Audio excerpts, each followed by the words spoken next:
The young man looked at his reflection in an ancient mirror in confusion, trying to comprehend his unexpected transformation into the young master of a mysterious sect, which he had once written about in his own book. Deep despair gripped his soul at the thought that he now found himself in the role of the weakest and most worthless villain in the entire history of martial arts, which he himself had invented in the past.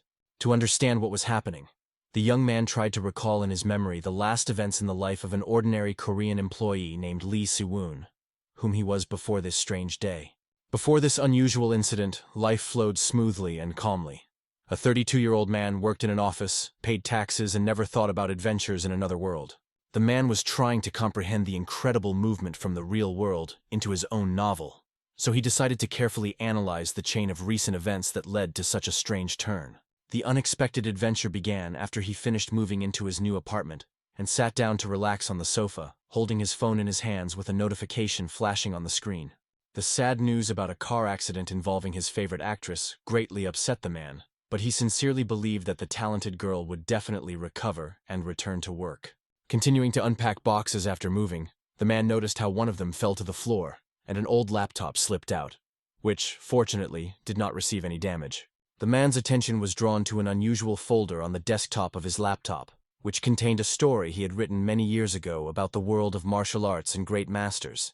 A warm feeling of nostalgia washed over him as he remembered the period in his life when he enthusiastically wrote fantasy stories about the martial arts and magical techniques of the ancient world. Driven by curiosity and a desire to relive the memories of his youth, Lee Si-woon opened an old text file containing an unfinished story he created during his university days. Suddenly, the laptop screen flashed with a bright light, and a strange message warned the man that he would now become the hero of his own story in another world. Having opened his eyes in a new world, the man found himself in a completely different body, and began frantically searching through the memories of the original owner in order to better understand his situation. Despite all attempts to restore the character's memory, he was only able to remember basic information about his new identity: the fourth young master of the demonic sect, who was despised by everyone. A sudden flash of pain shot through his head, bringing back horrifying memories of what a cruel man Hyuk Ryong-un was, who amused himself by tormenting weak and defenseless people. Nausea rose in my throat from the flooding memories of Hyuk Ryong-un's atrocities, and my head was pounding from the realization of the depth of his cruelty and indifference to the suffering of other people. A bitter feeling of guilt overwhelmed the author upon realizing how terrible a character he had created, and even the minor role of such a villain now seemed to him an unforgivable mistake. Another memory brought knowledge about the sad fate of this character in the original story, where Hyuk Ryong-un was supposed to die at the very beginning of the story. The unpleasant discovery made him realize that despite the title of martial artist, his new body was completely devoid of martial arts and was intended only for spectacular death. Awareness of his role as an ordinary villain, doomed to a quick death, forced him to urgently look for a way to change the plot of history and find a way to return to his home world. Reflecting on his situation, he remembered his character's high status and wealth, which could help in his search for information about returning home and changing his destiny. Having gathered together all the available knowledge and capabilities, the man firmly decided to avoid the death destined for the character, defeat the main character, and find a way to return to his familiar world. The new reflection in the mirror showed him a strong and powerful young man, whose appearance did not at all correspond to the weak personality that the author described in his novel. Understanding his own weakness made him decide to immediately begin training to develop his martial arts skills and become a truly strong fighter. Deciding to test his abilities in using Mugong techniques, he concentrated and felt powerful energy begin to circulate throughout his new body. The memory of the heavenly sword wave technique he had given the character prompted him to concentrate harder to sense the spiritual energy flowing through the body's meridians. An attempt to use combat equipment ended in a severe attack of pain, which immediately paralyzed his entire body, despite the successful concentration of energy. Unbearable pain forced him to fall to the ground and loudly call for help, hoping that local healers could ease his suffering and save him from painful convulsions. The young healer, who came running to the cries for help, watched in horror as the body of the young master writhing in pain and tried to provide first aid on her own. The situation turned out to be so serious that they had to call an experienced master healer, who began treatment using the ancient technique of acupuncture. Lying motionless with needles all over his body, he reflected on his arrogance and stupidity, because trying to use a complex technique without preparation almost cost him his life. The main problem was the complete unpreparedness of the muscles to use the highest techniques of martial arts, which became a serious obstacle to salvation and return home. Plunging into memories, he reconstructed the description of the heavenly wave of chaotic destruction technique that belonged to the great Hyok Ryong family, which was famous for its strongest masters. Mastering this complex technique required a huge amount of internal energy and flawless execution of each movement, which made it accessible only to true masters.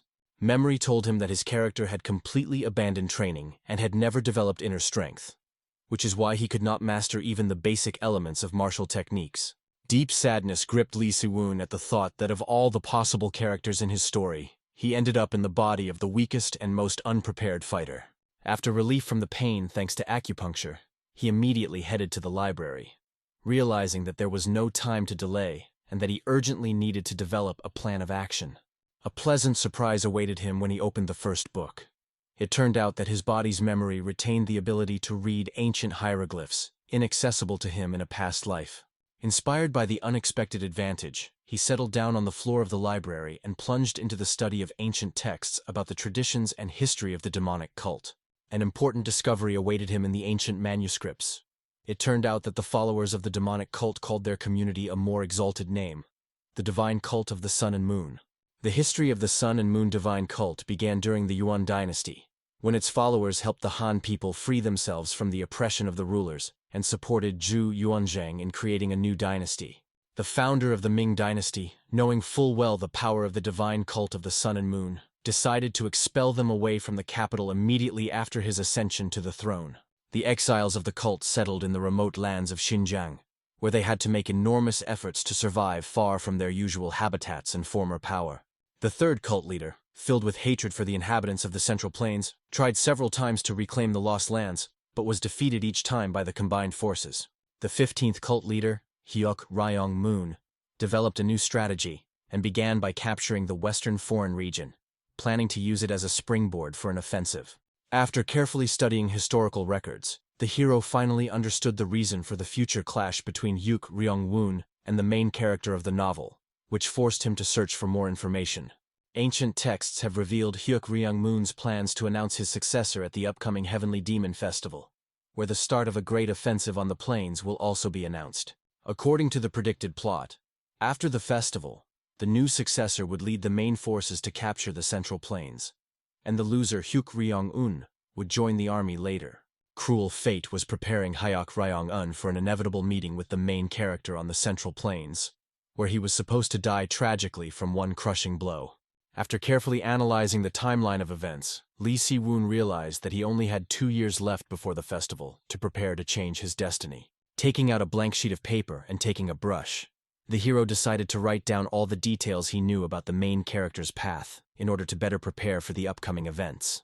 The young maid led the old master to the young master's chambers, surprised by Hyuk Ryong-un's sudden desire to begin training, because before he had never shown interest in studies. The girl shared with the master strange observations that after waking up, the young master shouted in an incomprehensible language, and then spent several hours at his desk. The old master was especially struck by the mention that Hyok Ryong-un had learned to write, so he asked the maid to keep secret all the strange behavior of the young master. Approaching the library doors, the master thought about the reasons for the young man's strange behavior, fearing a new outbreak of aggression, which was so characteristic of Hyok Ryong-un before. Entering the room, the master was amazed to see how the ink-smeared young master politely greeted him, calling him Elder Kwan, which seemed completely incredible. Watching the young man scurry around in search of chairs for both of them, the elder could not believe such a dramatic change in the behavior of the always rude and domineering Hyuk Ryong-un. The master remembered how previously, in response to any attempt at teaching, he heard only insults and rude curses, accompanied by orders to immediately get out of the room. While fetching a chair for the elder, Lee Si-woon noticed the fear on the elderly man's face, and wondered how terrible his character's previous behavior must have been. Having seated the elder opposite him, the hero began to ask him about his responsibilities, especially interested in the management of the young master's finances and personal property. The elder, confirming his responsibility for both directions, expressed concern about the young master's possible problems and offered his help in solving them. Understanding the elder's concern, Lee Si-woon hastened to reassure the elderly man, assuring him that there were no serious problems or troubles. The elder's bewilderment only intensified when he heard questions about the possibility of selling the property, which seemed completely out of character for the young master. The hero tried to explain the concept of creating cash reserves, but quickly realized that at that time, such a concept was completely unfamiliar and required a different explanation. Trying to convey his message, the hero invited the elder to imagine the situation of a person who, after death, received a second chance and reconsidered his attitude towards life. The young master expanded his thoughts on the pointlessness of accumulating treasures in the face of death and asked the elder to help exchange the property for more practical values. Saying goodbye to the elder, the hero reminded of the need to keep accurate records of all financial transactions and record the cost of each item sold from the collection. As he left the room, the elder reflected on the incredible changes in the young master's character, as if in front of him there really was a completely different person in a familiar body. After several days of the elder's hard work, the hero was amazed at the amount of money received from the sale of only a small part of his property. Despite the impressive amount, the hero continued to doubt the sufficiency of funds to implement his plan to change his destined fate. Time was inexorably approaching the beginning of the Heavenly Demon Festival, and the hero had to develop an impeccable survival plan for both himself and Hyuk Ryong-un's body. After making calculations, the hero determined that Hyuk Ryong-un's fortune in modern terms was about 2 billion won, which seemed an impressive amount. Thinking about the upcoming events, the hero remembered that in 2 years, the main character, who had completed his long training, would appear at the Heavenly Demon Festival. Memory suggested important details about how the main character ended up in a mysterious cave after falling from a cliff and discovered ancient weapons and magical elixirs there. Recalling the written plot, Lee Si-woon reproached himself for the banality of the story about revenge, but was glad that he accurately remembered all the key moments in the development of the main character. Understanding the importance of preparation, the hero decided to use the available funds to visit the Heavenly Demon Library, where the ancient knowledge of martial arts was stored. The library contained a priceless collection of martial arts books accumulated by the divine cult over the centuries, and this knowledge was necessary for the hero to survive. Entering the library, the hero was relieved to find that the number of books was less than expected, which should have speeded up the process of learning the necessary techniques. After a long search, the hero found the book, Techniques for Saving Life Through Meditation, which promised the development of special feelings and perceptions in the practitioner of these techniques. Surprise gripped the hero at the thought that Hyuk Ryong-un had never been interested in this technique, which is capable of developing an extraordinary sixth sense in those who practice it. Perfect mastery of this technique would allow the master not only to evade any enemy attacks, but also to make the most of all advantages in battle. Having reached the highest level of mastery of technology, the warrior gained the ability to sense the strength and emotional state of the enemy, as well as detect any hidden traps and ambushes. The hero understood the exceptional value of this skill, because even the main character of the novel had to master it only in the middle of the story to achieve incredible power. The knowledge that at this moment he could become the only owner of this powerful technique greatly increased his chances of survival in the upcoming trials. Anxious thoughts did not leave the hero, because he understood that after mastering this technique by the main character of the novel, Hyuk Ryong-un's chances of survival would become almost zero. A sudden discovery in the library instilled hope in the hero's heart. In front of him lay 2 precious books about the scaled armor and the art of the 9 divine moons techniques. Studying the technique of scale armor made it possible to achieve a level of protection at which a warrior could block any attacks even without the use of armor. An additional advantage was the mastery of the art of the 9 divine moons, which could increase a warrior's physical strength tenfold during battle. Genuine joy overwhelmed the hero when he realized that the discovered techniques could become a solid foundation for developing his combat skills and increasing his chances of survival. A carefree atmosphere reigned at a local bar, where 2 gang members spent time drinking, eating, and enjoying the company of beautiful girls. The conversation suddenly turned to strange rumors concerning Hyuk Ryong-un, although one of the interlocutors doubted that there could be anything more ridiculous than the story of a resurrected madman. The man shared his observations that Hyuk Ryong-un's madness had acquired some new, incomprehensible character, which was difficult to clearly define. The story of a recent visit to Hyuk Ryong-un intrigued the listeners, because instead of the usual meeting, the servant announced that the young master was too busy to receive guests. The interlocutor noted with a grin that previously Hyuk Ryong-un was busy only with drunkenness and hysterics, so the news about his employment was especially surprising. Curiosity led the man to an unexpected discovery. The young master locked himself in the Heavenly Demon Library and spent several days there without leaving the premises. This news caused laughter from the interlocutor, who doubted even Hyuk Ryong-un's ability to read, not to mention the possibility of his leaving the Four Heavens gang. The assumption of preparation for participation in the Heavenly Demon Festival seemed to the man the most likely explanation for the young master's strange behavior. Mok Dan-pyong's loud laughter accompanied his public promise to become Hyuk Ryong-un's slave if he succeeded in the upcoming battle at the festival. The surrounding bandits, although they laughed at Mok Dan-pyong's statement, reminded him of the seriousness of this promise and the impossibility of going back on his words. The interlocutor was surprised at the self-confidence of Mok Dan-pyong, who risked making such a serious bet, clearly not believing in the possibility of Hyuk Ryong-un winning. Exhausted by long hours of studying ancient texts, the hero came to the conclusion that it was necessary to find an experienced teacher to more effectively master martial arts. Having risen to warm up his stiff body, he blamed himself for not having thought sooner about finding a mentor who could significantly speed up his training. Having met with the elder, the hero gave him a previously prepared list of names of people who needed to be invited for an important meeting. The elder studied the unknown names in surprise, until the hero explained with a sly smile that these people would become his future martial arts teachers. Instead of detailed explanations, the hero asked to send future teachers to his personal training ground, which caused the elder to remark about its deplorable condition. The sudden realization of the irresponsibility of the former Hyuk Ryong-un made the hero inquire about the time frame required to put the training site in order.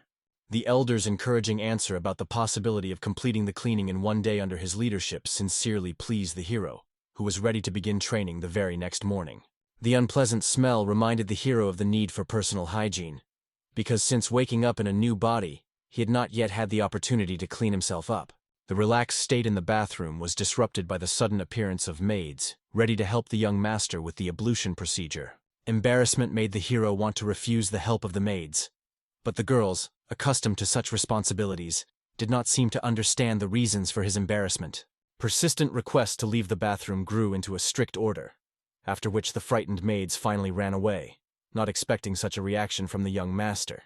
After taking a bath, the hero was thinking in his room about the need for a more reliable plan for survival and returning to his homeworld instead of simply enjoying life. The appearance of a maid with a message about the arrival of the secretary caused a joyful revival in the hero, and he immediately ordered to invite the man to his chambers.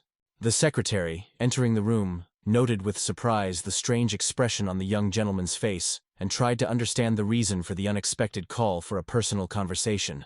Concerns about possible incriminating evidence quickly gave way to thoughts about what benefit a modest scientist could bring to the fourth young master of the cult. The unusual appearance of the room, filled with books and documents instead of the usual luxury items, further increased the secretary's surprise. The hero rose from his seat and politely greeted the secretary, apologizing for the disorder in the room and for having to distract him from important matters. Hyuk Ryong-un's unexpected politeness frightened the secretary so much that he asked to stop the ceremonies, fearing that he would not be able to cope with the emotional shock. Following the secretary's request, the hero calmly took his place and began the conversation, realizing that the man was interested in the true reason for this meeting. In a calm tone, the hero asked the secretary about his knowledge in the field of martial arts, while at the same time laying out in front of him a book about the method of long-term meditation. A careful study of the book showed the hero its true value. It was not just a guide for beginners, but a collection of advanced theories that require a serious approach to study. The hero explained to the secretary the reason for his choice. It was he who created the most detailed instructions on the method of long-term meditation, mandatory for study by all members of the divine cult. Admitting his superficial understanding of the method, the hero directly asked the secretary to become his personal mentor in the study of this complex martial arts technique. The alarmed secretary immediately jumped to his feet, trying to convince the fourth young master of his unworthiness and inability to be his teacher. Observing the secretary's reaction, the hero understood that such behavior was probably caused by the unpleasant rumors that had spread about him. Indeed, the secretary had heard stories about Hyuk Ryong-un as the weakest member of the cult, who bullied the weak, avoided the strong, and indulged in alcohol and entertainment. After calmly listening to all the accusations, the hero explained his desire for strength through creating a solid foundation, rejecting haste in mastering martial arts. The fourth young master's wise words deeply touched the secretary, causing him to cry and completely agree with the position expressed. Watching the man's emotional reaction, The hero knew that his plan was working flawlessly, and it was time for the final argument. Feigning sincere concern, the hero admitted his fear of condemnation from others for his similarity with the thinking of orthodox sects. The secretary's emotional reaction exceeded the hero's expectations, making him think that he might have overdone the drama of the situation.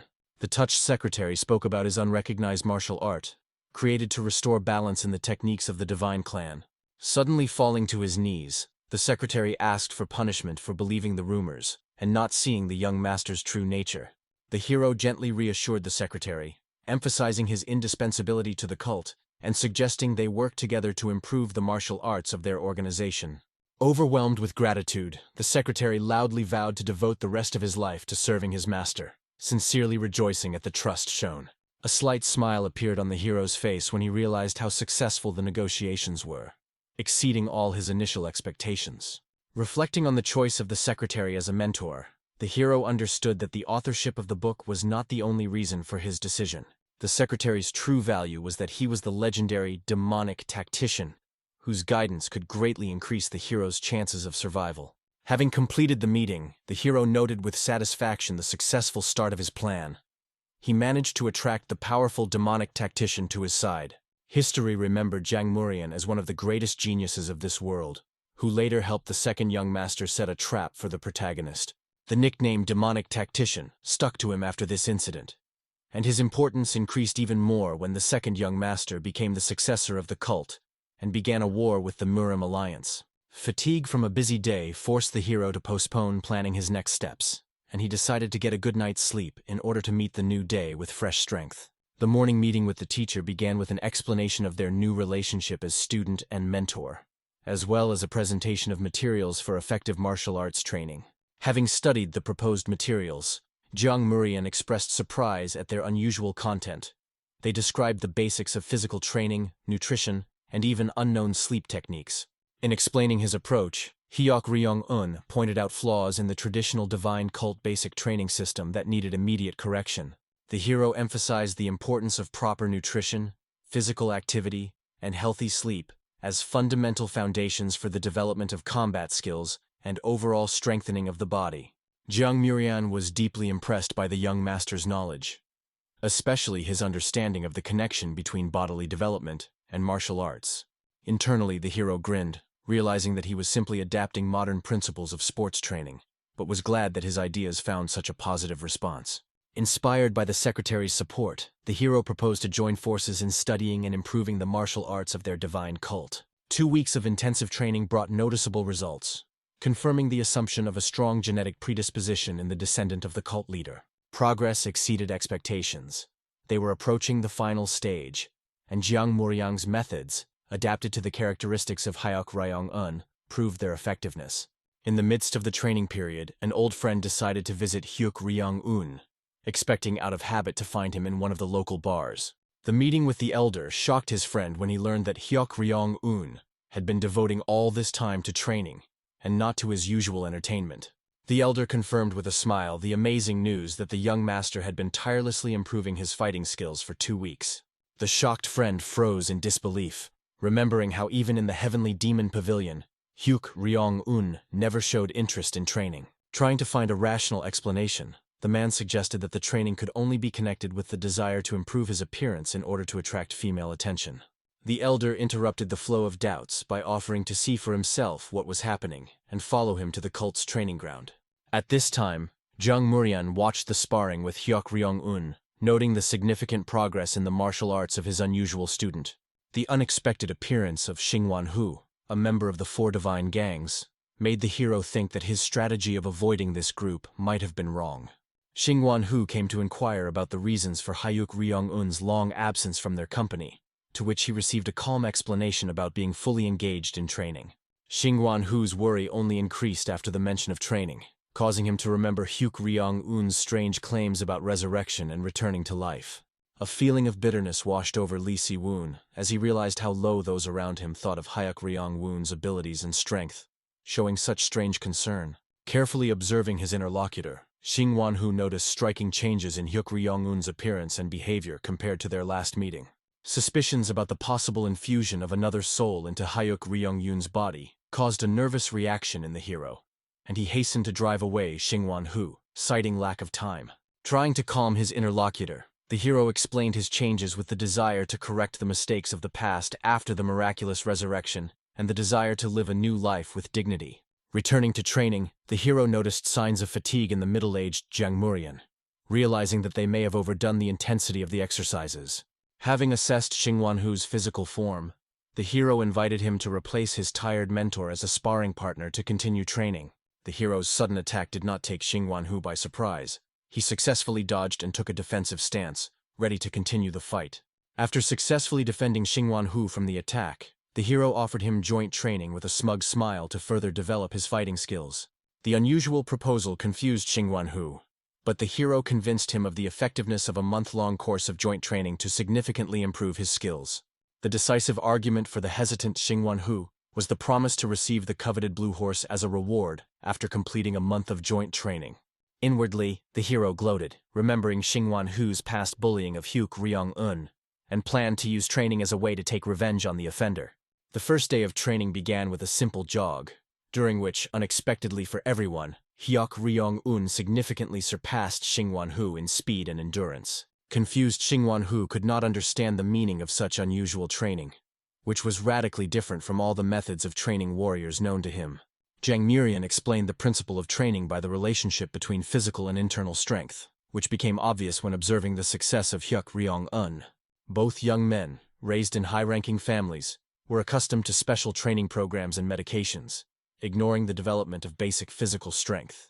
While observing his comrade, Xingwan-hu realized the potential of combining basic physical training with traditional strengthening methods to create a huge advantage. Jiang Murian's final whistle signaled the end of Hyuk Ryong-un's practice, but Xingwan-hu, who was behind, had to complete the rest of his drills. The only consolation for the exhausted Xingwan-hu was the thought of receiving the coveted blue horse after a month of grueling training. During additional laps, Xingwan-hu, the hero and the secretary carefully studied the records of the results of the new student's first day of training. Discussing with Jiang Murian the possibility of using a new technique for ordinary warriors, the hero noted with a smile that the exhausted Xingwan-hu would be an ideal subject for testing. A month later, the hero asked the elder about the prepared training schedule, receiving confirmation that everything was prepared for training ordinary warriors. True to his word, the hero allowed Xingwan-hu, exhausted from a month of training, to take the promised blue horse as a reward for his perseverance. Rising from his knees after training, Xingwan-hu again expressed suspicions that his friend's identity had been changed. The changes that had happened to him seemed so striking, having assumed a connection between the strange behavior and the desire to win the air competition. Xingwan-hu received evasive confirmation of his guess from the hero. Frightened, Xingwan-hu began to warn his friend about the dangers of such ambitions, warning of possible attempts to eliminate him from his elder brother. In an attempt to dissuade his friend from a dangerous undertaking, Xingwan-hu reminded them of the delights of a carefree life and the many pleasures available to them besides grueling training.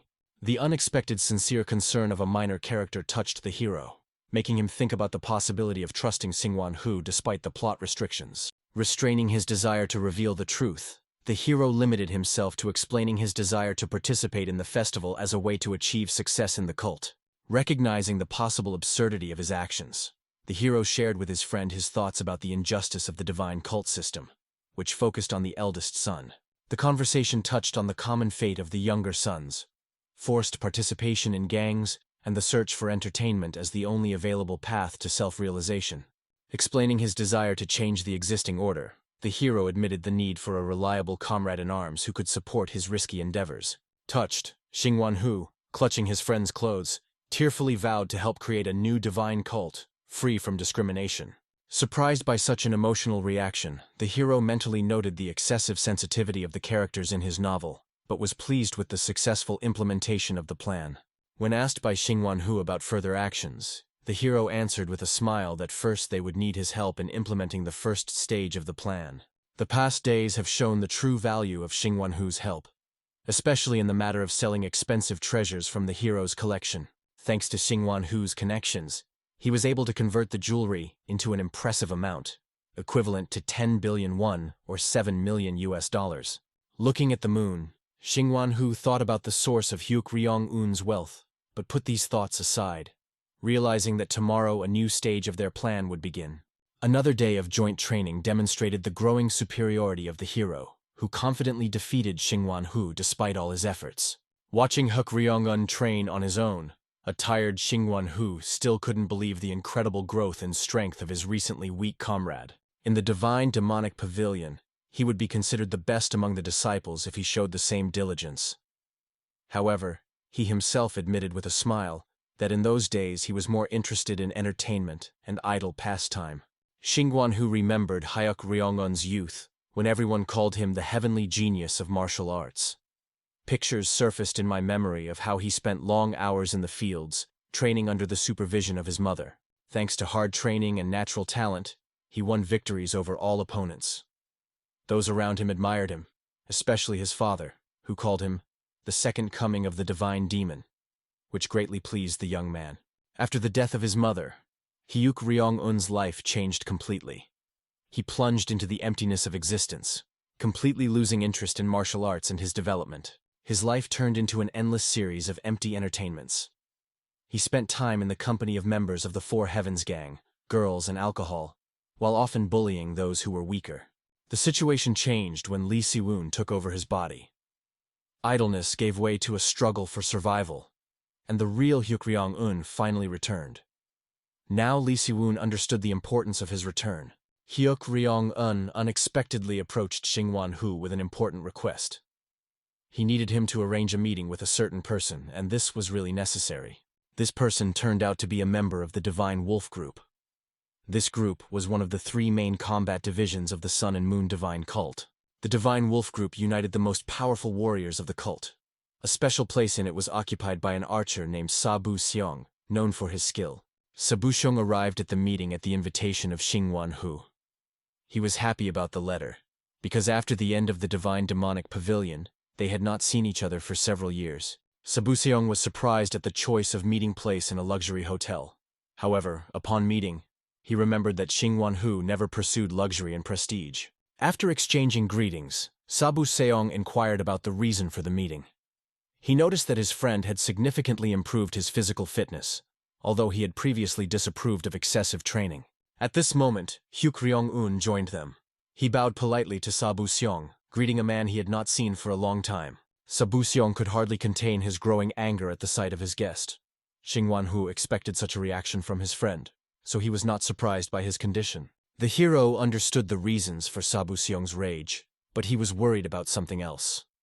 He wondered if he would live to see the moment that was intended in the original story. Sabu-seong's anger was well-founded. During his 4 years of study, Hyuk Ryong-un constantly bullied him at the academy, considered him a weakling, and regularly beat him. One day, a particularly humiliating incident occurred. Hyuk Ryong-won threw a silver coin in front of Sabu-seong, calling him a beggar. He knew that the leader's son would not face anything for such actions. Sabu-seong picked up the coin, but the flame of revenge flared up inside him. This humiliation left a deep mark on his soul and demanded retribution. At that difficult moment, his only friend was nearby, who always supported him. He tried to console Sabu-seong after yet another humiliation. Sabu-seong stood up with the firm intention of taking revenge. He planned to join the elite Divine Wolf sect, gain the right to challenge him to a duel, and finally settle accounts with the offender. Sabu-seong thought that Xingwan-hu had brought Hyuk Ryong-un on purpose to fulfill his long-standing desire for revenge. He did not understand the reasons for such an easy opportunity to reach his enemy. Xingwan-hu tried to calm his angry comrade, but it was too late. Sabu-seong had already rushed to the attack, determined to punish his longtime offender. Unexpectedly for everyone, the hero dropped to his knees. He recalled that in the Divine Demonic section, such a gesture means a complete admission of defeat to the enemy. The angry Sabu-seong was not interested in the rules. Then the hero admitted his guilt for his past actions and asked for only one thing: to listen to his explanations. Sabu-seong agreed to listen, but on the condition that Hyuk Ryong-un must withstand 3 of his blows. Xingwan-hu was alarmed, knowing the enormous strength of the serious group expert. The hero surprised everyone with his calm agreement to the conditions. He bowed in gratitude for the opportunity, after which Sabu-seong immediately began his attack. During the attack, Sabu-seong managed to grab the enemy and prepared to deliver a crushing blow right to the face. The situation was becoming extremely dangerous for the hero. At a critical moment, The hero managed to defend himself, blocking the blow with his hands. After that, he reminded Sabu Seong of his promise to listen, and he kept his word. Despite the outward calm, the hero understood his luck. Looking at his trembling hands, he realized that if he had waited a second, he would have become crippled or died. After a tense fight, all three sat down at a table in the hotel. The hero calmly explained to Sabu Seong that he needed his strength, which greatly surprised his interlocutor. The hero spoke about the peculiarity of Sabu Seong. In the Divine Wolf Squad, everyone used swords and spears, but he chose a different path, becoming an unsurpassed archer. Sabu Seong took the words as another humiliation. It seemed to him that the hero was hinting at the inferiority of the bow as a weapon, considering it the choice of weaklings. With a slight smile, the hero explained the true reason for the conversation. It was the skill of using a bow that interested him, and he wanted to master this art as soon as possible. The hero's words caused a new wave of anger from Sabu Seong. Xingwanhu barely restrained the angry man, who considered this another mockery. The hero hastened to correct the awkwardness in his words. He explained that he had a deep respect for the art of archery, and that he had simply expressed his thought poorly. The anger was based on the principles of the divine demonic sect. Excellence in close combat with a sword was valued there, and archers were considered cowards who kept their distance. The hero's view of archers was completely different. He saw this skill as having great potential for dominance in battle, so he sincerely asked the master for help. Seeing Sabu Seong's reluctance to help, the hero asked him a direct question before leaving. He asked if he was really ready to let his talent go to waste. The hero revealed his ambitious plan to create an elite archer unit in the divine cult. He wanted to make it stronger than the existing groups and appoint Sabu Seong as commander. Sabu Seong took the proposal as another ridicule. He was sure that Hyuk Ryong-woong continued to look down on him and mock him as he had done before. To confirm the seriousness of his intentions, the hero showed the wealth received from the sale of property. He offered Sabu Seong 3 boxes of gold for help with his studies. The proposal only angered Sabu Seong. Grabbing Hyuk Ryong-un by the clothes, he demanded to know how long he was going to continue his abuse of him. Remaining calm, the hero explained his true intentions. He truly planned to create an elite archer unit, and his words were not mocking or mocking Sabu Seong. Among all the hero's acquaintances, no one had such outstanding talent in archery as Sabu Seong. The future successor of the demonic sect decided to take a chance and invite him. Sabu Seong was finally convinced of Hyuk Ryong-un's madness. The hero did not argue, but only smiled and agreed that since he was considered crazy, he needed to act decisively. Xingwanhu noted with a smile that Hyuk Ryong-un was not just crazy, but completely retarded.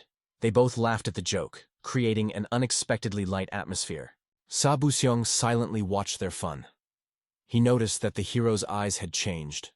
The previous emptiness from the times of the divine demonic sect had disappeared, and determination had appeared. Seeing these changes, Sabu Seong agreed to help, but not for the sake of gold. He had heard that people change after rebirth, and now he wanted to observe the changed hero. The answer completely satisfied Hyuk Ryong-un. He suggested celebrating the beginning of cooperation, and the three continued talking over a bowl of sake in a more friendly atmosphere. After several bowls, Sabu Seong admitted his doubts. No matter how hard he tried, he still found it difficult to believe in the sincerity of Hyuk Ryong-woong's proposal. The hero sincerely apologized for his past behavior at the academy, admitting that he was young and stupid. Sabu Seong, although with doubt, accepted his apology. In an effort to build trust, the hero asked Sabu Seong what he could do to achieve this. He was ready to prove the seriousness of his intentions with his actions. Sabu Seong's condition turned out to be simple.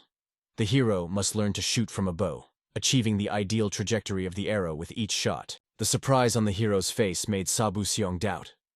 He thought that such a terrible person like Hyuk Ryong-woong could not really change. Past humiliations came back to mind when Hyuk Ryong-woong walked past the training sessions and said that real men don't use bows. Those words still hurt. Despite the ridicule, Sabu Seong continued to improve in shooting. He was inspired by memories of the training of his father, whom he saw as a child.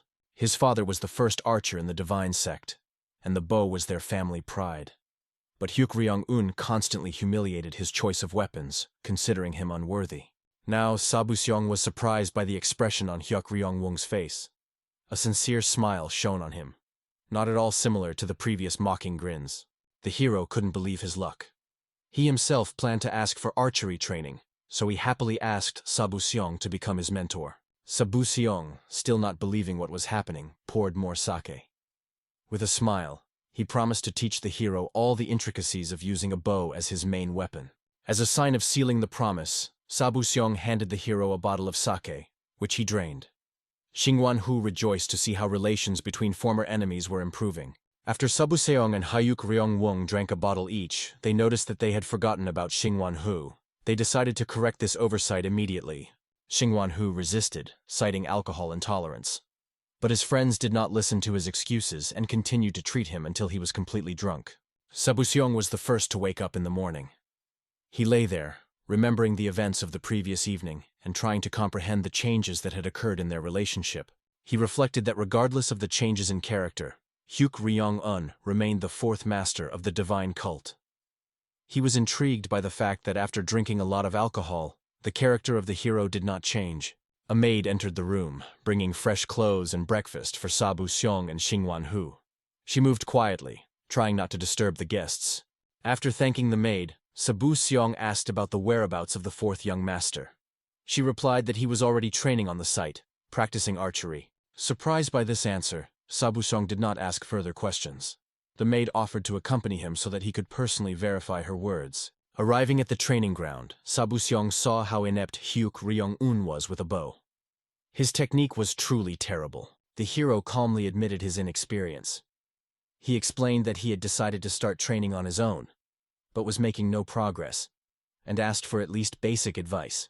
From Sabu Seong's reaction, the hero realized that even his stance was wrong. However, the mentor calmly noted that the stance was suitable for hunting, although it differed from the classic one. The hero just smiled, realizing what knowledge the devilish archer had, and explained that he had just learned this archery stance during the Great Hunt. Sabu Seong wondered why the hero started calling him a devil archer, but instead of explaining, he simply handed the bow to Sabu Seong himself and asked him to teach him how to shoot correctly. As soon as he took a stance and fired the first arrow, it immediately hit the target. The hero, without hiding his admiration, began to admire such skill. Sabu Seong just smiled and explained that hunting and attacking someone were different things, so if the hero trained, he would be able to shoot just like him. Hyuk Ryong-won admiringly asked Sabu Seong to start teaching him, but he refused because he had a joint training session with the Divine Wolf Group in the afternoon, so he decided to start training after his training was over. The hero explained that there was no need for this, and they could start training right now, because he would not have to go to a joint training with them. When Sabu Seong did not understand what was going on, the hero reminded him that the guy had signed a contract with him, which stated that he would leave the Divine Wolf Group and join the unit that Hayuk Ryong-un was going to create. Sabu Seong fearfully remembered how he actually signed such a contract under the inquisitive gaze of Hyuk Ryong-un and Xingwan-hu, who also participated in this scheme. After these words, the hero only calmly gave the guy his part of the contract. But as soon as Sabu Seong got acquainted with this contract, he excitedly asked the hero if it would be a problem that he gave him too much of a down payment and a huge salary. According to the contract, his starting salary was 10 times what he received at Divine Wolf. The hero calmly explained that he hardly had to explain such simple things to him. The most talented people should receive appropriate remuneration for their services. In addition, the contract provided many other social benefits, which Hyuk Ryong-un advised Sabu Seong to study, and explained with a smile that he had already ordered boxes of gold to be delivered to his home. Saying goodbye to the guy, the hero explained that he really had high hopes for him, and suggested that they continue to work together in the name of the future divine cult. The hero himself understood that everything was going according to his plan. After all, he managed to get his hands on the best archer in the story, who will be called the Devilish, and became the disciple of the Devil Archer, the one who could become the left hand of the second young master, who worked together with the demonic tactician to cause a lot of trouble for the main character. But before the main character killed Hyuk Ryong-un in the original novel, they had no contact. But Lee Si-woon could not even imagine that Sabu Seong suffered so much from the tyranny of the fourth master, especially considering that in the original story he did not even describe this at all. Everything somehow worked out by itself. Exhaling calmly, the hero realized that according to the plot of the novel, after the second young master becomes the successor of the demonic cult, he will increase his own power. He will also create an archer unit called the Demonic Archer Unit, just to better prepare for the war against the Murim Alliance. In the new division, Sabu Seong became the leader. Considering the hero's lack of power and influence, His squad of archers could hardly match the strength of the second young master's division. Suddenly, the hero realized that archers alone were not enough. He needed to create a universal elite unit capable of performing any tasks and resisting any threats. Reflecting on the organization of a special unit, the hero was looking for the optimal solution. At this moment, Xingwanhu and Sabu Xiong joined him in a timely manner. The hero inquired about the progress in the assigned task. Sabu Xiong had already prepared a complete list of all the talented archers he knew that could be recruited. After thanking him, the hero asked about the formation of special forces from Xingwanhu. He reported the difficulties associated with the lack of a commander for the military group. If we were talking about Hyuk-ryung-un's personal unit, the task would be easier. However, in the divine cult, there were strict requirements that must be observed. To obtain benefits from the cult, official recognition was required. Funding, access to training fields, and a supply of weapons. They did not have enough funds for all this. Xingwanhu proposed an alternative solution, to absorb one of the existing groups. The divine cult of the sun and moon had many small and large divisions. The hero became interested in this idea, and asked if there were any suitable takeover candidates among the existing groups. He hoped to find the best option. Xingwanhu was surprised that the hero did not remember the obvious. The Gang of Four Heavens, one of the founders of which was Hyuk-ryung-un himself. It seemed like the perfect solution. The hero was struck by the fact that the Four Heavens gang had official status in the cult. He did not expect such recognition from the organization. Xingwanhu recalled that the group received subsidies from the sect, although the main expenses were paid by Hyuk-ryung-un. The actual management was carried out by Mokdan Pyong. Having become interested in the leadership of the gang, the hero learned that Mokdan Pyong was not considered a real leader due to incompetence. He probably hired experienced managers. Realizing the complexity of the situation, the hero nevertheless decided to meet with Mokdan Pyong. He was determined to discuss the transfer of control of the group personally. Xingwanhu was alarmed by this intention. He doubted that a simple request would convince Mokdan Pyong to hand over control of the group. This person is not inclined to make concessions.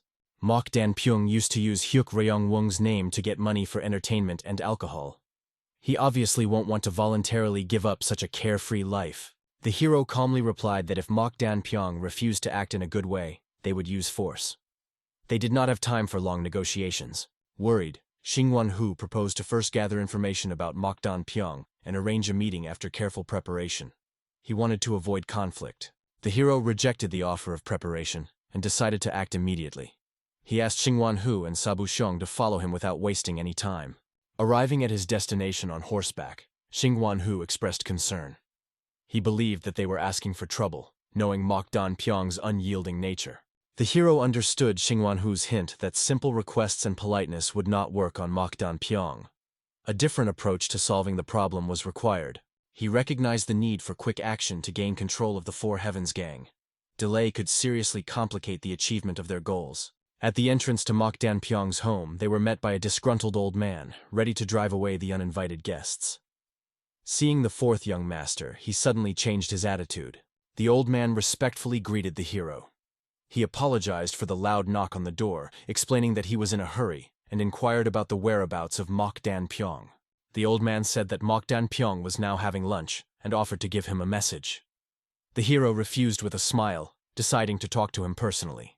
When the hero burst into the room, Mokdan Pyong, seriously angry at the sudden intervention, began throwing alcohol and declaring that he had already warned that he was forbidden to enter until he had finished his meal. But when he saw that Hyuk-ryung-un himself was in front of him, he calmed down. Moreover, it was surprising that Xingwanhu also arrived with Hyuk-ryung-un. He considered this a big coincidence, but suddenly he noticed Sabu Xiong also nearby, and he wondered since when did Hyuk-ryung-un hang out with such losers. The hero, just looking calmly at the man, realized that Mokdan Pyong looked more like a bandit than he expected. So he calmly collapsed on the table and explained that, despite the fact that Mokdan Pyong considered Sabu Xiong a loser, he was still his right hand. So Mokdan Pyong was certainly forbidden to call him that. At that moment, after taking a sip of alcohol, Mokdan Pyong belched loudly right in his face, thereby showing surprise and disrespect. And the hero did not understand why Hyuk-ryung-un chose such a pig, whose breath smelled of a decaying corpse, as a close friend. After lighting a cigarette, Mokdan Pyong realized that there was clearly something wrong with Hyuk-ryung-un, and it seemed that returning from the dead had thoroughly spoiled him. but he wanted to know why he brought his ass here and ended up in the domain of the Four Heavens gang. The hero smiled calmly and explained that he came here in order to return what originally belonged to him, meaning the Four Heavens gang. Seriously looking at his now former friend, the hero ordered the gang to be returned to him. But this already seriously angered Mokdan Pyong, who did not understand why Hyuk Ryong-un had suddenly changed so much. Was he really going to participate in the competition of successors? The hero only calmly stood up and explained that the Four Heavens gang would become an official military unit and join the Eastern Star Palace. This seriously angered Mokdan Pyong, who ordered Hyuk Ryong-won to calm down, because all this time he was reminding him that he would never be able to get his gang back, because he was just trash who lacked professionalism. The hero calmly, with a smile, asked Mokdan Pyong to stop talking such nonsense. All he needed to hear from him was just a few words like, "I agree to your terms." Seriously angry, Mokdan Pyong even tried to attack the hero, but he calmly repelled this attack with a smoking pipe and asked Mokdan Pyong to stop and apologize in time. Then he would definitely forgive all his sins. But Mokdan Pyong did not believe in his threats and even tried to attack with his bare hands. But the hero easily repelled such an attack. Looking angrily at Mokdan Pyong, not understanding why it was so difficult for him to say such words, he prescribed a blow to the man. He shouted angrily, not understanding how the hero dared to behave like that. But instead of answering, he received another blow. All this was calmly observed by Singwan Hu and Sabu Seong, and at some point, completely beaten, Mokdan Pyong had no choice but to admit his surrender and ask the hero to stop, after which he honestly admitted that he was not even the head. The head all this time was another man, Kang Dae-shik. Soon the hero decided to leave, but finally decided to ask Singwan Hu about this Kang Dae-shik. He knew for sure that he was a member of the Fallen Shadow, a squad of assassins. And he was right. Moreover, Kang Dae-shik was a high-ranking master. Singwan Hu explained that he had a bad reputation, which is why he worked for Mokdan Pyong under his name behind the scenes. The hero, looking thoughtfully into the distance, realized that it must have been humiliating for such a person to be the leader of such a disgusting squad. Most likely, it was a waste of time. Sabu Seong just smiled at these words and decided to ask the hero when they would go to Kang Dae-shik, suspecting that there would be no better time than now. But the hero had a different opinion. He decided to go there later, because he was a little hungry, so he decided to postpone this matter until later. In fact, the reason was that even when he came face to face with Mokdan Pyong, he was really very nervous. So after this, he was unlikely to be able to immediately go to the even more terrible wolf. In addition, he understood that he was protected by the scaly armor technique. Otherwise, he would have long ago lost at least his finger. Even using the art of the 9 divine moons in the fight with Mokdan Pyong, the hero did not cause the most serious damage. Analyzing the situation, he realized the imperfection of Hyuk Ryong-un's fighting skills. It was with a heavy heart that Lee Si-woon realized the need to become stronger to survive in this world. However, this understanding brought him temporary peace. The next day, Mokdan Pyong came to the hero's house with a group of people. He longed for revenge for the surprise attack and unexpected blows received the day before. The hero looked mockingly at the assembled crowd. He was surprised by the recklessness of Mokdan Pyong, who even brought Kang Dae-shik himself for trial. Coming down, the hero saw Kang Dae-shik and Mokdan Pyong talking. They discussed the possible consequences of the situation, which depended on the enemy's reaction. Preparing for the fight, the hero gathered his hair. Mokdan Pyong's claims about a vile attack betrayed his inexperience, but the hero still agreed to the fight. Mokdan Pyong shouted angrily, urging Kang Dae-shik not to listen to his opponent's chatter and to deal with him quickly. His anger and impatience were obvious to everyone present. Kang Dae-shik immediately took a fighting stance, preparing to demonstrate the supreme skill of the demonic sect. His movements showed a serious mood for the fight. The hero, without fear, invited the enemy to attack first. He was surprised that an experienced master succumbed to the provocations of a man who was obviously weaker than himself. Concernedly examining the enemy, the hero asked about his weapon. Kang Dae-shik explained that he could not use a weapon without risking injury to Hyuk Ryong-won.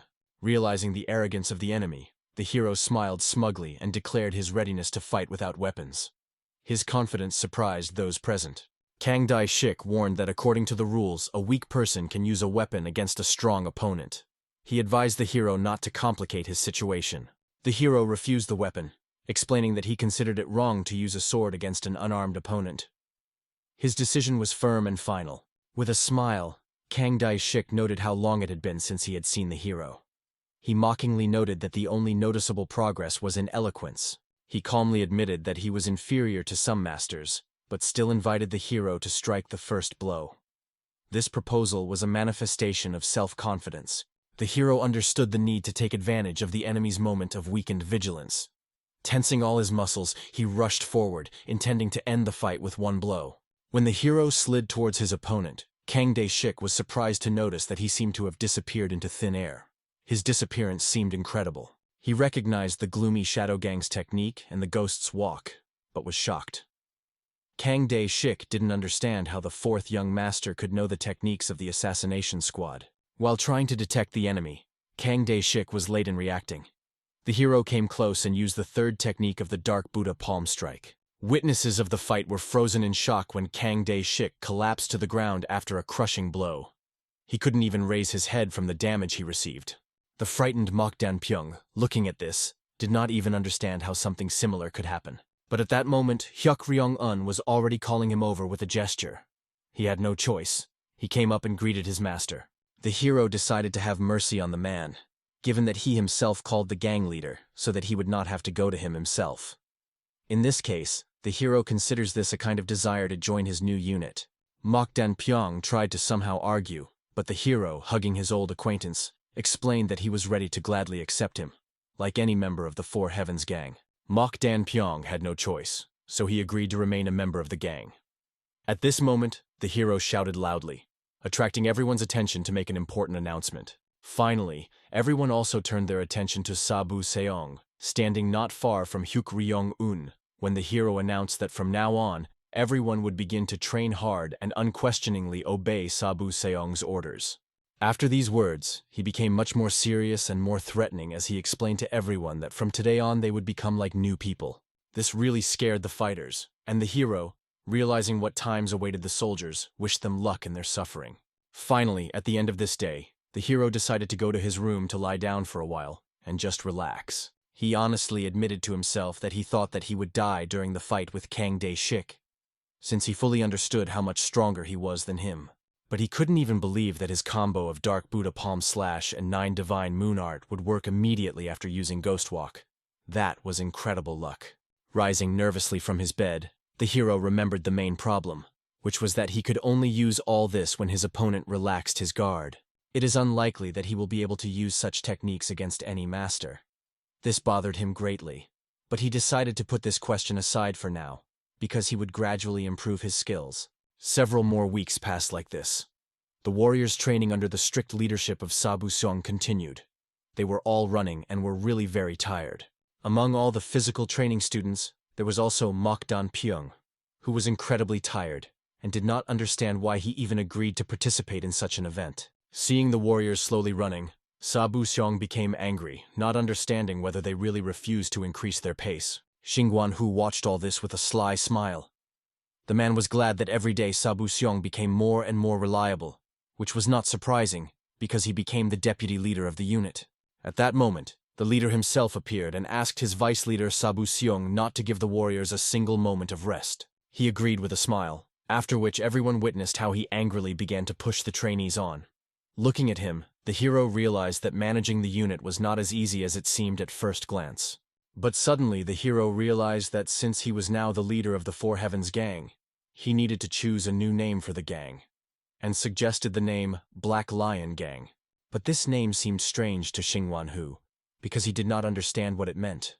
The hero only explained with a smile that this was due to their dream of making the future of the divine cult better. After which he also unwrapped a package in which a new symbol of their gang could be seen. This was precisely the silhouette of a black lion. This caused Xingguan Hu's surprise and admiration. The hero was pleased with this reaction, although he awkwardly admitted that he actually stole the logo from his real life. But he was glad that Xingguan Hu liked this logo. In addition to such matters, they had even more important matters, because the hero was well aware of how weak they still were. Xingguan Hu agreed with this because he managed to bring only 30 archers with him. But in order to be considered a full-fledged unit, they needed to have at least 100 members, which was an impossible task. But suddenly the hero remembered that the release ceremony of the demonic pavilion should happen soon enough. Xingwan thought that it was unlikely that anyone would join them, but the hero only calmly gave Xingwan a notebook with his notes, and explained that he already had a plan of what needed to be done in order to recruit participants to them. At one glance it became clear to the hero that Xingwan already knew what he needed to do, and asked him to make every effort to find a good blacksmith. Very soon, the graduation ceremony began in the demonic pavilion. There were already many representatives of departments there who were inviting participants to join them for an interview. The Fire Dragon division was particularly distinguished, known for its wealth among all other divisions, so representatives called upon students to provide them with a special interview opportunity. But suddenly at that moment, Hyuk Ryong-un appeared along with his assistants, completely dressed in black armor. Everyone immediately guessed that this was the Black Lion division founded by the fourth master. Many had never even heard of them, but were already speculating that they were called the Black Lion because they wore black armor. It was surprising that they decided to make their armor from a black alloy, because black iron was truly worth as much as gold. The hero, despite the fact that he tried to maintain external calm, was actually glad that everyone was looking at them, because this was exactly the effect that he wanted to achieve. Finally, when they returned to Hyuk Ryong-un's room, they were able to remove the armor and breathed a sigh of relief, because everyone felt as if they had been to hell and back. It was also hard for the hero, but he was glad that he did not die at all in such heavy armor. Sabu-sung admitted that after he carried such armor, he immediately understood why it was not used on a regular basis, and began to value his profession as an archer even more, because for them there was no need for such heavy armor. Xingwan, having rested enough, asked. After all, now that they had done everything as Hyuk Ryong-un wanted, he was interested in finding out whether his method would actually work. Lee Si-woon was actually confident that creating an intense and clear message was the basics of marketing, and it would definitely work for them. But obviously no one knew such terms from his modern life. So, having laughed and chalked it all up to a joke, the hero suggested waiting just a little bit, because they would definitely soon receive their cherished answer. Finally, when enough time had passed, a whole crowd of people wishing to join his unit lined up near the fourth gentleman's estate. He just smiled contentedly, looking at this picture, because he understood that he had definitely managed to convince both Xingwan and Sabu-sung. But the surprised men did not understand how the hero was even going to accept everyone. He only explained with a slight smile that first he wanted to check the physical fitness of all those who came, and he would choose only those who were really worth it to join his unit. After all, he is going to found an entire unit in Murim, the forces of which will be trusted, and there cannot be weak people in it. Not only Hyuk Ryong-woong was consumed by these dreams, but also all the members of his current unit. But the hero soon realized that now that he had finished matters related to the unit, he had more important tasks. Namely, it was time to improve his influence and position within the family. To do this, the right decision would be to meet with your main rival, the second young master. But the first thing he did was to meet with his sister, who was clearly not at all happy to see Hyuk Ryong-un. The hero understood perfectly well that he first needed to deal with the one who plans to establish an alliance with the second young master, namely the third young lady named Hyuk Ryong-wol. The girl, as expected, looked at her younger brother with displeasure, and explained that if he came to her to beg her to save his life, then she had already heard him, and he could calmly walk away. But the hero did not intend to give up, and calmly said that he had come to offer to create an alliance with his sister. This proposal clearly alarmed the girl, who knew that her brother had neither powerful abilities nor power.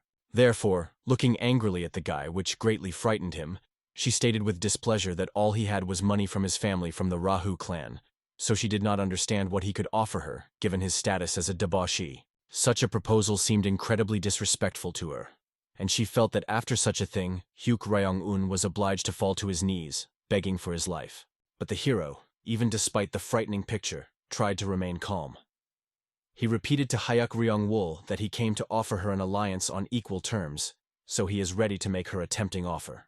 Having calmed down, the girl only calmly repeated that she did not want to hear anything, and with a casual wave of her hand she ordered the guy to return to the palace of the Eastern Star. She hoped for his discretion, and had already begun to walk away when the hero suddenly announced that the second young master, whom she relied on so much, had chosen the first young master. When he noticed that Hyuk Ryong-wol was clearly alert and listening after this news, he knew that he was on the right track. Therefore, he continued more confidently that, having entered into an alliance with the second young master, who did not have any support, Hyuk Ryong-wol planned to keep the first young master in check, but was mistaken, because the second master had already joined forces with the first. Looking at her younger brother with displeasure, Hyuk Ryung-wol only wanted to know where he managed to get this information. The hero smiled calmly, glad that she was interested in his words, but admitted that he could not tell her how he knew this. In fact, he simply could not admit that he knew, because he himself was the man who wrote this short story. Smilingly approaching her brother, Hyuk Ryung-wol decided to find out if this was the reason why he came to her with the desire to become allies. Hearing an affirmative answer, she laughed. It seemed to her that an alliance on equal terms was simply impossible, because she could not get anything if she entered into an alliance with Hyuk Ryung-un. He himself perfectly understood his position, so in response he invited the girl to make the Rahu clan her ally. This already sounded more tempting. Hyuk Ryung-wol had heard very well that the Rahu clan was the largest in number in the capital. An alliance with such giants could indeed bring her great benefit, but she still didn't understand why her brother so confidently declared something like that, because he couldn't lead an alliance with their clan when no one even recognized him in the Rahu clan. Hyuk Ryung-un openly admitted that his position in his native clan was not so good, but promised that this would be corrected very soon. With a serious expression on his face, he looked at his sister and declared that he would be going to the Devil's Dungeon. After such words, Hyuk Ryung-wol froze in shock and could not believe her ears. This is a place that, since its founding for 300 years, no one has yet been able to overcome and get out of there alive. It was a dungeon in which as soon as a person entered, he was in danger of death. Therefore, she did not understand where this fool was going to go. Looking at him excitedly, she decided to ask him again if he knew exactly what it meant to enter a demonic dungeon. But the hero just smiled, calmly turned around and began to walk away, explaining that only by going through this dungeon would he be able to show everyone the seriousness of his intentions. Looking back at Hyuk Ryung-wol one last time, he explained that he would eagerly await her response after he returned from the dungeon, and with that, he left. While training and analysis of the physical abilities of those wishing to join his unit were carried out, the hero became familiar with the writings about the Devil's Dungeon.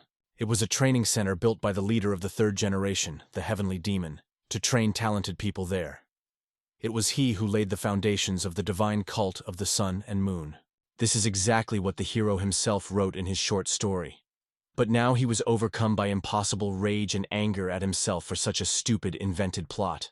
He understood that if he entered this dungeon, his chance of survival would sharply drop to zero, because he simply would not be able to overcome it.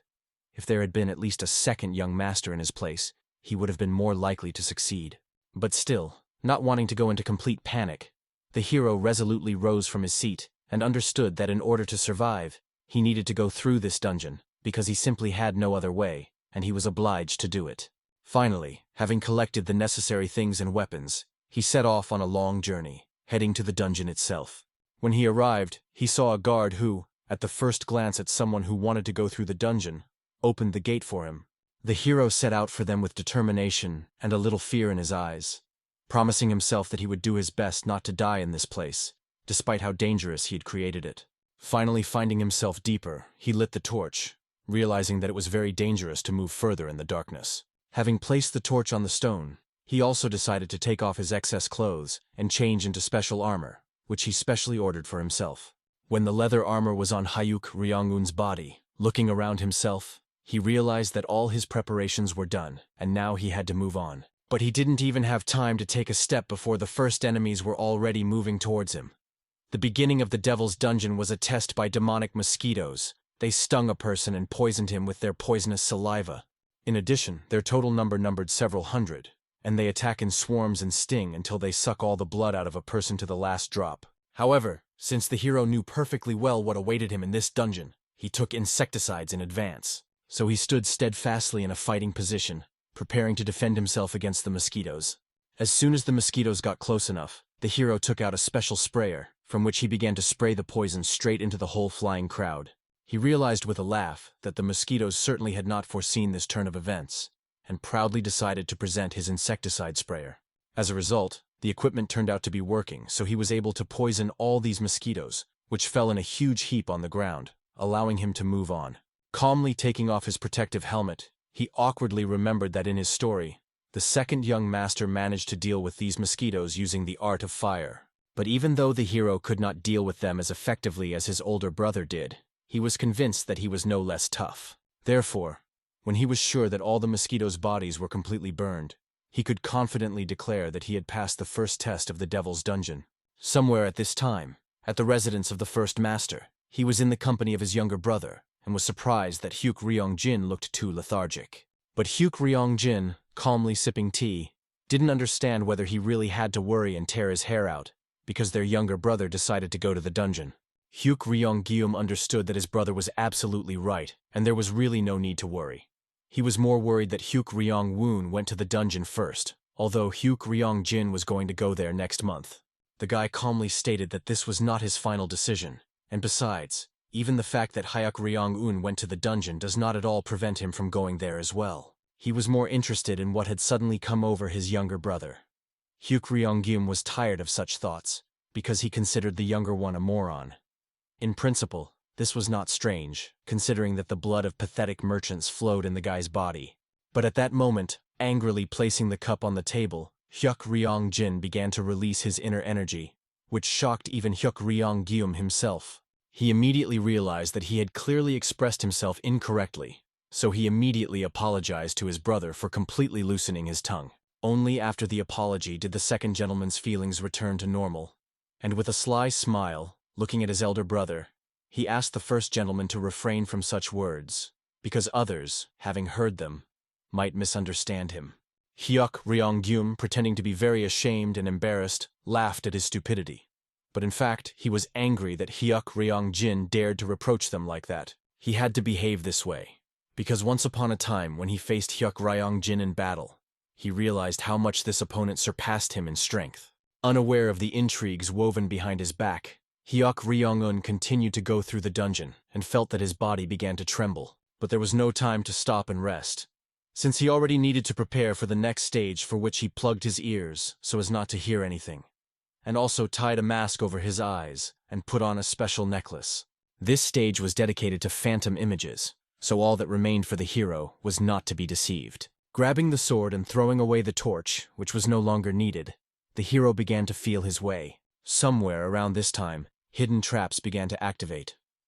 The hero himself remembered very well that he wrote this place in such a way that here every nightmare that appeared in the meters of consciousness broke free. But when the second young master passed through this dungeon, he managed to overcome all this fog with the help of his martial arts. He had not reached the moment when even a grain of doubt settled in him. He did not allow his consciousness to cloud, because otherwise he was completely doomed. Finally, the hero managed to reach the place where his sword felt the ground, which was a sign that his test was over. He ended up near the door. After taking off his beads, he realized that he had again used a dungeon-solving method that was different from that used by the second young master. But he was still glad that the poisonous blood pearl worked as it should. But so far it seemed to him that everything was even suspiciously simple, because now he only had to pass the third test, and he hoped that it would be just as easy. In order to prepare for the third test, he took out a jug from which he took out a viscous liquid. But suddenly, he felt a simply disgusting smell. He didn't understand how he was supposed to overcome such a stench and use something like that, but he had no choice. The desire to live was much stronger than disgust, so he began to rub his clothes with a similar unpleasant-smelling solution. After which, he took out another ampule with the substance and decided to add it to the main container and mix everything. According to his calculations, everything should have worked as he planned, so he went deeper into the cave in order to leave this fetid bottle there. In addition, now that a more serious battle awaits him, he definitely needs to use the gate of a ghost to avoid unnecessary sounds of movement, as well as scale armor to strengthen the protection of his body. Finally, a terrible creature appeared from the depths of the cave, crawling on all fours, which was already frightening with its enormous size. Looking at him, the hero finally understood what the local underground monsters were like. He couldn't believe that something like them really existed, because even a martial artist at his peak would have a hard time dealing with them. The problem was that they could not see and relied mostly on their sense of smell and hearing. For this reason, the hero applied an ointment that suppressed the smell. Now he needs to remain motionless so that the monster considers him some kind of very stone. In addition, the monster's attention should have already been attracted by the bottle next to him. Its smell was much more interesting than that of the hero himself. But the moment the monster sniffed the substance, the fumes emanating from the jar enraged him, and his body began to convulse. The hero realized that this was the perfect moment. So with a deft movement, he quickly jumped over this monster to be at a safer distance. Looking back, he was glad that he had put red chili powder and some volatile substances in this bottle, in order to enhance the effect. But suddenly he saw something much more frightening approaching him. It was not just one monster, there were many of them, and they continued to climb out of the tunnel, heading straight towards the hero. He clearly did not expect that there would be several monsters here, so, huddling to the ground, he tried to behave as inconspicuously as possible. He quickly crawled under a stone, trying not to make any sounds, sat in ambush and began to pray that these monsters would simply pass by without noticing him. At some point, when it seemed that salvation was already close, one of the monsters suddenly noticed the unpleasant smell emanating from the hero, and sticking out his tongue, decided to try it.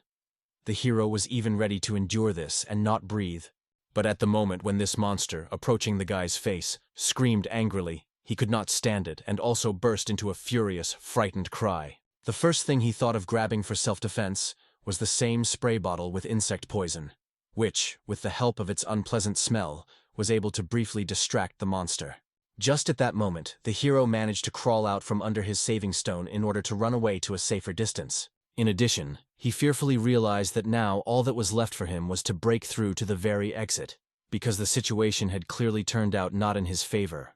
Moreover, everything was aggravated by the fact that due to the fact that he started running, a whole flock of monsters chased him. They followed him by the smell and the sound of his steps.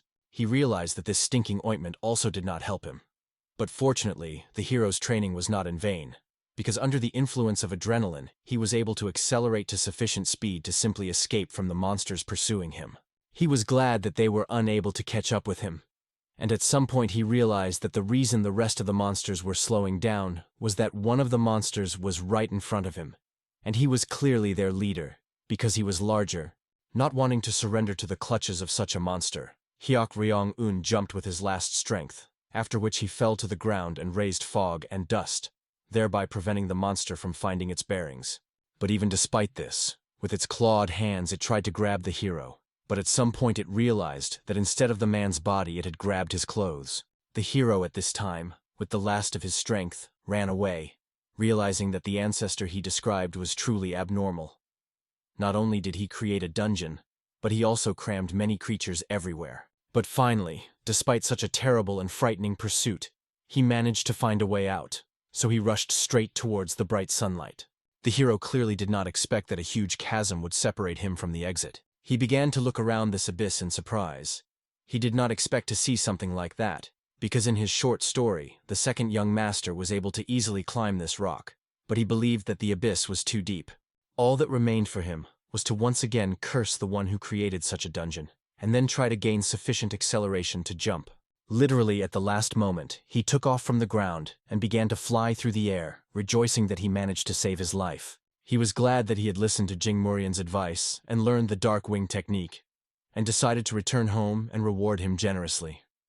But at some point he realized that he had miscalculated the distance, and he failed to grab the edges of the rock.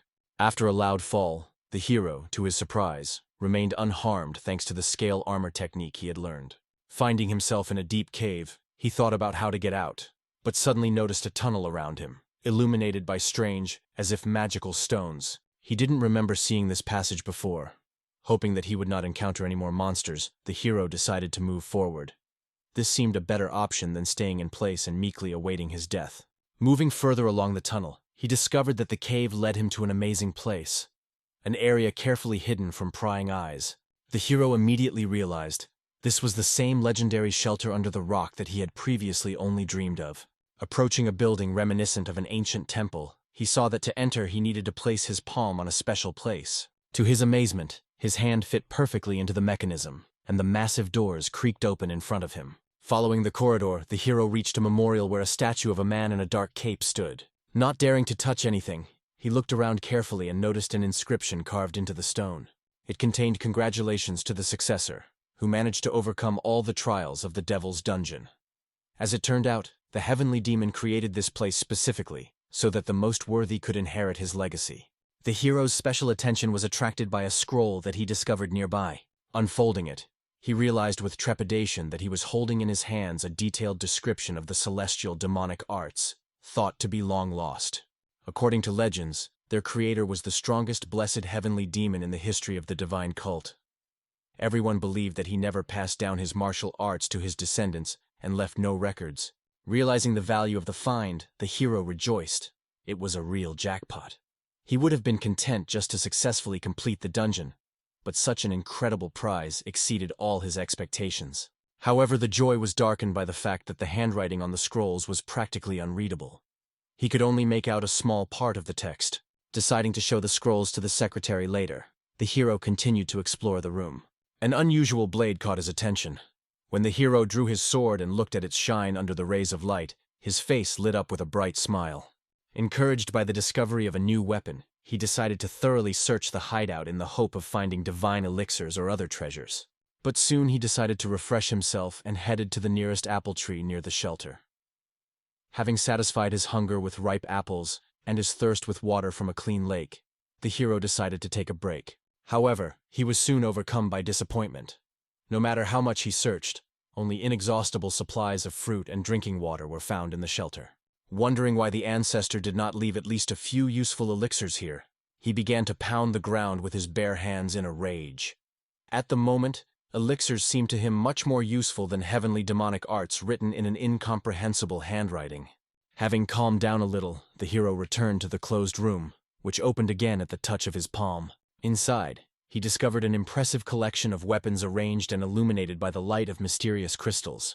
The collection represented themselves: 7 long blades, 5 short swords, 7 spears, and many bows. He was especially interested in a pair of unusual gloves lying next to the weapon. He suggested that these could be the legendary armless dragon gloves that he had once heard about. They felt like regular leather gloves to the touch, but were much more elastic. To his surprise, they were the perfect size for him, and he decided to pick them up. The hero also decided to remove the cape from the statue of his ancestor, mentally apologizing for his action. He understood that clothing that had been preserved in perfect condition for centuries had to be made from exceptional materials. Realizing that there were enough supplies in the shelter, the hero decided to stay here for a while, devoting it to the study of the heavenly demonic arts. Several days passed in this way, and when he felt ready to return home, he collected all the weapons he found to take with him. Despite the impressive weight of the collected weapons, the hero maintained a positive attitude, anticipating the long-awaited return home. Luckily for him, the Blessed Demon's notes contained instructions on how to get from this point to the exit. The only thing that remained unclear was where exactly this path led, but the hero decided that he would figure it out as he went. When he finally got outside, he was momentarily blinded by bright sunlight. Having come to his senses, he noticed an elderly man who, at the sight of Hyuk Ryong-un, literally froze in shock, dropping his cane. Lee Si-won, coming closer to the old man, wanted to find out about his whereabouts, but he only reverently uttered a few words. The elder clearly did not expect to see the Mr. Successor of the heavenly demon, who had descended to their humble place. The next moment, the old man, throwing off all his things, fell to his knees in order to properly greet the distinguished guest. The hero, in bewilderment, asked to explain which successor we were talking about. With tears of awe in his eyes, the old man explained that the person wearing the robe of the heavenly demon and possessing the artifacts was undoubtedly the true heir. It was a great honor for him to meet such an important person. After these words, the excited old man hurriedly left, and the hero, awkwardly looking after him, hoped for his quick return in order to get help in determining his whereabouts.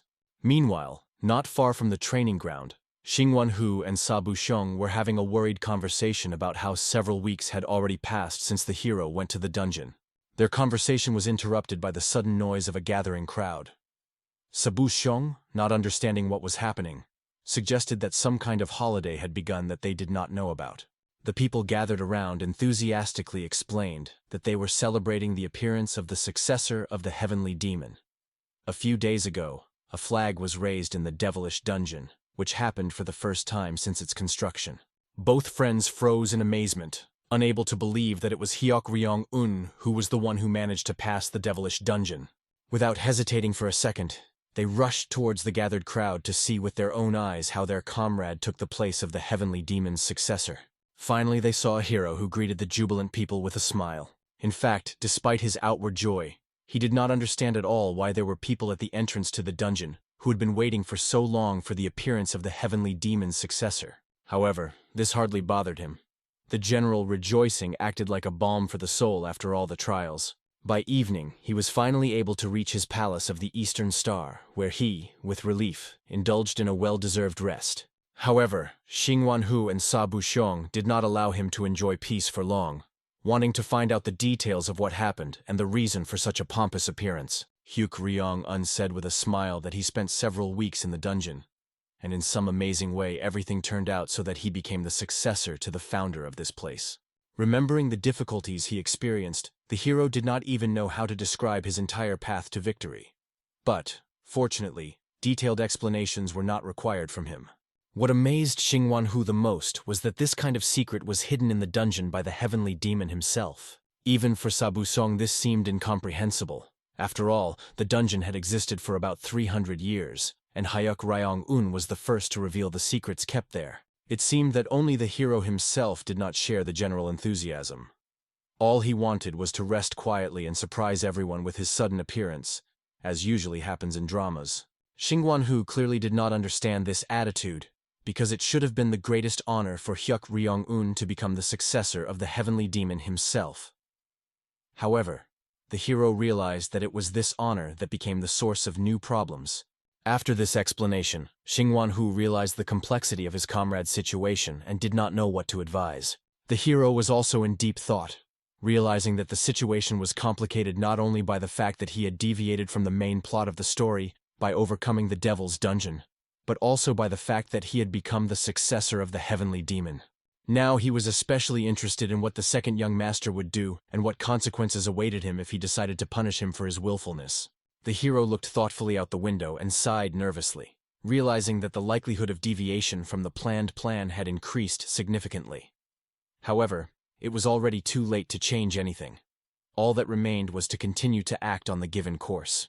With these thoughts, he turned to his comrade and asked Xingwanhu to go on a journey to help with one important matter, not forgetting to remind him of the need to distribute the promised silver to the residents. After resolving all the issues with Xingwanhu, the hero turned his attention to Sabu Xiong. He calmly reported on the completion of the training of the archer riders and shared that after consultation with the secretary Jing Murian, he planned to begin training these warriors in the art of wielding a dagger. At that moment, it dawned on Li Shiwang. If Sabu Xiong and Jing Murian, being experts in martial arts, joined forces, they could create a completely new direction of close combat, adapting the Murim technique to modern tactics of knife fighting. This idea greatly inspired the hero, but he asked Sabu Xiong to temporarily postpone training in close combat, explaining this by prioritizing training in survival skills. When Xingwanhu arrived, he informed the rest of his colleagues that it was necessary to organize an evening meeting for all members of the unit. In addition, he instructed Sabu Xiong to bring Mokdan Pyong. Sabu Xiong looked at the leader with curiosity, trying to understand his plans for this man. But the hero, smiling slyly, only hinted at some special plans. As dusk fell, the leader gathered the secretary, Mokdan Pyong, Sabu Xiong, and the rest in one room to discuss pressing matters. Mokdan Pyong looked extremely alarmed. He had absolutely no desire to meet these people, and was perplexed why he was invited to the general gathering. Feeling the awkwardness of the situation, he was nervous. But the hero, as if not noticing his excitement, only smiled and ordered the servants to bring in what he had prepared in advance. Soon the doors swung open, and several people, with considerable effort, brought in a massive chest that even Hyuk Ryong-un himself could hardly lift. When the chest was lowered to the ground, the curious secretary was the first to approach it, excitedly asking the gentleman about the contents. Instead of long explanations, the hero simply opened the lid, revealing exquisite equipment obtained from the dungeon, which stood out with special grace and extraordinary brilliance. In a calm tone, he explained that this weapon, despite its appearance, had very special properties, and invited his comrades to choose what they liked, and he planned to get rid of the rest. Xingwanhu and Sabu Xiong began to examine the contents of the chest with obvious pleasure, choosing a suitable weapon for themselves, while the secretary could not believe that Hyuk Ryong-un was really ready to part with such a valuable arsenal. Smiling, the hero explained that he was well aware of the value of weapons, but considered the talents of his people immeasurably more important. However, his true thoughts were somewhat different. The assistants immediately bowed before the master, expressing deep gratitude for such a generous gift, after which each chose a weapon to his liking. Xingwanhu was the first to decide, taking a sword richly decorated with gold and precious stones, which, despite centuries of storage, looked like new and retained its sharpness. Next, Sa Bu-seong chose an elegant bow, whose appearance unmistakably indicated the work of the best craftsman of his time. Less confident in his choice was Jing Murian, who excitedly looked at the ancient weapons, but could not find anything suitable. Realizing that the secretary's age was no longer conducive to active battles, the hero offered him a small, at first glance inconspicuous ring, fraught with enormous power. Handing the dark dragon ring to the secretary, the hero explained that it has the same effect as the blood dragon pearl. Realizing the value of the gift, the secretary felt awkward at the gentleman's generosity. In reality, the hero was simply thinking pragmatically, realizing that he could not allow his best tactician to be vulnerable to poisoning. Finally, Mok Dan-pyong approached the chest, clearly indecisive, not understanding whether it would be appropriate for him to accept such a generous gift. Fortunately, the hero who arrived in time immediately dispelled Mok Dan-pyong's doubts, explaining that the weapons were not intended for him here, and smiled slightly feignedly. Mok Dan-pyong inquired about the reason for his invitation, to which Hyuk Ryong-un explained that he had a special task, to sell the remaining artifacts of the heavenly demon for a decent price, given his family's deep knowledge of weapons. Mok Dan-pyong hesitated awkwardly, wanting to clarify the size of the reward, but the hero, smiling, asked his old acquaintance to discard unnecessary ceremony and simply complete the order, selling as many artifacts as possible. The next day, Hyuk Ryong-wol walked thoughtfully in her estate, thinking about how her younger brother could become the heir of the heavenly demon after passing the devilish dungeon. Suddenly, upon entering one of the rooms, she found Hyuk Ryong-un bowing in a bow, who joyfully greeted his dear sister. The woman, however, was angry that her younger brother again dared to appear without an invitation. Instead of explanations and justifications, the hero calmly handed her a small medal with a symbol already familiar to Hyuk Ryong-wol, the seal of the Rahu clan. She was amazed that Hyuk Ryong-un managed to enlist their support, although he had recently returned from his journey. The hero, confidently looking into his sister's eyes, reminded him that he always keeps his word, just as she promised to give him an answer. Before she said anything, the girl reproached herself for doubting this man, although his words invariably turned out to be true. First, she decided to find out how he managed to gain recognition from the Rahu clan, which was not an easy task.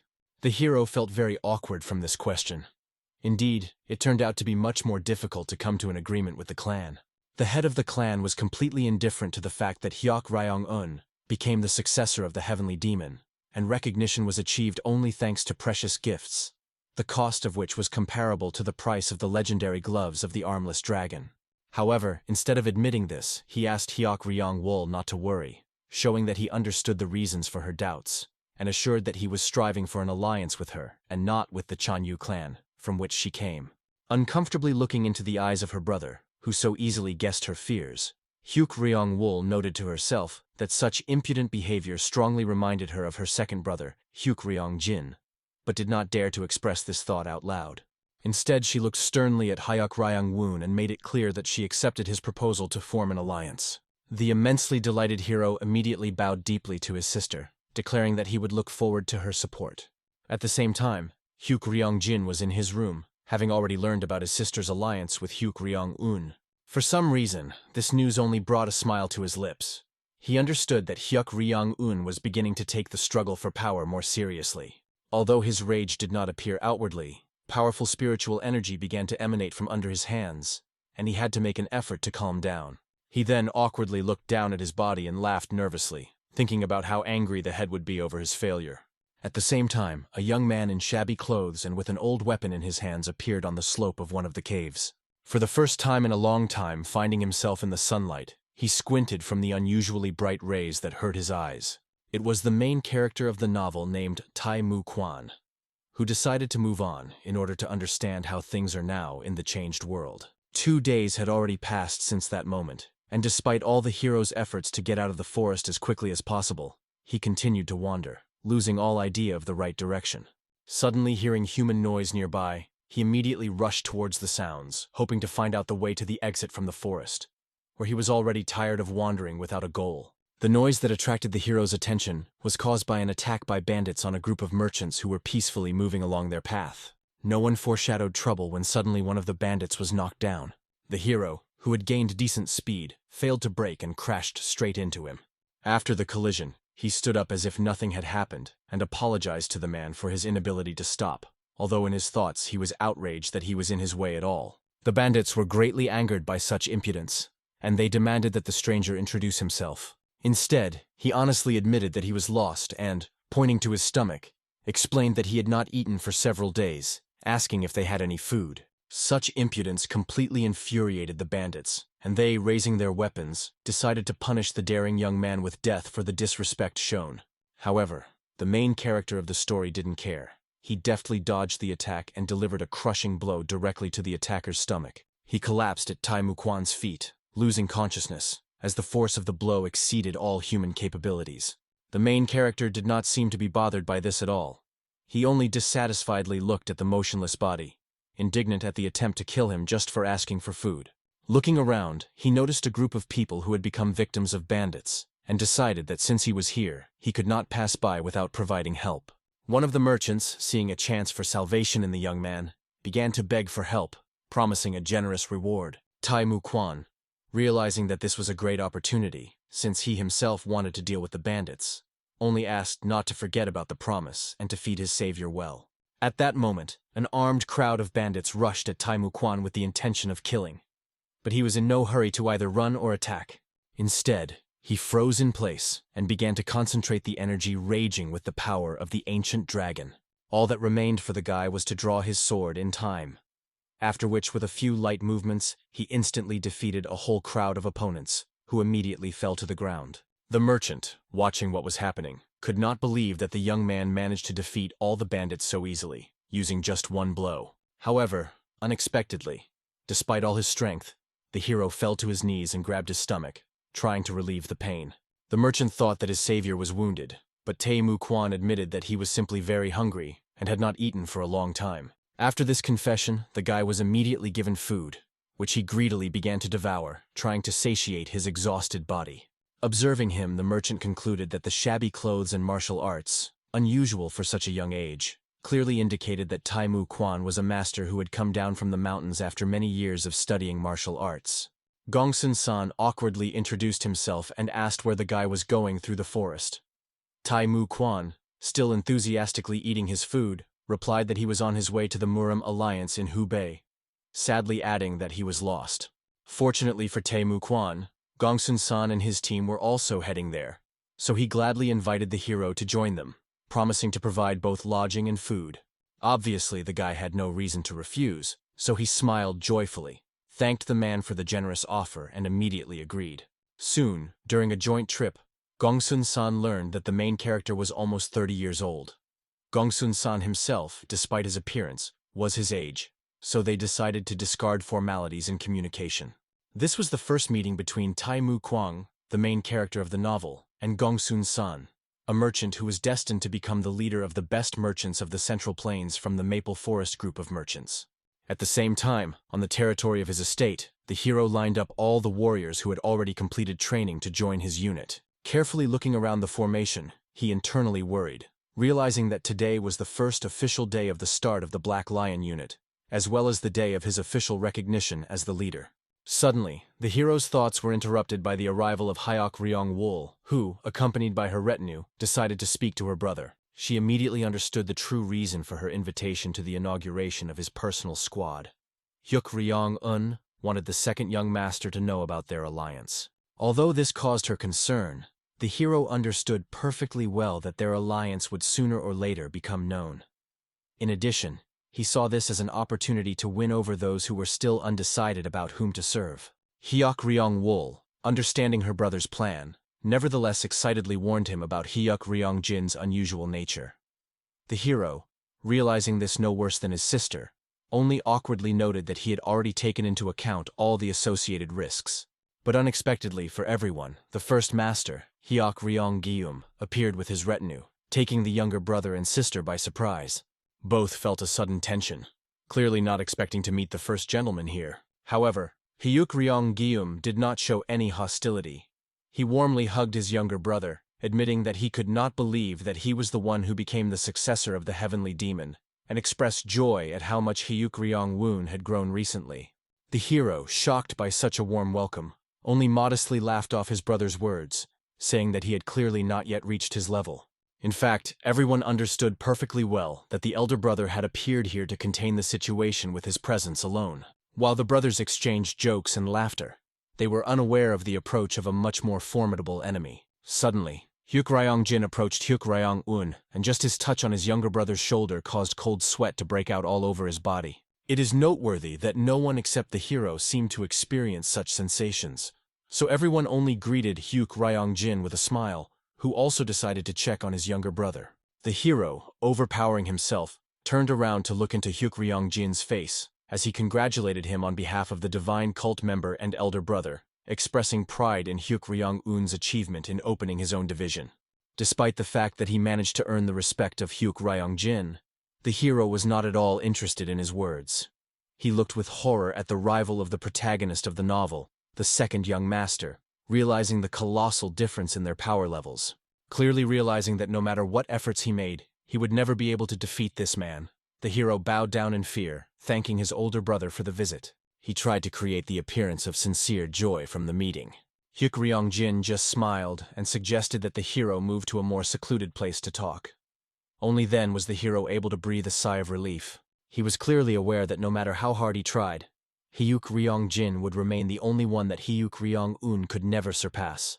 If his only goal was not to survive the war against the protagonist Tae-mu Kwang and return to his world, he would have obeyed the second young master, but now he had no choice. He understood that one day their interests would inevitably collide. In the meantime, he breathed a sigh of relief, imagining how long his path to returning home would be. As all the important people gathered inside the manor, Xingwan-hu spoke to them, announcing that after the inauguration ceremony of the Black Lion squad was completed, they could finally proceed with the long-awaited auction of the heavenly demon weapons. After these words, the crowd immediately began to whisper, realizing that the opportunity to acquire one of the heavenly demon weapons only comes once in a lifetime. Guests eagerly wondered about the upcoming prices for artifacts. Looking at the faces of those present, filled with a variety of emotions, Xingwan-hu noted with satisfaction that they managed to make the right impression, and glanced at Hyuk Ryong-un to see his reaction. He was also immensely pleased, although not surprised. After all, the auction of the heavenly demon's weapons could not help but cause such a stir among the members of the sacred cult. In their place, Xingwan-hu would also passionately desire to obtain such relics. Finally, the time came for the presentation of the first lot. The quadrangular halberd of the heavenly demon, which marked the beginning of the auction. Jing Murian undertook to represent her, setting a starting price of 1,000 taels of silver.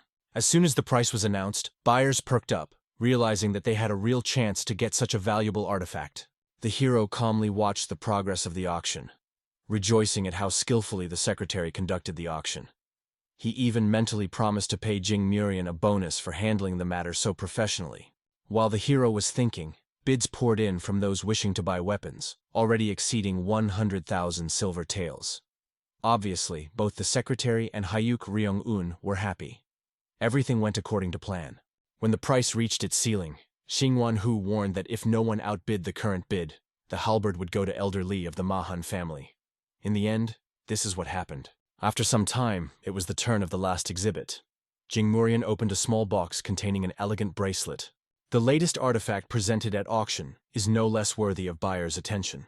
The elder, carefully holding the bracelet, explained that it belonged to a heavenly demon and deserved special attention from the future owner. After his words, the buyers' faces lit up with anticipation. Everyone wanted to get such jewelry, especially considering the expectations of an acceptable price. However, with a somewhat awkward and even uncertain expression on his face, the secretary announced the starting price of 500,000 silver taels. The hero watched as the faces of potential buyers were distorted in shock. He understood the reason for their reaction. 500,000 taels of silver was equal to almost a full million South Korean won. Although he expected that even this rate would be increased, to his great surprise, the participants only began to doubt, considering it irrational to give such a huge amount for a simple trinket. Unexpectedly for everyone, the second young master raised his hand and resolutely declared his desire to purchase a bracelet for 5 million taels, plunging those around him into a state of indescribable shock. Although the secretary understood that higher rates were unlikely to appear, he still formally inquired about other proposals. When none followed, the already tired Xingwan-hu, with all his strength, proclaimed the winner. congratulating the buyer of the Divine Demon Bracelet. Hyuk Ryongjin rose from his seat to loud applause from those present. The hero was completely confused, not understanding why Hyuk Ryongjin decided to purchase this relic of the Heavenly Demon for such an impressive amount, because it seemed to be just a trinket. However, as soon as the bracelet was in the hands of the second young master, something unusual began to happen. Dark energy swirled around his hands, after which the bracelet completely disappeared. Instead, a weapon impressive in its sharpness appeared in the hands of Hyuk Ryongjin. The crowd erupted in surprise, clearly not expecting that an ordinary bracelet could turn into a sword. Lee Si-woon was in shock, not understanding how he could have missed this feature when checking the bracelet. After all, when he put it on, nothing like that happened. Now he realized that 5 million was a paltry price for such a unique artifact. The second gentleman looked at the unexpected acquisition with obvious pleasure. Although he honestly admitted to Hyuk Ryong-un that he did not know the true value of the bracelet, and bought it simply because he liked it, without even knowing about its true nature. When Hyuk Ryongjin wanted to hide the weapon, he concentrated his internal energy, after which the bracelet instantly responded and reappeared on his hand. Taking it off, the second young master handed the bracelet to Hyuk Ryong-won, awkwardly admitting that he did not consider himself worthy of such a unique thing, given his initial ignorance of its true value. However, the hero, realizing that refusing the bracelet would be an unforgivable mistake, bowed respectfully and stated that the divine relic had already recognized its true owner in the person of Hyuk Ryongjin. Realizing the futility of arguing, Hyuk Ryongjin agreed with his younger brother and solemnly promised to become a worthy successor to the original owners of this powerful weapon. After these words, the crowd burst into even more wild rejoicing, praising the second young master and proclaiming him the true heir of the heavenly demon. For the hero, this even brought some relief. Now that the public's attention was completely focused on his older brother, he could calmly prepare for the next stage of his plan, especially considering that the real game was just beginning. At the same time, unknown warriors, having made their way to the cave where the main character was, found only traces indicating someone's recent departure. Their leader realized that they were indeed late, although it was he who had been tasked with immediately reporting anyone leaving the seclusion. Not wanting to waste a minute, he decided to urgently go to the master to warn the main group. Meanwhile, Xing Wanhu, Sabu Xiong and Jing Murian gathered in the negotiation room to sum up the results of the auction. Xing Wanhu was clearly disappointed by the rumors that had spread that the second young master was the true heir of the heavenly demon. Jing Murian felt ashamed, considering it his fault for not examining the bracelet carefully enough and failing to reveal its true nature. Suddenly the hero entered the room, carrying an impressive stack of books and scrolls. Trying not to drop them, he asked his friends for help. The first to respond was Xing Wanhu, who immediately took some of the books and placed them on the table, curiously asking about their contents. He then awkwardly inquired about his friend's well-being after the bracelet situation. The hero, smiling and scratching the back of his head, admitted that he did not need the bracelet at all. If he had known about the hidden ability of the artifact, he would have simply sold it at a higher price. These words shocked Xing Wanhu, Sabu Xiong and the secretary, as they expected that, knowing the true power of the bracelet, the hero would definitely keep it for himself. However, he explained that he had already tried wearing the bracelet and understood that the artifact reacts to the internal energy of the wearer, and is activated only at a level of strength comparable to the strength of the second young master, or higher. Despite the explanations, the comrades were clearly saddened, believing that Hyuk Ryong-un must be offended by realizing the inadequacy of his own strength. In fact, the hero was much more worried about how he would have to fight the main character in the form of Hyuk Ryong-un. That's why he brought all these books for careful preparation. Suddenly, among the brought scrolls, an urgent message was discovered from a group of Dombai traders. When the hero unrolled the scroll, his face was distorted with horror, and a chill ran down his back. The message announced the appearance of a person who had left the cave. The frightened Hyuk Ryong-won could not believe that the main character Tai Mu Kwang, who was supposed to come out after 2 years of training, for some reason appeared earlier. After all, there was still at least 6 months left before the Heavenly Demon Festival. The scroll fell from his trembling hands as he realized that, apparently, it was his actions that had such a profound impact on the events of the novel. Clutching his hair in rage and helplessness, Lee Si-woon realized that he urgently needed to come up with a way to delay his inevitable death at the hands of Tai Mu Kwan. Lee Si-woon forced himself to calm down, realizing that he was not the same Hyuk Ryong-won from the novel, which meant that the plot could definitely change in his favor. At the same time, the main character of the novel was chasing bandits who could not understand who this mysterious pursuer was and why he continued the chase so stubbornly. Events move forward 2 hours ago, when the bandits discovered the young girl and rejoiced at the success of their plan.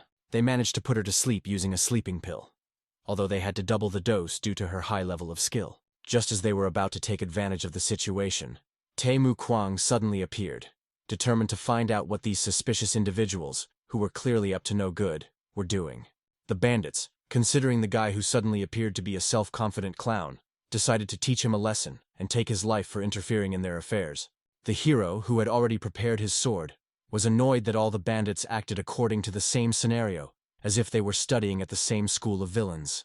With one lightning strike, he left his opponents without weapons. His skillful use of a sword made it possible to simply cut the blades of their weapons. The bandits looked at the enemy in horror, unable to believe that someone could have such incredible strength. The hero, before dealing with them completely, looked at their frightened faces with a smile and inquired about a way to bring the girl to consciousness. Instead of answering, the bandits only looked at each other, silently agreeing not to answer this impudent man's questions. They quickly took out vials of volatile poison and threw them straight at the hero, expecting him to instantly suffocate. So confident in the lethality of their weapon, capable of killing a bull with one blow, they did not even try to run away. However, to their amazement, instead of falling dead, Tae-Mu Kwang confidently walked towards them, only rubbing his nose due to the pepper added to the poison causing sneezing. At that moment, the bandits realized that in front of them was a real martial arts master, invulnerable to poisons, and began to run. Events returned to the current moment. After a short chase, the hero stopped for a decisive attack that was supposed to defeat his opponents. After the impact, both men collapsed lifelessly to the ground. The hero only remarked displeasedly that they shouldn't have angered him while he was in a good mood. Having searched the defeated opponents in the hope of finding a means to awaken the girl from the effects of the sleeping pills, he discovered a small ampule. Returning to the girl, he brought the find to her nose, trying to bring her to her senses. At that moment, the excited voice of Gongsun-san was heard, who had been looking for the suddenly disappeared Tae-Mu Kwang all this time. The out-of-breath Gongsun-san inquired about the reason for the sudden disappearance of his new comrade. Although he knew about Tae-Mu Kwang's fighting abilities, he still reminded him of his poor spatial orientation. Suddenly his attention was attracted by a girl who began to regain consciousness, and even managed to get to her feet. Having made sure of her awakening, the hero inquired about her well-being and warned about the dangers lurking in these parts. The girl bowed low, expressing gratitude to her savior. At that moment, Gongsun-san recognized her as the divine moon goddess. Tae-Mu Kwang, who had never heard of such a title, received an explanation from Gongsun-san. This was the same legendary warrior who punished villains in Jianghu. Having learned about this, the hero was sincerely delighted to meet him and enthusiastically greeted the girl, although she modestly noted that her title was greatly exaggerated. Soon she tried to take her leave to continue on her way. But to her amazement, Tae-Mu Kwang, who was far behind, blocked her path with one swift movement. The girl could not believe such a speed of movement. As it turned out, Tae-Mu Kwang stopped Sil Suyan, wanting to make an acquaintance, and introduced himself by asking her name. This is how the fateful meeting of the protagonist and the main heroine of the novel took place. Wasting no time, Tae-Mu Kwang declared the significance of their meeting and offered to share dinner with him. Intrigued by the unusual stranger, the girl agreed to his proposal. Some time passed, and Sabu Xiong, along with his unit, set off to carry out their first combat mission under the banner of the Black Lion. Having won a landslide victory, he sent a messenger to inform the leader of their squad that he intended to deal with the remaining members of the enemy squad before returning. Immediately gathering a small detachment of the strongest and most loyal warriors, they set off to pursue those who managed to escape from the battlefield. When this news reached Hyuk-ryong-un, he sincerely rejoiced at the foresight of Sabu Xiong, who decided to immediately deal with the surviving opponents. Eliminating the remaining fighters would mean the complete liberation of the Western Zone. Xingguanhu perfectly understood the reason for the leader's joy. This would be an impressive first achievement after arriving at the central headquarters of the sacred cult. The hero was more than pleased that the Black Lion unit, which he initially did not have high hopes for, exceeded all his expectations. Thanks to their coordinated work, his chances of survival increased significantly. However, his thoughts were interrupted by the arrival of a messenger announcing the arrival of a letter from the cult leader. Following tradition, the hero knelt respectfully and extended his hands to the scroll, expressing gratitude for the message. Despite observing all the formalities, In his soul he felt very tired, and did not understand the reasons for this unexpected letter. All he wanted at this moment was a little rest. However, having unfolded the message, his face distorted with fear. He was invited to the castle the very next day. The hero sat at his workplace until late at night, tormented by thoughts about the reasons for such a sudden call. It seemed as if the cult leader had learned something about his true nature. The hero understood that it was impossible to allow anyone, especially such a powerful person, to suspect that Hyuk Ryong-un was possessed by another spirit. This could ruin his entire carefully constructed plan. Considering that just a year after the Heavenly Demon Festival, the Devil cult would enter into a war with the Murim Alliance, time was critically short. He needed to return home before these events began. Grabbing his notebook, which contained his survival plan and was his secret weapon, he threw himself into intense work, trying to find a way to protect his life. The next day, all the children gathered to greet the cult leader and their father. Each of them, standing in front of such a powerful figure, experienced mixed feelings, from awkwardness to outright fear, especially strong in Hyuk Ryong-un. His concern was heightened by the fact that the cult leader Hyuk Ryong-moon was the strongest among all the sacred cult leaders. When the cult elder ordered everyone to salute the guardian of the sacred flame, those present dropped to their knees. Hyuk Ryong-gyum spoke first, pronouncing a solemn greeting to the ruler of the sacred flame, the lord of their destinies and the noble creature, the ruler of all living things. His head bowed so low that it almost touched the floor, causing the hero embarrassment from such a ceremonial greeting. Hyuk Ryong-moon also did not seem to like such a formal address, and with a slight wave of his hand he made it clear that such a greeting was enough. Smiling good-naturedly, he declared that it was not necessary to observe formalities in the relationship between father and children, inviting everyone to go for tea and relaxation. The main character clearly did not expect such a turn, but noticeably relaxed, realizing that the meeting could go easier than he expected. When everyone gathered at one table without prying eyes, Hyuk Ryong-moon took off his dress uniform. Before this, he had repeatedly complained to the advisor about the inconvenience of the sacred vestments, although he seemed to not care. Having joined the children, he began to ask them about the affairs and news in their lives. He paid special attention to Hyuk Ryong-un, who, just from his father's address, began to tremble like a leaf in a strong wind. As it turned out, the leader wanted to see the sword of the heavenly demon. This was almost the only reason for Hyuk Ryong-un's invitation, because he really wanted to look at the legendary weapon. When the blade was in the hands of the leader, he began to examine it with obvious satisfaction. Deciding to test the weapon, he grabbed the handle tighter and made a powerful swing, putting his internal energy into it. Despite the test nature of the blow, its power was such that everyone present felt a strong blow of wind generated by the internal energy of Hyuk Ryong-moon. Suddenly, the leader, as if immersed in a trance, began to talk to the blade, expressing understanding of its difficult fate and admiring its strength. The hero watched this unusual scene in amazement, not believing his eyes. Hyuk Ryong-moon really communicated with the sword. An alarming thought flashed through his head. Had he really discovered the consciousness hidden inside the blade? The man approached the hero and returned the sword to him, asking him to carefully store such an outstanding weapon. As soon as the blade was again in the hands of Hyuk Ryong-un, he immediately tried to mentally contact him. But the sword either did not want to answer, or the hero simply could not hear his words. At this moment, the father's attention switched to his second son, who handed him the bracelet for inspection. However, when the leader tried to activate the artifact by putting internal power into it, nothing happened. This did not upset the man. He understood that probably only Hyuk Ryong-jin was able to wield this sword, and the bracelet would somehow recognize its true owner. Hyuk Ryong-jin, not knowing the exact answer to this question, explained with a slight smile that he had already asked several people to try to activate the bracelet, but without success, so he decided to make the same request to his father. When the study of the heavenly demon artifacts was finished, Hyuk Ryong-wol inquired about the true reason for their common collection. The man's face immediately became serious.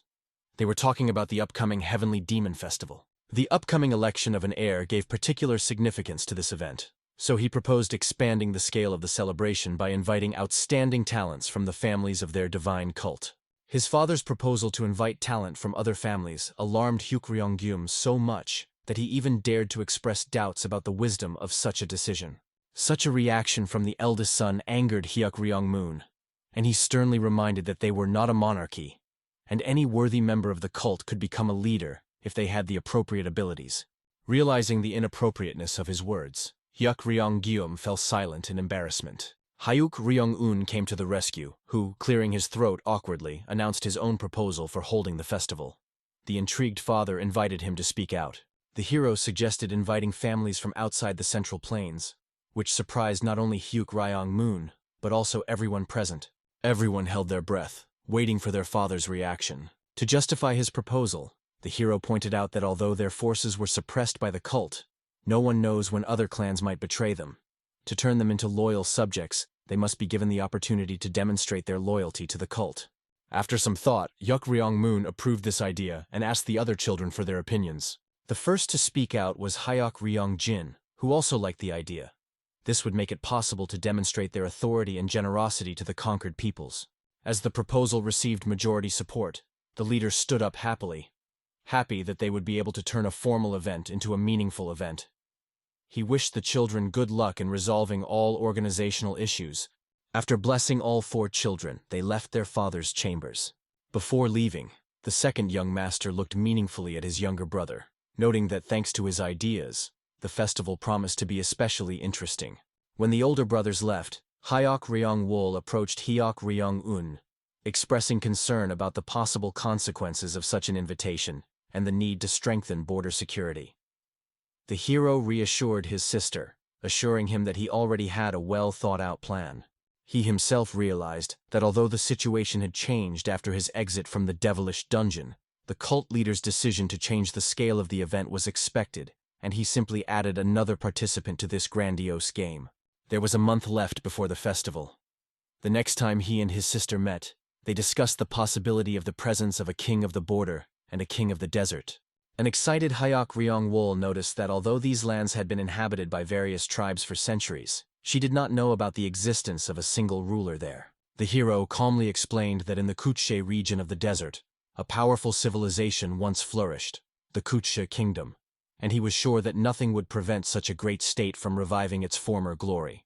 Hearing the name of this region, Hyuk Ryong-wol instantly realized that we were talking about the powerful Asan tribe, which had inhabited these lands since ancient times, and her guess turned out to be correct. The hero added that the Asan tribe had been accumulating wealth and military power for centuries, and now more than 36 tribes of the desert recognized their supremacy, becoming their loyal allies.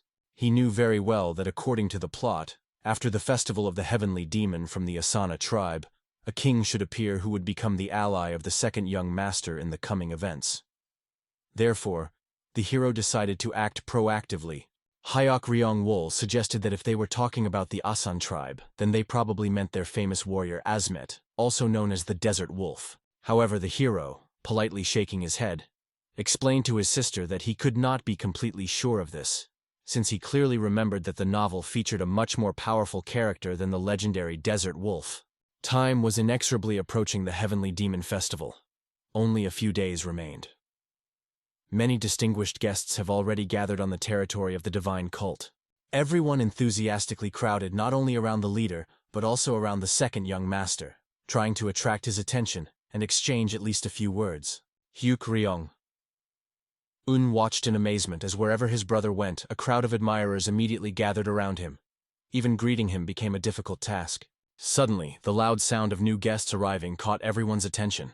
The arrival turned out to be Asmet himself, who in the future was destined to become the king of the desert. He approached the cult leader with dignity and, bowing respectfully, announced his arrival in order to strengthen the relationship between the Asana clan and the divine cult. He also expressed his desire to take part in the festival at the personal invitation of the leader. Hyuk Ryong-moon, clearly delighted to see him, offered a drink to the meeting and cordially welcomed Asmet to the cult. Hyuk Ryong-wol watched this scene carefully, admiring her father's ability to easily find a common language with a variety of people. Turning to her brother to find out his plans for convincing Asmet, she was surprised to find that he had already disappeared. At this moment, the hero, fairly tipsy, was already heading to the wolf with a challenge to a duel, citing rumors about his fighting skills. Asmet calmly reminded the fourth master of his status as a guest and suggested postponing the duel to a more appropriate time. However, the hero only laughed, drawing his sword, and accused Asmet of cowardice, saying that despite all the legends about his strength, he was afraid to take on the challenge. Frightened Hyuk Ryong-wol, observing such defiant behavior of her younger brother, could not believe her eyes. He behaved like an ordinary drunken bully, and not like the son of a cult leader. However, the provocation achieved its goal. Asmet, seriously angry, stopped restraining his internal energy and demanded that the enemy be silent before it was too late. The hero, more conveniently grabbing the sword, just grinned, saying that such threats do not frighten him. With a battle cry, he rushed at Asmet, offering to play and satisfy his interest in the enemy's strength. Their blades collided, and Asmet, having repulsed Hyok Ryong-un's attack, was no longer going to retreat, ready to teach the impudent youth a lesson. Hyok Ryong-un, encouraged that the enemy had finally shown his true strength, continued the onslaught. However, to the surprise of both fighters, instead of continuing the fight, there was an unexpected intervention by Hyuk Ryong-jin, who broke up the battle. The hero was even surprised at the early intervention of the second gentleman. According to his calculations, this should have happened a little later. Feigning severe intoxication, he dramatically fell to the ground. The dissatisfied second master ordered the servants to take his brother away, while he continued to scold and demand that the fight with Asmet continue. Hyuk Ryong-jin immediately apologized to the guests for his brother's inappropriate behavior, but Asmet, showing understanding, treated the situation condescendingly, blaming it all on the influence of alcohol, and asked not to worry about this incident. Hyuk Ryong-wol, who was carefully watching what was happening, clearly understood that her brother was up to something. Such reckless behavior was completely unlike him. Soon after the incident, the hero quickly sobered up, being surprised at the power of alcohol. Although he didn't plan to provoke an open fight, he didn't expect the situation to go this far. Suddenly, near the gazebo, he noticed the very girl he had been looking for all this time. Her name was Asuna Sara, and she was Asmet's sister. When the girl turned around, she immediately recognized her visitor, the fourth young master, about whom she had heard a lot. He was known as the leader's youngest son, notorious for his unacceptable behavior. However, after clearing the Heavenly Demon dungeon, he was called the heir of the Heavenly Demon. Considering the recent incident with her brother, Sarah was not eager to communicate with this person, and was about to say goodbye. But the hero suddenly announced that it would not be easy for her brother to become king of the desert.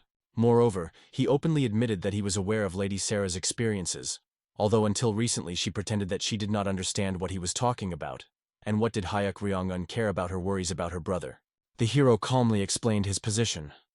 Despite the fact that Asmet was an unsurpassed warrior who fought for justice, was brave and unshakable, all these qualities characterized him precisely as a warrior. Being a king is a much more complex and multifaceted task. In his opinion, today's incident clearly demonstrated Asmet's unpreparedness for the role of ruler. A real king would never draw his sword for mere provocation. Sarah thought deeply about these words, although she tried not to show it. She shared a similar opinion of her brother, and considered his clash with Hyuk Ryong-un unworthy of the future king. At this moment, the hero declared that it was she, and not her brother, who was worthy of the throne of the desert. All these years, Asmet's bright glory overshadowed her achievements, but it was thanks to Lady Sarah that the Asuna clan was able to become one of the most powerful tribes. Sarah was sincerely perplexed as to how she could lay claim to the throne, since it seemed impossible for many reasons. Smiling slyly, the hero recalled that, as the leader of a divine cult and an official member of the Rahu clan, he had all the necessary resources to help her become queen of the desert. While Hyuk Ryong-won fought for survival and made connections, the main characters of the novel with the main character faced a new threat to everyone's safety. A man suffering from some strange illness grabbed the boy and, threatening him with violence, ordered Tae Mu Kwan and Sil Su Young to keep their distance. Tae Mu Kwan, not succumbing to provocations, but gradually closing the distance, calmly invited the man to give up and let the child go. These words only intensified the rage of the criminal. He again demanded not to approach, demonstrating the seriousness of his intentions to deal with the child.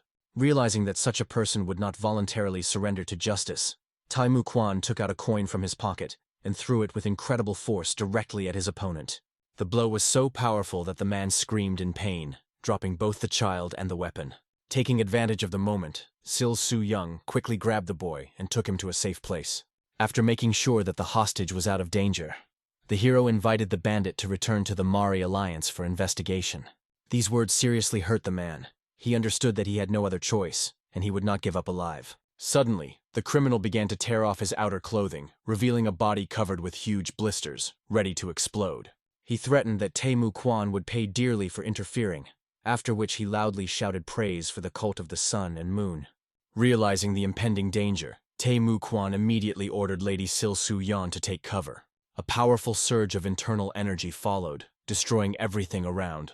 The hero closest to the man barely managed to escape by creating a protective shield with his sword, which was spun to incredible speed.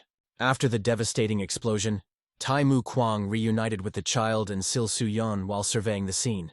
If Sil Su Yan's face showed frustration, then Tai Mu Kwan's face was distorted by a furious grimace.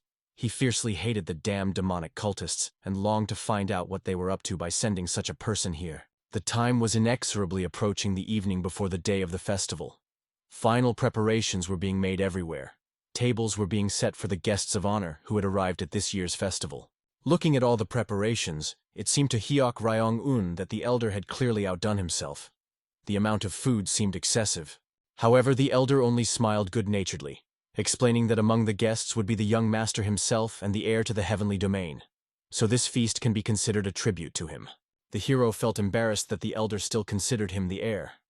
After the fight he caused at the banquet, his reputation was pretty tarnished. Although the hero admitted that he had gone a little overboard with his plans, he still achieved the desired result. His image as Hyuk Ryong-un was not as important in this situation as the image of the king of the border. Besides, after his outburst, the second young master should have relaxed and stopped paying so much attention to him. Suddenly, the thoughts were interrupted by a hurrying maid, reporting the arrival of an important guest. Turning around, he saw Lady Sarah, who, observing all the rules of etiquette, bowed in greeting, after which, with a graceful movement, she removed the mask that hid her beautiful face. She suggested discussing urgent issues, and the hero, deciding not to postpone the important conversation, waited until the elder left, remaining in the circle of only his most trusted assistants. At this moment, Hyuk Ryong-un's retinue could not hide their admiration. Everyone was fascinated by the unearthly beauty of the arriving girl. However, Lady Sarah, being not only beautiful, but also an unusually serious person, got down to business without further ado. She directly asked the master how he planned to defeat the second young master in the upcoming trial. Hyuk Ryong-un was struck by her straightforwardness. However, this is precisely the approach that should be expected from such a talented ruler of Sarah. To form an alliance, she needs to be confident in his abilities. The hero asked the servant to bring something that would convince Lady Sarah of his competence.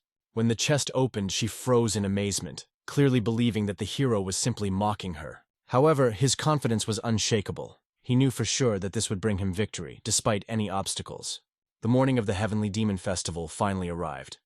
The hero arrived at the testing site, a rocky plateau, decorated with majestic spreading trees. He was pleased that events unfolded exactly as in the original novel. They actually headed to the mountains east of the Red River to conduct the test.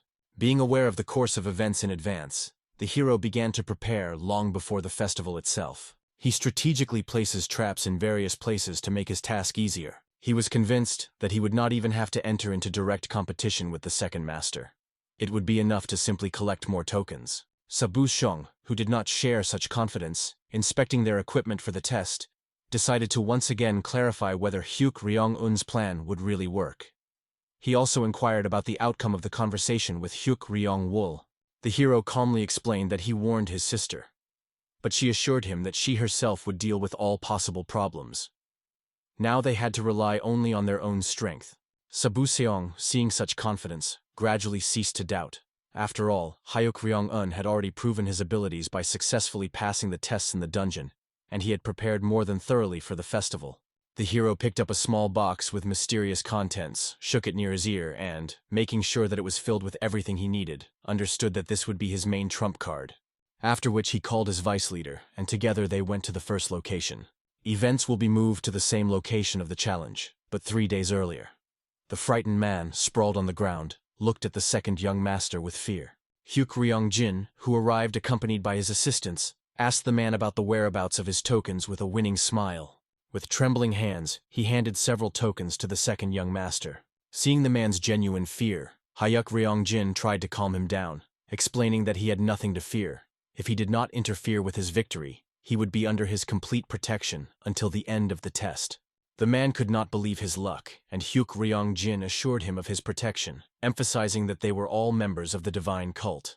Therefore, it would be unreasonable to shed the blood of one's co-religionist. As a sign of reconciliation, he extended his hand, helping the man up. Returning to the present moment, Hyuk Ryong Wol, together with her faithful assistant, was rapidly moving along the winding mountain path, rushing to reach the intended goal as quickly as possible. The bitter realization of her own mistake tormented her.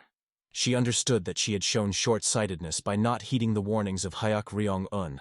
The day before, her brother came to her with an important warning. He explained in detail the essence of the upcoming competition.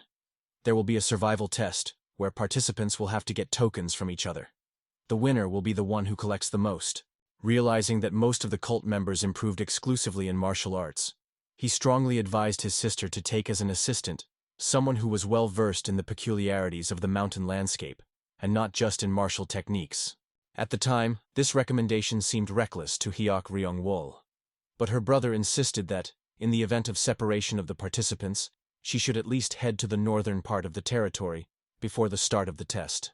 Now, acutely aware of her mistake in choosing an assistant from the Shanyi clan, she hurried to correct the mistake. She was counting on a simple fight without rules, as it had been 3 years ago.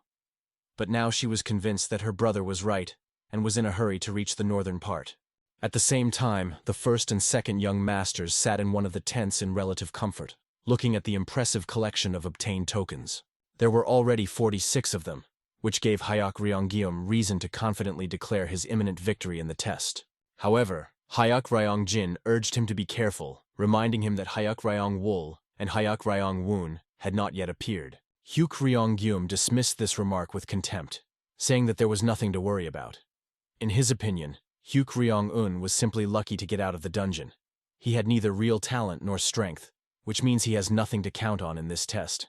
But Hyuk Ryong-jin had a different opinion.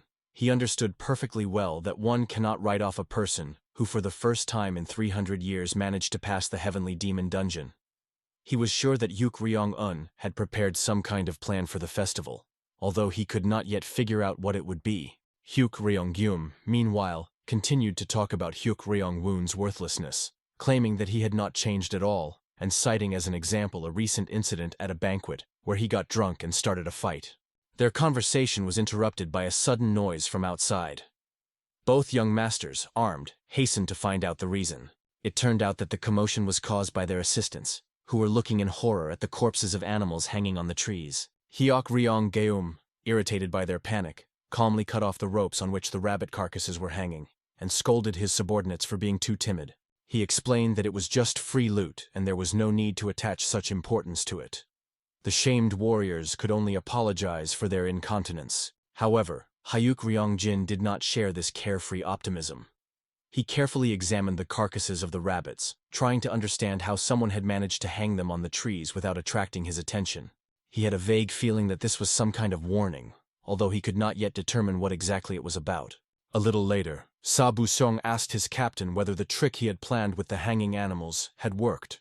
The hero only smiled slyly, assuring his comrade that such a performance would definitely not go unnoticed.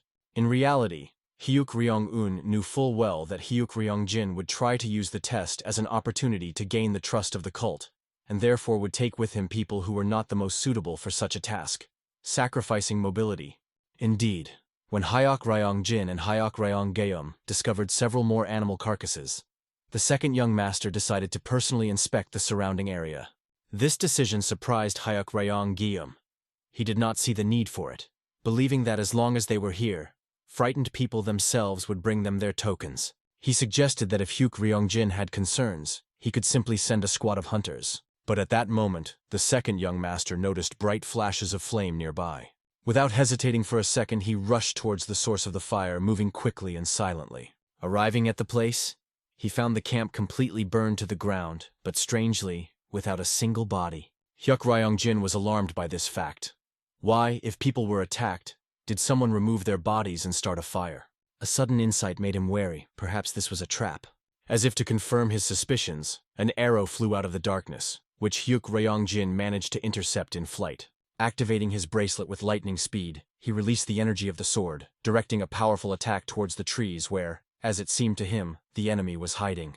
A powerful explosion occurred at the site of the energy strike, and through the clouds of smoke he managed to notice how the attacker was quickly disappearing, moving by leaps along the treetops. Hyuk Ryong-jin tried to pursue the enemy, but a sudden air attack thwarted his plans. To him, He had to dodge another arrow that almost missed its target, and as a result, he lost sight of the first archer. As he landed, he had to admit that this unexpected tactic had indeed taken him by surprise. Returning to his older brother, he inquired about the situation in the camp. Hyuk Ryong-gyum assured that everything was under control and asked curiously about the results of the reconnaissance. Excitedly describing what happened, Hyuk Ryong-jin spoke about the discovery of the burned camp and the subsequent attack by 2 archers. Hyuk Ryong-gyum, however, treated this message with disdain. Considering archers to be inferior fighters, he wondered who could choose them as assistants and what motives they were guided by. But Hyuk Ryong-jin honestly admitted that the archers turned out to be very dangerous opponents and had already irritated him. The elder brother, chuckling, suggested forgetting about them, claiming that archers were only suitable for reconnaissance. Despite these reassuring words, Hyuk Ryong-jin decided to take a closer look at the attacker's weapons. The black arrow was clearly made specifically for this test, suggesting careful preparation. He began to suspect that it was Hyuk Ryong-un who was behind this. Suddenly, their thoughts were interrupted by an excited assistant who reported an emergency. One of the second gentleman's attendants brought the barely alive Hyuk Ryong-wol in his arms. She was severely beaten and was in critical condition.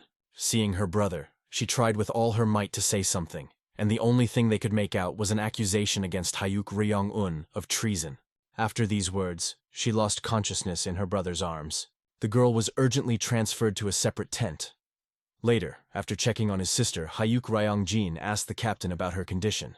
He gloomily reported that the girl continued to have a fever, she was delirious, and that a doctor would probably be needed to determine the nature of the poison. Despite the obvious evidence, Hyuk Ryong-jin still found it hard to believe that Hyuk Ryong-un could do such a thing to his own sister. Suddenly, loud screams nearby attracted their attention. Having come running in response to the noise, they found warriors waving their arms in panic, as if fighting off an invisible threat. The captain tried to revive one of the fighters with a strong blow, but even after that, he continued to scream about the monster's attack. While observing what was happening, Hyuk Ryong-jin noticed that the warriors' symptoms were similar to Hyuk Ryong-wol's condition. The strange blisters on their bodies made him think of unusual mosquitoes. But before he could develop this theory, a new hail of black arrows fell upon them. Not long before, not far from the camp of Hyuk Ryong-jin and Hyuk Ryong-gyum, the hero stood holding a small box in his hands. With a smile, he explained to Sabu Seong that he had returned to the Heavenly Devil Cave and brought back the grown mosquitoes. To Sabu Seong, who was surprised by such tactics, the hero calmly explained that in war, all means are good, and suggested that they proceed to the next phase of the plan. Having gotten close enough, the hero opened the box, releasing poisonous mosquitoes. Now all that remained was to wait for complete chaos to reign around. This could be considered the first real test of the Heavenly Demon Dungeon, which those around them clearly failed. Seized by hallucinations, they could not even put out the flaring fire. Finally, Hyuk Ryong-gyum appeared and ran out of the tent screaming, demanding that those who had not yet lost their minds immediately begin to put out the fire. Hyuk Ryong-jin approached him and reported his suspicions about his younger brother. Hyuk Ryong-gyum could not believe that this scoundrel was capable of such a thing. It became obvious to both that they needed to leave. Too much time and effort would be required to fight the madness. At that moment, an assistant came running with a message that the central tent had caught fire. Hyuk Ryong-gyum rushed there in a panic, realizing that the fire tokens were stored there, and asked Hyuk Ryong-jin for help. However, instead of saving the tokens, he rushed to the aid of his sister, who, in her feverish delirium, could have burned alive. This infuriated Hyuk Ryong-gyum, he shouted furiously, ordering Hyuk Ryong-jin to leave the girl, because the tokens were much more important. To his amazement, when Hyuk Ryong-jin reached the tent and with a sharp movement pulled back the thick robe, he froze in complete bewilderment. The spacious room where she and her older brother had recently left their sister turned out to be completely empty, as if no one was there. Anxiously examining every corner, Hyuk Ryong-jin tried to detect at least some trace of his sister's presence, but there was not even a hint of the patient who had recently lain here. After a few moments of intense searching, he exhaled slowly and allowed himself a small smile. His initial suspicions were confirmed. His sister, as he expected, remained on Hyuk Ryong-un's side all this time. At the same time, in a secluded place nearby, the leader of the group lit a bright fire, around which his faithful comrades gathered to discuss further strategy. In his hands gleamed a massive box of tokens, which he methodically counted, noting with satisfaction the presence of all 46 pieces. This circumstance filled him with joy. But Hyuk Ryong Wol, despite her involvement in the successful plan, clearly did not share his delight. Looking sternly at her younger brother, she sternly warned him never to involve her in such adventures again. The hero, feeling awkward under his sister's heavy gaze, and perfectly understanding the reasons for her dissatisfaction, sincerely apologized, explaining that only such a complex and risky plan could distract the attention of Hyuk Ryong Jin and Hyuk Ryong Gyum. Lady Sarah entered the conversation, astutely noting that in order for Hyuk Ryong Un to finally win, they needed to safely hide the obtained tokens until the completion of the test. However, the hero calmly objected, explaining her mistake. Simply hiding the tokens would not be enough. After their daring escapade, the second young master will stop at nothing in search of the lost. Hyuk Ryong Wol strongly supported her brother's opinion, knowing from experience that Hyuk Ryong Jin would never allow such an insult to go unpunished. The hero, carefully closing the chest with tokens, realized that the most crucial moment of their plan had come, where any, even the slightest mistake could become fatal. Turning his attentive gaze to Lady Sarah, he emphasized the special importance of her role in the upcoming part of their plan. It was the princess who was to play a key role in its implementation. Meanwhile, the first and second young master's camp was reduced to ashes. The surviving warriors, still suffering from excruciating headaches from the bites of poisonous mosquitoes, had difficulty recovering. Hyuk Ryong Jin, maintaining outward calm, found the commander and inquired about the whereabouts of his older brother. It turned out that he went in search of the third young lady in order to take the tokens from her.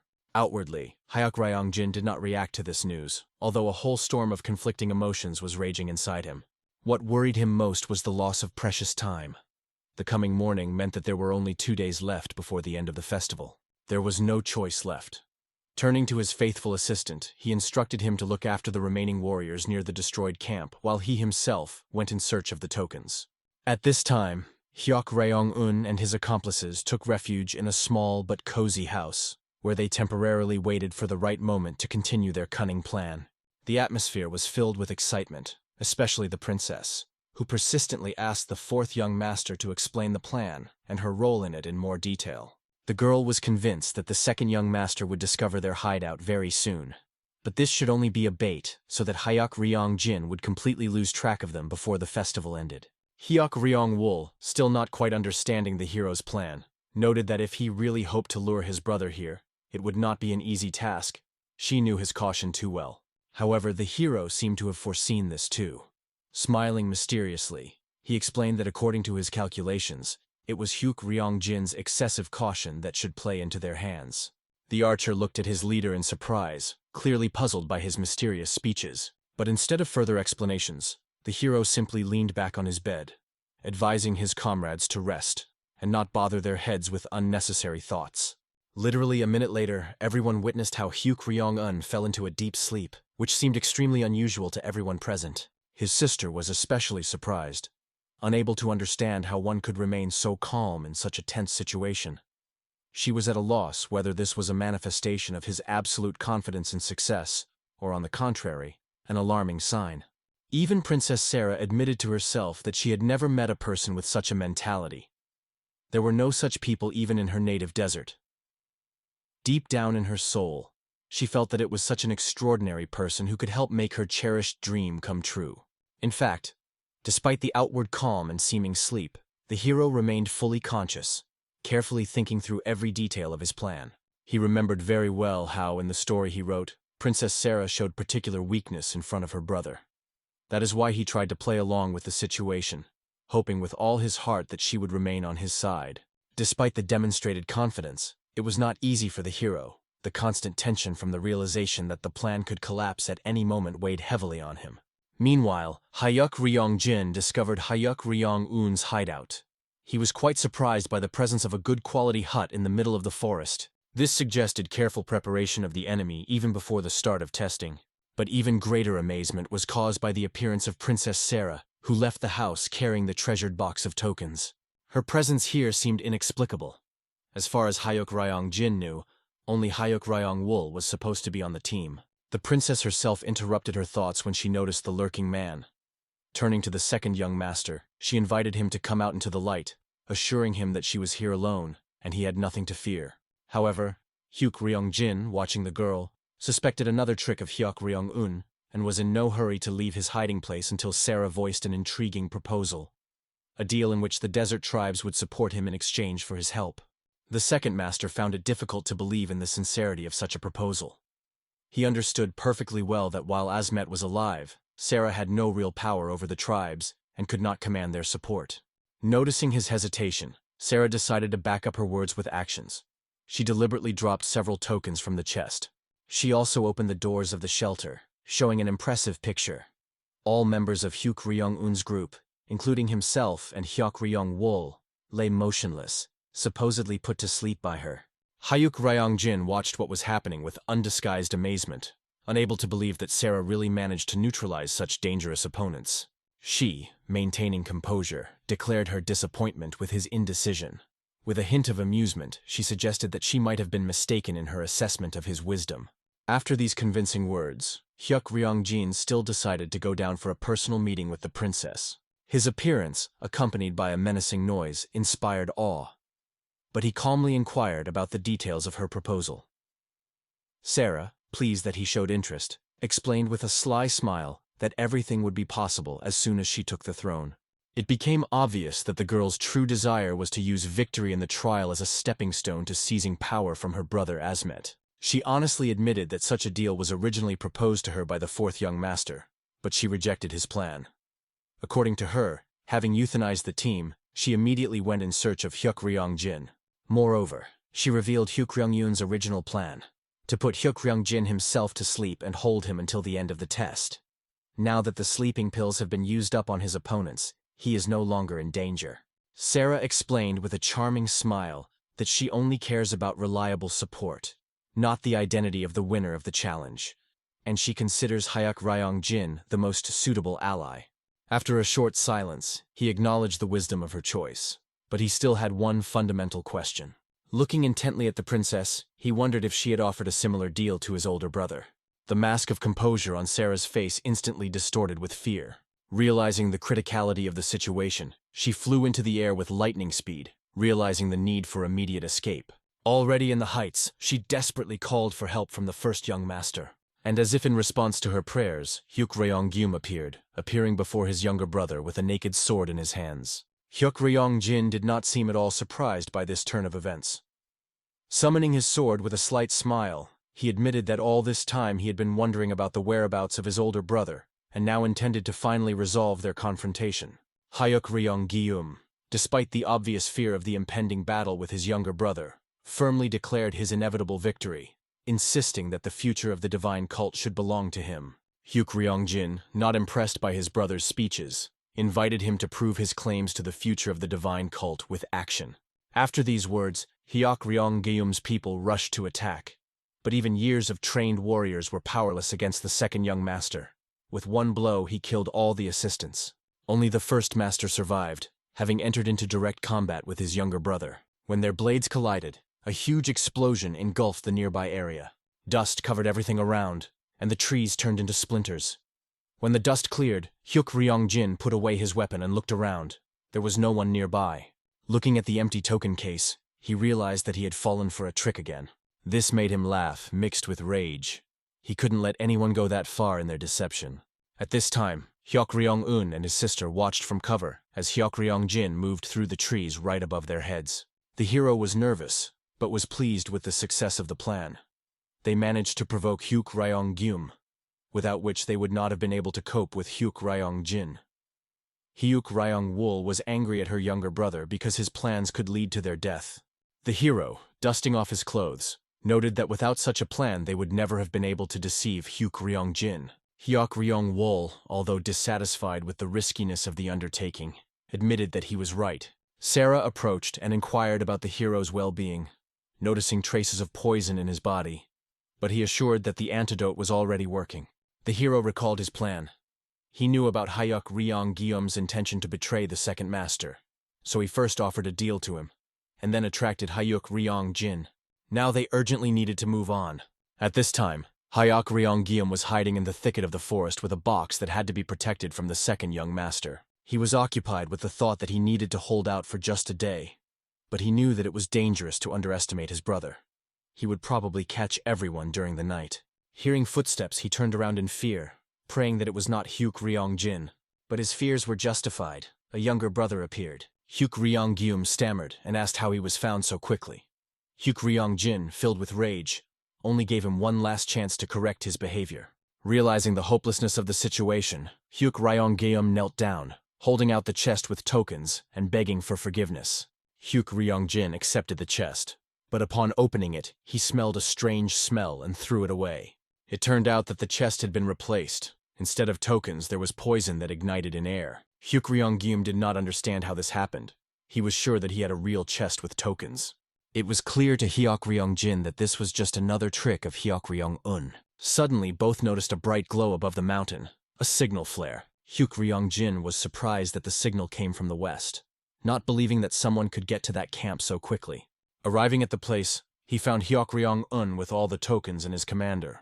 He explained that the fourth young master threatened to burn the tokens if they did not call Hyuk Ryong-jin. To confirm his words, the hero took out the tokens and brought a candle to them.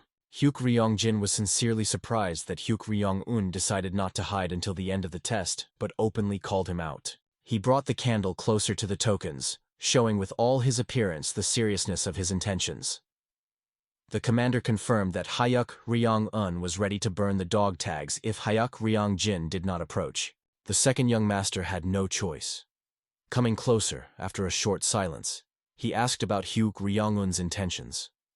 The hero was pleased that Hyuk Ryong-jin turned out to be more accommodating than Hyuk Ryong-gyum, and did not immediately resort to force. Part of Hyuk Ryong-jin's behavior was explained by curiosity. Until that moment he considered Hyuk Ryong-un an ordinary bully, but now he realized that he had greatly underestimated him. Rising, the hero offered a deal in exchange for tokens. Hyuk Ryong-jin was interested in this. He understood that if Hyuk Ryong-un had simply strived for victory, he would have acted differently. The hero mentioned Hyuk Ryong-jin's concern for his sister Hyuk Ryong-wol, which caused him to burst into anger. Having activated the sword, he noticed that it was too early for the guy to celebrate his victory. He would still have time to deal with Hyuk Ryong-un and find his sister. The hero, looking at the angry enemy, realized his vulnerability. He knew that implementing the plan would not be easy, and any mistake could cost him his life. His calculation was based on the fact that in the novel, Hyuk Ryong-jin was a straightforward, quiet, and polite person, but did not hesitate when someone stood in his way. This was not surprising. After all, he was a master of a demonic cult. However, he also had weaknesses. Trying to remain calm, the hero explained that even if Hyuk Ryong-jin killed him and took the tokens, becoming the winner of the festival, he was not guaranteed the support of the 6 clans. This was Hyuk Ryong-jin's main weakness. There were no influential allies behind his strength. Behind Hyuk Ryong-gyum stood his mother's clan, the Bukchon clan. Behind the only sister Hyuk Ryong-wol, the Chanye clan. Even behind Hyuk Ryong-un, there was the powerful trading clan of Rahu. Hyuk Ryong-jin's mother came from a clan that was at war with the demonic sect, so she could not support him. His only relative could not help either, maintaining neutrality. Hyuk Ryong-jin only had his own strength, but no support. History showed that after the second young master's victory in the trial, the 6 clans did not recognize him as the sect leader, and did their best to eliminate him. As a result, Hyuk Ryong-jin, trying to defeat the 6 clans, began purging their members. It was at this time that the protagonist Tai Mu Kwang infiltrated the divine sect to become a follower of the heavenly demon. The hero who wrote the character of Hyuk Ryong-jin knew that bloodshed was not easy for him, so he was confident. If there was a way to negotiate with the 6 clans without violence, he would agree. That is why Hyuk Ryong-un hoped that the second master would choose a path that did not lead to bloodshed. However, seeing how, after his proposal, Hyuk Ryong-jin began to exude inner strength with rage, the hero became afraid. Observing his stern expression, he realized that if the second young master was now much more furious than in the original story, then all of Hyuk Ryong-un's calculations were wrong. Looking fearfully at his brother in the dim light of the dying day, the hero finally fully realized how much he had risked by relying on the plot of the novel. Events developed completely differently than he had expected. However, after a powerful outburst of rage, Hyuk Ryong-jin, to everyone's surprise, quickly calmed down. With a slow, steady movement, he put the weapon away, and his anger seemed to dissolve into the cool evening air. Turning to the vice leader, he ordered him in a firm voice to leave, leaving them for an important conversation. When the vice leader's footsteps faded into the distance and they were left alone, Hyuk-ryong-jin demanded a detailed explanation of the essence of the proposal. The hero, with bated breath, watched how quickly the second gentleman managed to curb his anger. However, it would be difficult to expect less self-control from the main antagonist. After all, his character was written out by the author with special care. Gathering his thoughts and trying to calm the trembling in his voice, the hero put forward a proposal for an alliance. Hyuk-ryong-jin, crossing his arms over his chest, did not react to these words, silently waiting for the continuation. His impenetrable face did not betray a single emotion, which only increased the tension of the moment. Swallowing nervously, the hero began to explain the advantages of such an alliance. The support of the Chanyi clan and the powerful Rahu clan practically guaranteed victory, ensuring the influence of 2 of the 6 main clans. Hyuk-ryong-jin, after listening to this, only exhaled heavily, clearly suspecting another deception. There was doubt in his eyes about the need for help from someone who had already secured the support of 2 influential clans. Feeling that the plan was teetering on the brink of failure, the hero hastily, confused in his words, began to explain that he was not at all trying to take the place of the heir to the divine cult. His true goal was to gain control over the border. He spoke in detail about the opposition he knew from the desert tribes to the divine cult, and about the danger of their possible invasion of the Central Plains, which could happen at any moment. These words first truly interested Hyuk-ryong-jin. Doubt flashed in his gaze. He could hardly believe that a man whom he considered an ordinary hooligan was capable of taking responsibility for such a difficult situation on the border. However, the hero, overcoming fear, resolutely confirmed his intentions. His voice grew stronger as he explained that he was not interested in the Central Plains at all. The real value lay in the borderlands and endless deserts where the sacred fires of their cult once originated. Hyuk-ryong-jin's eyelids slowly drooped as he was lost in thought over what he had heard. The hero, watching this scene, mentally cursed himself for having said too much in the panic of a personal meeting, without even having time to think about his words. But there was no turning back. All that was left was to wait for the verdict. After a long, painful silence, the second gentleman finally spoke. He admitted that the plan, despite its thoughtfulness, did not inspire confidence in him. In Hyuk-ryong-un's words, there was no sincerity that could convince him of the purity of intentions. These words plunged the hero into such horror that he could barely stand on his feet, cursing his long tongue and his inability to convince his brother. Hyuk-ryong-jin, seeing his condition, slowly summoned his weapon. The conversation was clearly coming to an end. He decided to take the tokens by force and finally end this long ordeal. At that moment, Hyuk-ryong-un, completely broken by fear, fell to his knees, begging for his life. His voice trembled as he admitted that even after receiving the title of heir to the divine cult, he would not be able to survive this cruel game for power. Such unexpected sincerity surprised Hyuk-ryong-jin. After all, just recently the hero was boastfully talking about the support of 2 powerful clans. Hyuk-ryong-un, looking at the ground, quietly explained that even with their help, he could never match Hyuk-ryong-jin's strength, admitting his complete helplessness in front of his power. This confession made a much stronger impression on the second gentleman than all the previous conversations about the border. He put away his sword, showing his readiness to listen to the hero further, now with sincere interest. Emboldened, Hyuk-ryong-un asked for security guarantees and a high rank in the cult. Hearing this, Hyuk-ryong-jin could not help but grin. He was clearly amused by his brother's confidence that he was not able to eliminate his relatives if they stood in his way. However, the hero did not make direct accusations. Instead, he quietly remarked that worse things than fratricide happen within the cult's walls. Hyuk-ryong-jin could not argue with this bitter truth, and he decided to give the hero the opportunity to speak out. Instead of further explanation, the hero suddenly pulled out a small note from his pocket, which outlined all the key requirements, and handed it to his older brother. Having familiarized himself with the contents, Hyuk-ryong-jin was amazed. His younger brother had foreseen the development of events in advance. The hero, noticing his surprise, laughed and explained that excessive preparation is never superfluous, so he thought through all possible scenarios.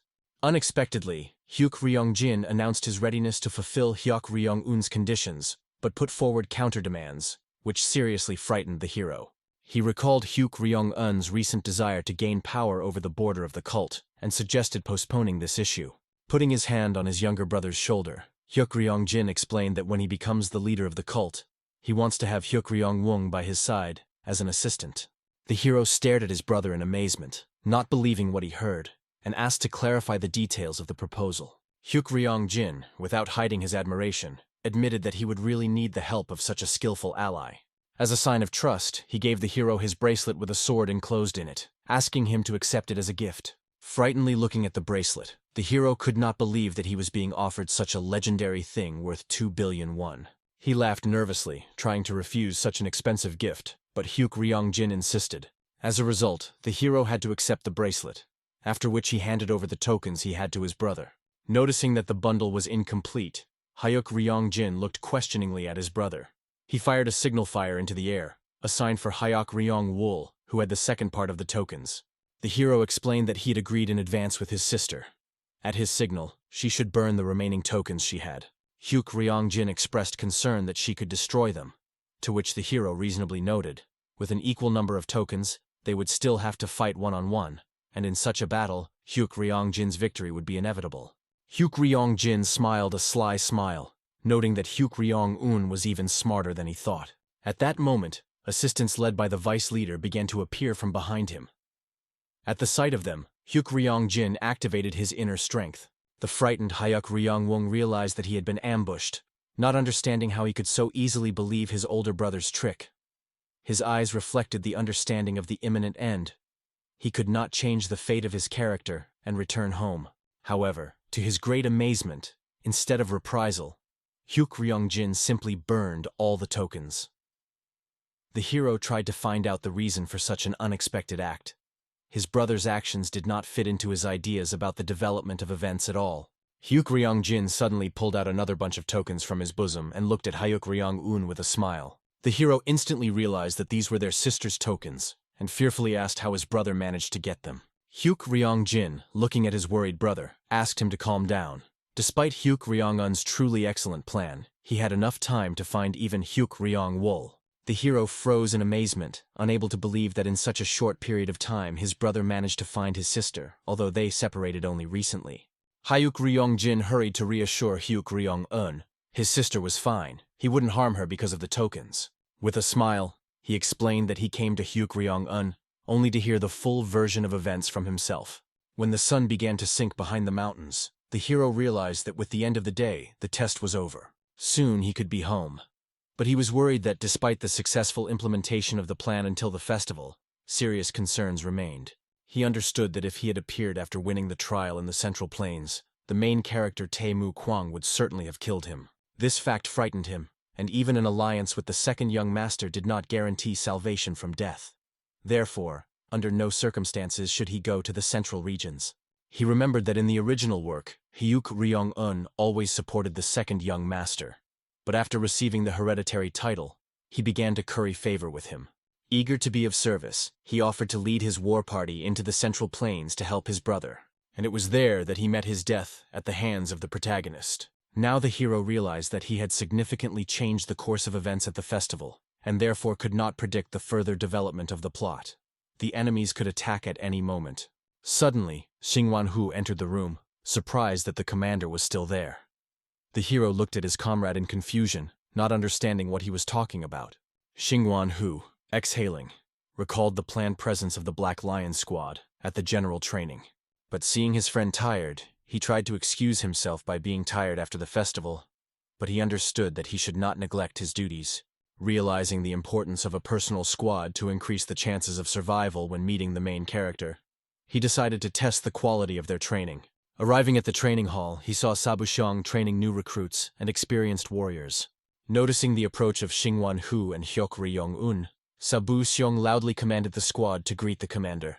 The fighters immediately lined up and saluted, demonstrating excellent discipline. Seeing their flawless formation, the hero realized that the vice commander had indeed done an excellent job of preparing them.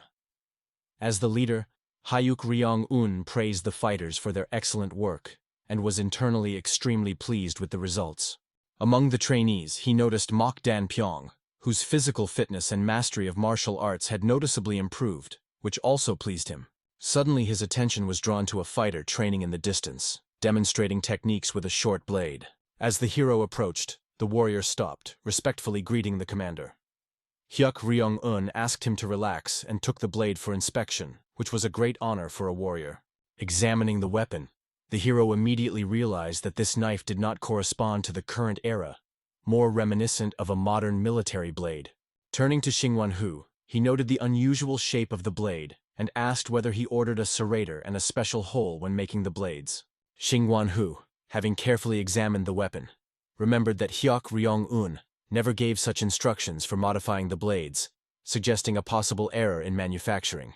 Interested in the origin of the weapon, Hyuk Ryong-un learned that Xingwanhu had placed an order at the forge recommended by the elder. The hero looked at his friend attentively and asked him to find the master who made this unusual blade as soon as possible. Despite being surprised by such a strange order, he agreed to carry out the assignment. The hero himself continued to examine the bladed weapon, unable to believe his eyes. An incredible thought was spinning in my head. Had someone else from his world managed to get into the novel? At this time, the action moves to the home of the first young master. Sang-wol of the Bedian clan was watching Hyuk Ryong-geum. Sang-wol, looking sadly at the first young master, noted that something needs to be done due to the fact that Hyuk Ryong-jin became the heir. Just thinking about it made Hyuk Ryong-geum shudder. Sang-wol tried to explain that now they have no choice. For the sake of the throne, they will have to enter into confrontation with the second young master. However, Hyuk Ryong-geum understood the hopelessness of this idea. Sang-wol should have known about the incredible strength of his second son, but Sang-wol reasoned differently. He believed that it would be easier to defeat the second young master precisely because he had always been a loner. No one would stand up for him simply out of a desire to measure his strength with Hyuk Ryong-jin. Smiling, Hyuk Ryong-geum assumed that his comrade was proposing to send an assassin, but he was wrong. Sang-wol understood perfectly well that such an opponent could not be stopped by an ordinary killer. Instead, he pulled out a small bottle of poison from his bosom, explaining that this method would be much more effective. Hyuk Ryong-geum was skeptical that his brother was not stupid enough to get poisoned. Sang-wol explained, "This is not an ordinary poison. The small ampule, obtained with incredible difficulty in the West, came from lands lying even further than the western deserts." Hyuk Ryong-geum acknowledged the strength of the poison, but pointed out the obvious. No matter how strong the substance was, Hyuk Ryong-jin would surely detect it before he tried it. Then Sang-wol suggested not to poison the second master directly, but to arrange everything so that Hyuk Ryong-un would poison his ally himself. From these words, Hyuk Ryong-geum froze in shock, not understanding how Sang-wol came up with the idea of pitting the second and fourth young masters against each other. However, Sang-wol believed that the plan was excellent. If relations between them deteriorated, the clans supporting them would find themselves in an extremely awkward position. Hyuk Ryong-geum understood Sang-wol's true intentions. He wanted to quietly seize control of the divine cult. He did not object, but offered his help in return, guaranteeing the support of the clans. Even if something didn't go according to plan, Hyuk Ryong-geum still had a neutral clan in reserve, ready to help. The most important thing is that inheritance was determined not by blood, but by the recognition of 6 clans that could support Hyuk Ryong-geum. The first master laughed, surprised at such a successful coincidence of circumstances. Looking seriously at the gentleman, the friend swore eternal fidelity, but reminded him, if he did not forget who helped him achieve this position. Hyuk Ryong-geum, joyfully rising from the table, solemnly promised to adequately reward such devotion. Several days passed. On a dark night, a group of 3 unknown men made their way along the roof of the building where the second young master lived. Once they reached the desired location, they used a special acid to make a hole in the strong tiles that covered the roof. They carefully lowered a thin thread soaked in poison into the resulting hole, trying not to make sudden movements so as not to suffer from the poison themselves. When the thread reached the second young master's mouth, it began to emit poisonous drops, which immediately fell into his mouth. The killers rejoiced at their success, although they were alarmed that Hyuk Ryong-jin did not even move or wake up. Surprised by the unusual ease of completing the task, they nevertheless decided that they had done everything correctly. They had no choice. The order was carried out, and now they had to get away quickly before they were discovered by Hyuk Ryong-jin's Darkwing squad. Their next task was to cover their tracks and create the impression that the assassination attempt was carried out by the 4th young master. However, as soon as they jumped from the roof, they were met with a hail of arrows. 2 assistants, without having time to react, were injured and were unable to escape. The cornered spy pulled out his weapon, demanding that the attacker identify himself. However, he was completely immobilized. The tip of the sword aimed at him did not allow him to make a single movement, let alone try to escape. By the characteristic robes of those present, he immediately recognized the warriors of the Dark Lion unit, although he could not have imagined that the young master would suddenly attack them. Realizing the urgent need to report this, he was ready to run away, but it was too late. Along with the Dark Lion's squad, a third young lady appeared, blocking the criminal's path. Realizing the hopelessness of the situation, he was surrounded on all sides. He realized that all his actions had been predicted in advance. His opponents were well aware of his plans, leaving him no choice but to commit suicide. In the last moments, he began to praise the Rahu clan, intending to place all suspicions on Hyuk Ryong-un, but did not have time to finish. Several precise blows to the back made his body go limp and collapse to the ground without the ability to resist. The person who immobilized the mercenary turned out to be the second young master, Hyuk Ryong-jin, who only skillfully pretended to be poisoned. The surprised gentleman noted the truthfulness of Hyuk Ryong-un's words. Hyuk Ryong-wol was relieved by their timely arrival. Obviously, if they were even a minute late, everyone would have fallen into the trap set by the first young master. Hyuk Ryong-jin understood that Hyuk Ryong-wol was right and was glad that they had foreseen the possibility of using poison. Everything happened exactly as Hyuk Ryong-un had warned. The only thing that really interested him was how his brother managed to predict everything. Hyuk Ryong-wol, not tormented by such questions, sharply turned to one of the Dark Lion warriors and ordered the prisoner to be taken to the Chanyu clan, notorious for its brutal interrogations. After the warriors left, Hyuk Ryong-jin looked at his sister in surprise and inquired about the whereabouts of Hyuk Ryong-un. The girl awkwardly reported that he had gone to deal with the first young master. This news caused amazement on the face of the second young master. He understood that it would be extremely difficult for Hyuk Ryong-un to cope with Hyuk Ryong-gyum alone. At this very time, unaware of the failure of their plan, Hyuk Ryong-gyum and Sang-wol walked through the night palace waiting for news. Sang-wol asked his friend not to worry, assuring that they would soon learn about the successful outcome of the operation. Hyuk Ryong-gyum passionately hoped for the implementation of his plans. He was still filled with rage from the memories of how Hyuk Ryong-un and Hyuk Ryong-jin humiliated him. He was convinced that they should be punished for their actions. Suddenly, an arrow whistled past the talking men, which they barely managed to dodge. It pierced the wooden column behind them. At this moment, the enraged Hyuk Ryong-gyum loudly demanded that the attacker reveal himself. At his call, the main character appeared, who clearly did not intend to hide, so he calmly greeted his older brother. When Hyuk Ryong-gyum saw Hyuk Ryong-un in person in front of him, he was truly amazed. He was annoyed that the attempt to catch his brother failed.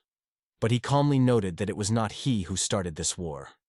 It was Hyuk Ryong-gyum who first tried to set him up, and now it was time to sort it out. Hearing these accusations, Hyuk Ryong-gyum froze in place, unable to understand how his younger brother could reveal his carefully kept secret plan. The hero, with a smile, looking at his confusion, mentioned the attack on his older brother, Hyuk Ryong-jin, noting that by luck, his people, walking nearby, encountered the attackers. After these explanations, the faces of all those present darkened. Hyuk Ryong-gyum, not wanting to humiliate himself any longer, threw off his cape and ordered everyone to make way so that he could deal with such a scoundrel himself.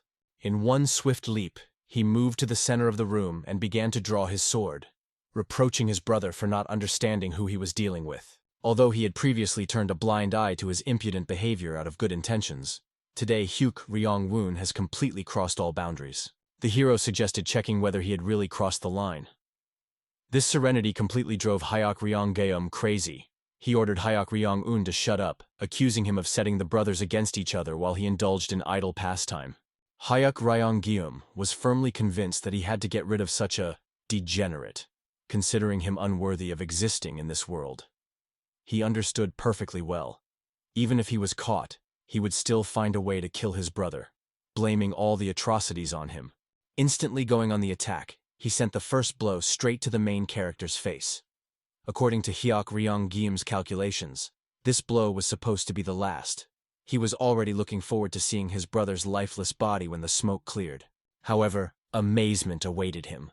A completely unharmed hero emerged from the clouds of smoke, ready to demonstrate to his older brother how much stronger he had become.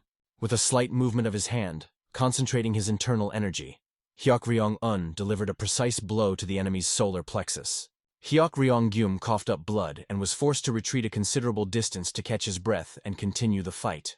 Such a humiliating attack caused a new wave of rage. Swinging again, he decided to teach his disobedient brother a lesson for disrespecting his elder. Watching the continuous attacks of the enemy, it seemed to the hero that he had completely lost his mind. Having no other choice, Hyuk Ryong-un began to methodically dodge the blows, gradually closing the distance for a counterattack. Seeing his younger brother's evasiveness, Hyuk Ryong-gyum became even more furious. He was annoyed that he was constantly jumping and spinning in the air, as if he did not know how to fight with dignity. Calmly closing the distance, Hyuk Ryong-un noticed that of the two of them, only one did not know how to fight. Meaning, of course, Hyuk Ryong-gyum. When the enemy decided that the hero had approached a sufficient distance, he tried to cut him with a sword raised above his head. He thought Hyuk Ryong-un was unarmed, but the bracelet given to Hyuk Ryong-jin suddenly turned into a sharp blade. With a lightning-quick movement, the hero delivered a cutting blow across the torso of his brother, after which he, bleeding, fell to his knees. With a gloomy face, his head bowed. He did not even have the strength to raise his eyes. The only question that tormented him was, how could such a weakling as Hyuk Ryong-un master such a powerful sword technique? The hero just smiled slyly and, looking at his older brother, explained that he had worthy mentors. A panicked Sang-wol, realizing Hyuk Ryong-gyum's defeat, ordered his minions to attack the fourth young master. Under his loud cries, everyone rushed into battle, but the hero calmly watched what was happening, not intending to retreat. Drawing his second sword, he warned his attackers that he had not yet had time to practice properly, and therefore could not fully control his strength. He kindly advised them to lay down their arms and retreat. This was the only way to avoid casualties. However, no one heeded the warning, and 4 warriors rushed towards the hero, ready to take the fight and demonstrate the true power of his abilities. As the first enemy approached, Hyuk Ryong-un seemed to disappear into thin air, rendering the attack completely useless. The other men began to look around in fear, trying to determine his location, and fearing a sudden attack. Their fears were justified. The hero suddenly appeared behind them, and with a slight movement wounded 2 opponents, who, exhausted, collapsed to the ground. At this moment, one of the remaining warriors, deciding that the hero had lost his vigilance, tried to deliver a fatal blow. However, he did not take into account the incredible agility of Hyuk Ryong-un, who disappeared from sight again in a split second. The remaining 2 survivors looked around in panic, unable to find the hero. When he appeared again, it became clear that it was too late to escape. One of the opponents, raising his blade, desperately tried to defend himself, but the hero, not wanting to stain his hands with blood once again, moved with lightning speed, forcing the attacker to accidentally attack his own comrade. The blow turned out to be fatal. The wounded man began to bleed. His comrade, unable to come to terms with the fact that he himself had dealt a fatal blow to his friend, fell to his knees in despair, trying to provide help. And Hyuk Ryong-un, smiling slyly, began to approach Sang-wol. Looking at such a formidable opponent, Sang-wol fell into a panic. He understood perfectly well that he could not cope with this warrior, and even flight would not have brought success. Hyuk Ryong-un, approaching him, calmly reflected on the fact that he was able to use his new technique for the first time, and considered himself lucky that this time the enemy was quite weak. The frightened Sang-wol could not understand who Hyuk Ryong-un really was. He wondered how such a man, known for his stupidity, could have such power. After all, everyone had heard about his not the best reputation. The hero calmly patted his opponent on the shoulder and told his story. Indeed, he always had problems with his studies, and he could well be considered narrow-minded, but noted that in the last year of study, a hidden talent suddenly appeared in him, which allowed him to achieve unprecedented strength. After one powerful blow to the face, Sang-wol collapsed to the ground, exhausted. The hero summoned his subordinates from his unit with a slight snap of his fingers, who immediately appeared, bowing before their leader, Hyuk Ryong-un calmly explained that in front of them were those who dared to encroach on the second young master, and ordered them to be taken into custody until the trial. The subordinates bowed and went to carry out the order. At that moment, an astonished Sabu-seong appeared, amazed that the leader of their squad had the skills to defeat the first master. He heard that it was Hyuk Ryong-gyum who was considered the first master to achieve perfection in their art. The hero, without hiding his smile, explained to his comrade that this was not his true strength, but the effect of the 9-petaled demonic pills, since he himself was not a particularly skilled fighter. Hearing the name of the tablets, Sabu-seong's face distorted in surprise. He knew that the demonic 9-petaled tablets were only given out in duplicate by the cult leader personally. They were so valuable. The hero confirmed his knowledge, explaining that he had agreed with the leader to exchange the heavenly demon for weapons. An excited Sabu Seong noticed that it was an unequal exchange, because the treasures of the heavenly demon were much more valuable. However, the hero calmly explained that he did not need this weapon, but it would be useful to the clan leader, since it personified a particle of the essence of the heavenly demon. Therefore, he decided to exchange it for tablets. By giving the clan leader a real relic, he received an unlimited source of power for himself, only by benefiting from such a deal. Unexpectedly, Hyuk-ryong-jin joined the conversation, whose appearance neither Hyuk-ryong-un nor Sabu Seong expected. Hyuk-ryong-jin immediately turned his gaze to his younger brother, trying to make sure that he was okay. The hero, bowing in respect, assured him of his well-being, although he was surprised by such concern. Usually, the second young master did not show such concern for the fourth young master. In the original story, the first young master's attacks began several months later, and after them the second young master carried out a real massacre. The hero realized with embarrassment that his intervention had probably significantly changed Hyuk-ryong-jin's character. He felt uneasy realizing how much the course of events had changed after his actions. Events moved forward several days, when the hero, together with his entourage, was moving in a carriage to the desired point. He decided to ask the secretary about the reaction of the Baitian clan to the tricks of Hyuk-ryong-gyum and the attempt to poison his brother. From Xingwan-hu, he learned that, much to their surprise, the clan was still silent. This news pleased the hero. He understood that while Hyuk-ryong-gyum's supporters were not giving any signals, a favorable environment was being created to strengthen the alliance between him, Hyuk-ryong-jin, and Hyuk-ryong-wol. At this moment, Xingwan-hu decided to check with the hero whether everything was really okay with him.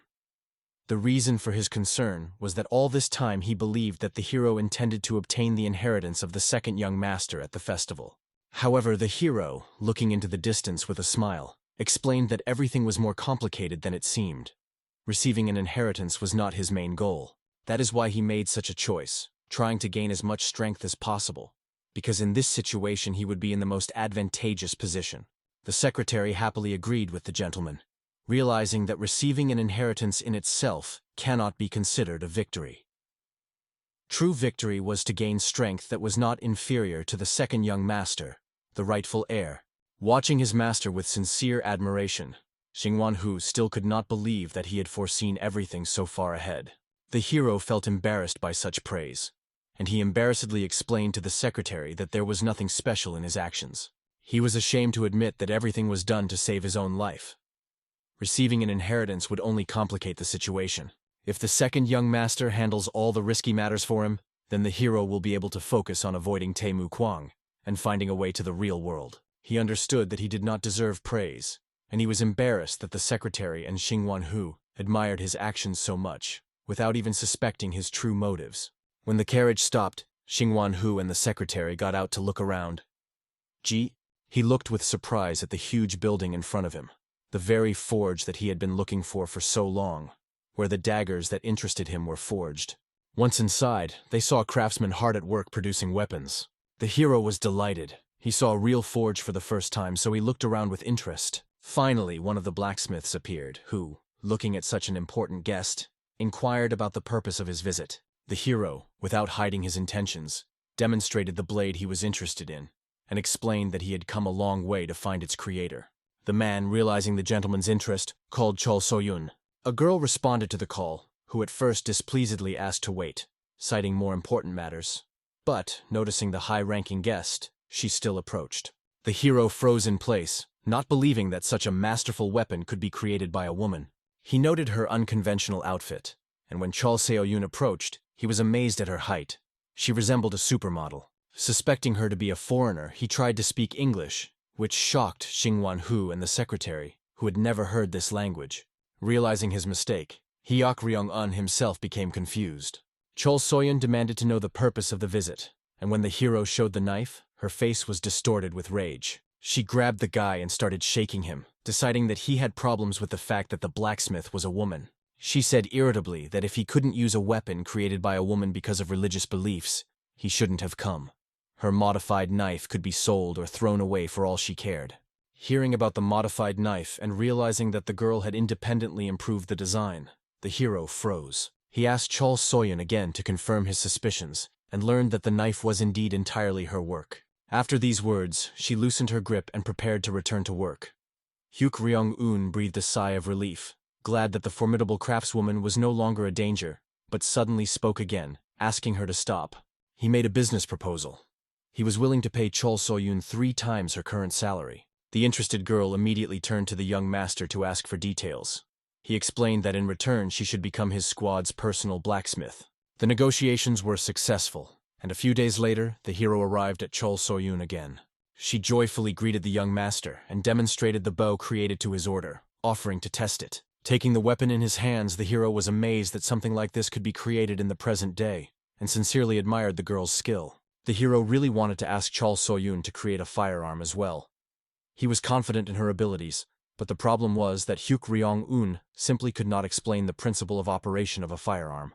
However, looking at his new bow, he understood that even with such a weapon, his chances of survival increased many times over, because this bow was superior in strength to all existing analogs. Sincerely praising Lady Chol Soyun for the work done, he noted that he expected nothing less from such a skilled craftswoman. The compliment clearly embarrassed the girl, and she admitted that creating such a unique weapon was also a valuable experience for her. The hero pulled the bowstring again, rejoicing that he finally possessed a compound bow, a special type of throwing weapon for shooting arrows. Watching him carefully, Chol Soyun realized that she had made a mistake in her first impression of this man. At first, his stern expression on his face made her consider him cold-blooded, but now she embarrassedly admitted to herself that with a closer look, he could even be called very nice. The narrative moves to the detachment of the protagonist Taimu Kwang, whose members were resting on a field covered with green grass. During the long journey, their company was replenished with new faces. A young Dalian swordmaster named Lee Moon-sen, the renegade of the Jigal tribe, Jigal Shopun, who calmly chewed a straw, and Ban Ryong-yang, a minor master from the Skylong sect, who amused himself by tossing playing hexagons. Suddenly, Gongsun-san returned to them in a hurry, declaring the need to urgently go to Sichuan. This news did not make Jigal Shopun happy. He suspected that their path would lie there, because a lot of time had passed since the appearance of the supposed leader of the demonic sect. Gongsun-san added that according to the Jigals, they might have already left there, which caused even more irritation. This worried Gongsun-san, who did not understand the reasons for Jigal Shopun's anger towards representatives of his own Jigal family. Lee Moon-sang, entering into a conversation with Gongsun-san, suggested that the Changchon Corps had probably defected to the Murim organization. Gongsun-san partly agreed, noting the irony of the situation. They claimed to be the first to arrive, but were still absent. Finally angry, Jigal Shopun decided to check everything on his own, cursing the freaks from the Changchon Corps. He approached the main character and asked Taimu Kwan about further actions in the current situation. He, waking up from a light sleep and stretching, explained that in any case they needed to move on, and the first destination would be Sichuan. Jigal Shopun's face was distorted with fear and misunderstanding. He was well aware that a trap was probably waiting for them in Sichuan. However, if Taimu Kwan led them there, then they definitely would not die. There was no doubt about that. The rest of the group, accustomed to the unexpected decisions of their leader, decided to trust him. The entire company of 8 people set off, and behind them, begging them to wait, was Gongsun-san, who has been often forgotten lately. Around this time, the hero was calmly walking with Sabu Xiong and Xingwan Hu, discussing how the second master had finally managed to become the leader of the cult. The hero was sincerely happy about this, but Sabu Xiong was interested in why the hero had not yet talked about the work assigned to him. After all, at the meeting it was mentioned that he was very busy. However, the hero did not want to remember the events of that meeting of the heirs, where Hyuk Ryong-geum declared that the burning of tokens at the festival was a scam, and insisted on his right to become the leader of the cult. As a result, a vote was held, where the Rahu and Chanyu clans supported the candidacy of the second young master, and Bukchon and Shimin, unsurprisingly, voted for Hyuk Ryong-geum. The Mahan clan abstained from voting, resulting in a tie. Sabu Xiong was wondering how then the second master could become the heir, but the answer was obvious. They decided to fight, and Hyuk Ryong-gemu was unable to defeat the second young master. Events moved to the divine demonic sacred palace, where all 3 children have arrived to meet their father. The hero happily smiled at Hyuk Ryong-jin and congratulated his brother on officially receiving the inheritance. Hyuk Ryong-jin responded to Hyuk Ryong-woong with the same grateful smile, noting that all this became possible only because of him. In addition, the man was wondering how he gained the support of the Chanyu clan, because it was much easier to get the support of the Rahu clan, since they already supported Hyuk-ryong-un. The hero admitted that he had his own methods, recalling how he arrived to negotiate with them. Then he did not even suspect that members of the strongest clan suffered from malnutrition, and his appearance with access to nutritious supplies turned out to be just in time. However, the hero, not wanting to attribute all the merit to himself, told his brother that success was achieved not only thanks to him, but also to the help of their sister, although in his heart he believed that everything happened precisely thanks to his efforts. Looking at their conversation, Hyuk-ryong-moon was sincerely happy about the good relationship between the siblings and watched his children with a smile. Suddenly one of them stepped forward, wanting to know the reason for such a sudden convocation for a personal meeting. At this moment, the father's face darkened and became more serious as he announced that he had received important information. When an advisor appeared in front of Hyuk-ryong-un and handed him a letter, he opened it, and having read the first lines, his face was distorted with terrible fear. Goosebumps ran through his body. His worst nightmares were coming true. Hyuk-ryong-moon explained that many martial artists from the Central Plains continue to flock to Sichuan. This could only mean one thing: Tae-mu Kwang was already on his way. The main character of the book, The Hero's Journey, went to take the soul of Hyuk-ryong-un. Hyuk-ryong-moon was wary of this news. Despite the number of martial artists gathered, their appearance was extremely untimely. The reason for this was a recent major incident during negotiations in the Murim alliance. Then a man who declared his involvement in the cult disguised himself as a student and broke in. Although he was neutralized, he managed to take a hostage and blow himself up, causing significant destruction.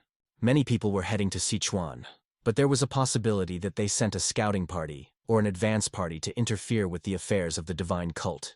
For this reason, Hyuk-ryong-moon called his children, and paying special attention to Hyuk-ryong-un, expressed the hope that he would be able to go to Sichuan and monitor what was happening there. The hero didn't even listen to half of what was said, unable to believe that it was his father who wanted to send him to such a dangerous place. He panicked, knowing for sure that the main character would be there. Hyuk-ryong-jin, clearly not understanding his brother's fear, explained to Hyuk-ryong-wung that he was the one who recommended him to their father. This caused the hero not only fear, but also anger. He did not understand why his brother decided to repay him for the mercy shown and send him to certain death. However, both Hyuk-ryong-moon and Hyuk-ryong-jin believed that this would be an excellent opportunity for Hyuk-ryong-un to advance towards the Central Plains.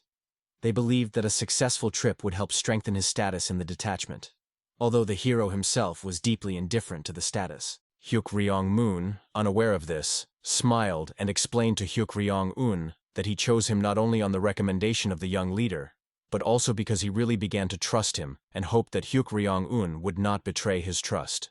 The hero felt sad from the realization that he apparently overdid it in the role of a good son.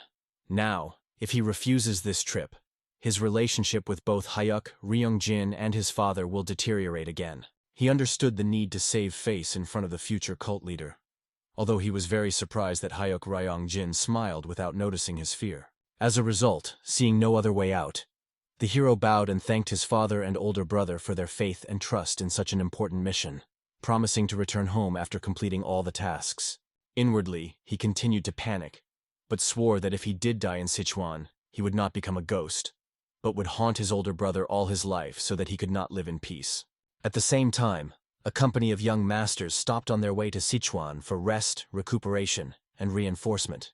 Everyone's attention was focused on the young master of bluffing, as they called Jaegel Chopin, as well as on Li Moon Sayeng, about whom there were many rumors that he constantly jumped during sparring due to fear of blood.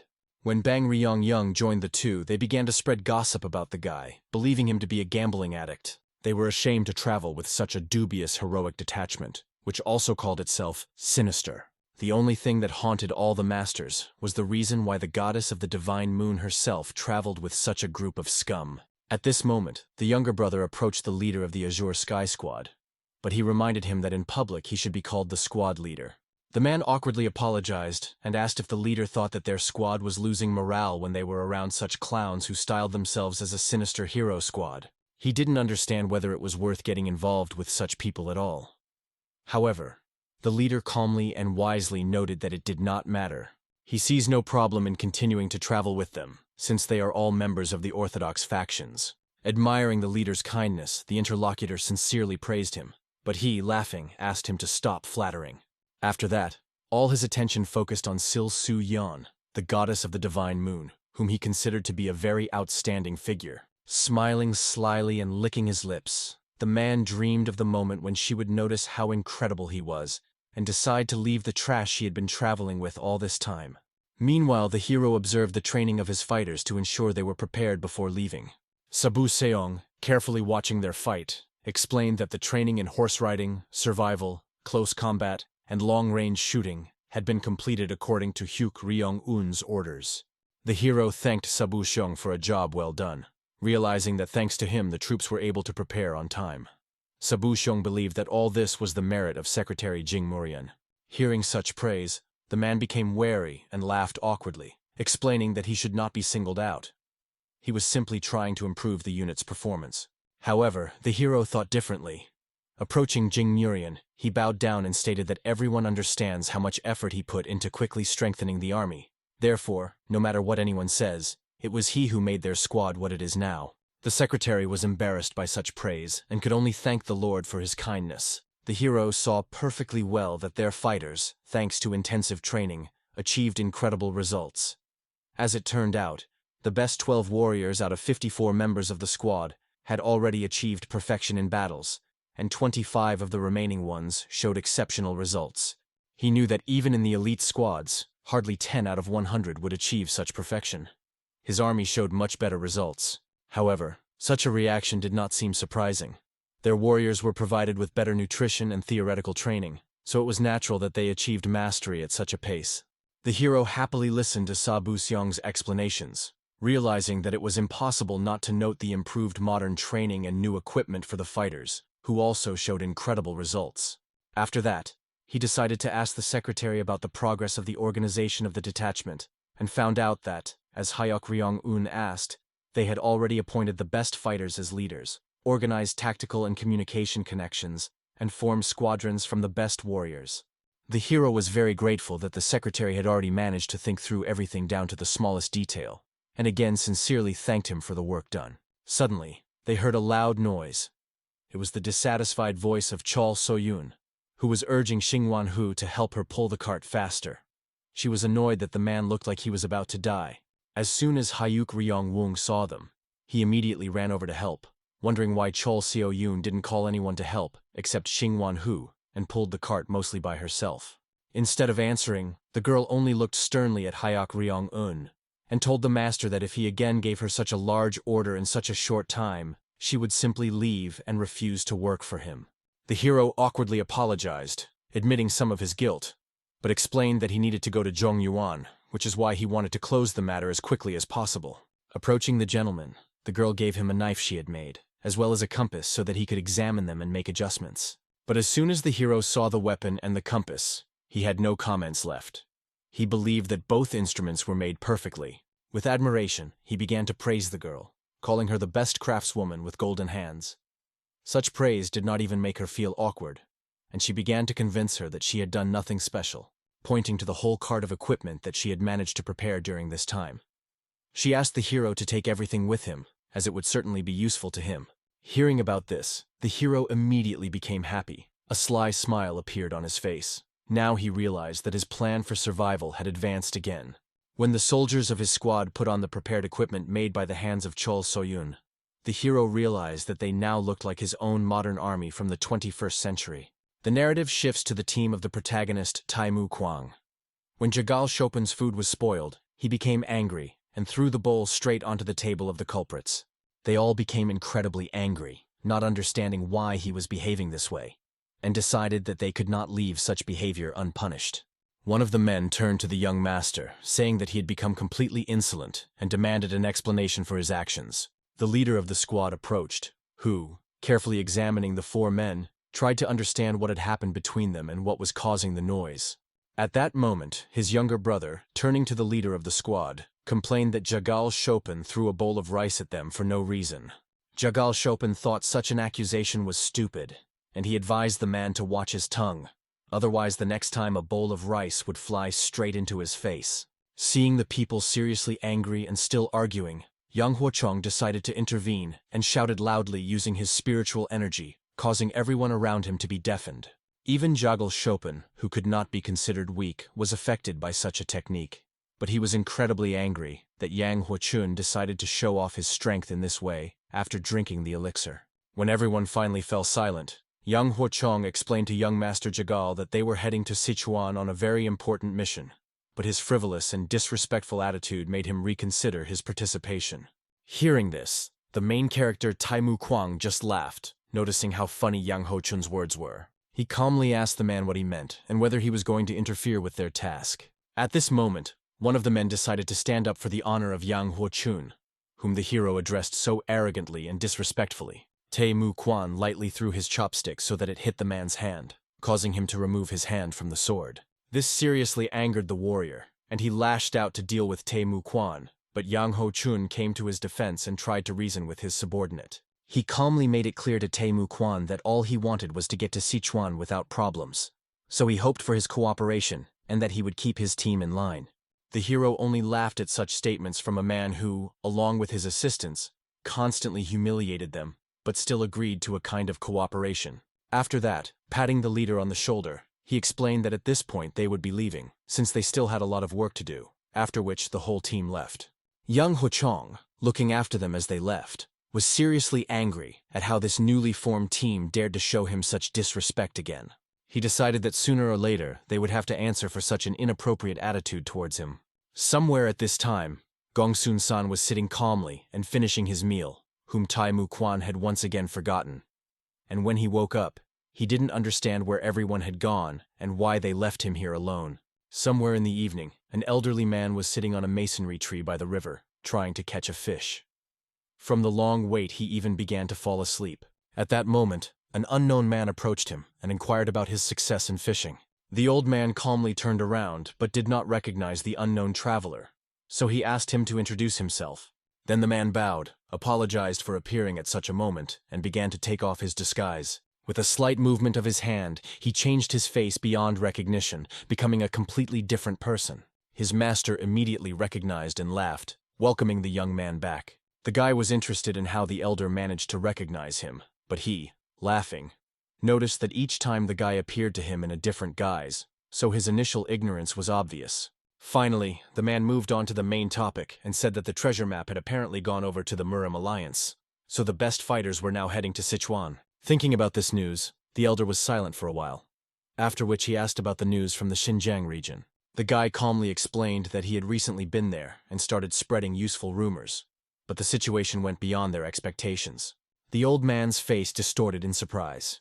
It seemed to him that this could not happen, and he asked the guy to explain. He calmly talked about investigating a certain case and trying to understand whether the rumors were just misinformation or something more, but suggested that most likely there was some kind of mistake. Taking out his fishing rod and getting ready to leave, he made it clear that, in all likelihood, he would also have to go to Sichuan, after which he began to slowly disappear, reflecting that all the efforts he had made were for the sake of that very day. At this point, he completely disappeared, leaving the man, who had already managed to change his appearance, alone on the river. Somewhere in the Central Plains, a small group of 4 were asking their commander when the cult members they were expecting would finally arrive. The man didn't know this for sure, but according to their information, they were moving in the right direction. He was glad that they would meet important people from the cult, which was not surprising since they were heading to the Central Plains. He understood that the cult had the honor of conducting the first campaign in the Central Plains, so they were probably simply incomparable, and he expected to see a detachment of the Divine Wolf and the Red Dragon. Finally, one of the assistants noticed people in the distance and drew the captain's attention to the travelers approaching them. To their surprise, they did not recognize their form at all, as the Red Dragon and Divine Wolf squad had a completely different appearance. The detachment was led by Hyok Ryong-un, who, like all his warriors, was pretty exhausted from the long journey. He thought that, in principle, he would not have survived this journey, and all because he never expected to meet 2 giant birds on his way instead of 1, as was described in history. When they made their way to the pass, there were 2 huge birds flying at the top of the mountain. Their path passed right by them, and despite the fact that the birds were tethered, they were able to fly up and attack their troop, striking the ground with their clawed paws, preventing them from passing. The only thing that saved them was that they were really well prepared and took much more weapons and supplies than was necessary. Although in the novel, Tai Mu Quan only met one of these birds, but even though the fight was not easy, the hero was content that he was able to take away the 10,000-year-old ice crystal, the yin-yang breathing technique, and the ice dragon sword. However, the hero was not particularly happy about this, because he still had serious problems with energy. He would be very lucky if he could transform the materials into divine pills. The commander of the greeters clearly did not recognize those who had come, and stated that such battered soldiers had nothing to do on their territory, inviting them to quickly get away so as not to run into trouble. Xingwan Hu, with a slight grin on his face, realized that these people clearly did not recognize them, although they were the ones sent to meet. Apparently, the reason was their shabby appearance after the battle. In the end, the hero, as leader, had to step forward to sort out this misunderstanding, although he was so tired that he had no desire to enter into a long explanation. When the man ordered the hero to give up his sword, he grabbed his weapon and broke it in half, making it clear that he was not at all the weakling he was mistaken for. After that, the frightened man, looking at his sword, cautiously returned his gaze to Hyuk Ryong-un, wanting to know how they could help. Soon, they were led to the beautiful room of the 5 virtues, where they were already expected as welcome guests. The head of the 5 virtues immediately apologized to Hyuk Ryong-un for the rudeness of his subordinates, realizing that such an attitude was unforgivable towards the 4th young master. But the hero only awkwardly rubbed the back of his head and laughed, explaining that the man should not apologize. It was their own fault that they came in torn rags, which is why they were not recognized. The man smiled, glad that the conflict had been resolved, and was glad that the rumors about Hyuk Ryong-un's generosity turned out to be true. The hero only smiled awkwardly, realizing that there were probably not the best rumors about him. Everyone around him had only heard about his real character, about robbery and rudeness. But despite these rumors, Li Siwan said with a smile that Hyuk Ryong-won's visit was a great honor for them, and he would do anything for him, so he wanted to listen to what the man needed. The hero calmly asked if Li Siwan had prepared what he had asked for in advance. At this moment, the man's gaze darkened. He explained that he had collected absolutely everything that came out, but there were not enough pearls, blood poison, and deoxidation, since they were very difficult to get. The hero was really surprised because he believed that he could turn to the Tang clan, who would help get such materials. As it turned out, this was the main problem. With a gloomy expression on his face, Li Siwan said that the Tang clan had taken over all the supplies of medical supplies and items. The problem was that when they developed a new medicine somewhere, they bought the prescription for a negligible payment, and if someone refused to sell, they started their own production and sold the drugs several times cheaper, killing the startup business. Hearing such a story, the hero was surprised why no claims had been made against the Tang clan all this time. As it turned out, they had strong connections, which made them difficult to cope with. The hero sadly realized that the Central Plains was no less a rotten place. Moreover, he did not understand how, when writing a novel, he could allow the Orthodox cult to be so corrupt, because he really needed these pearls. Changing the topic, the guy only asked the head if he knew where the Azure Skies squad was located. He was aware that they were now in the Murim Alliance, in the Sichuan branch, which coincided with the hero's data. The hero decided to find out if Li Siwan knew why they stopped there. But unfortunately, he did not have such information.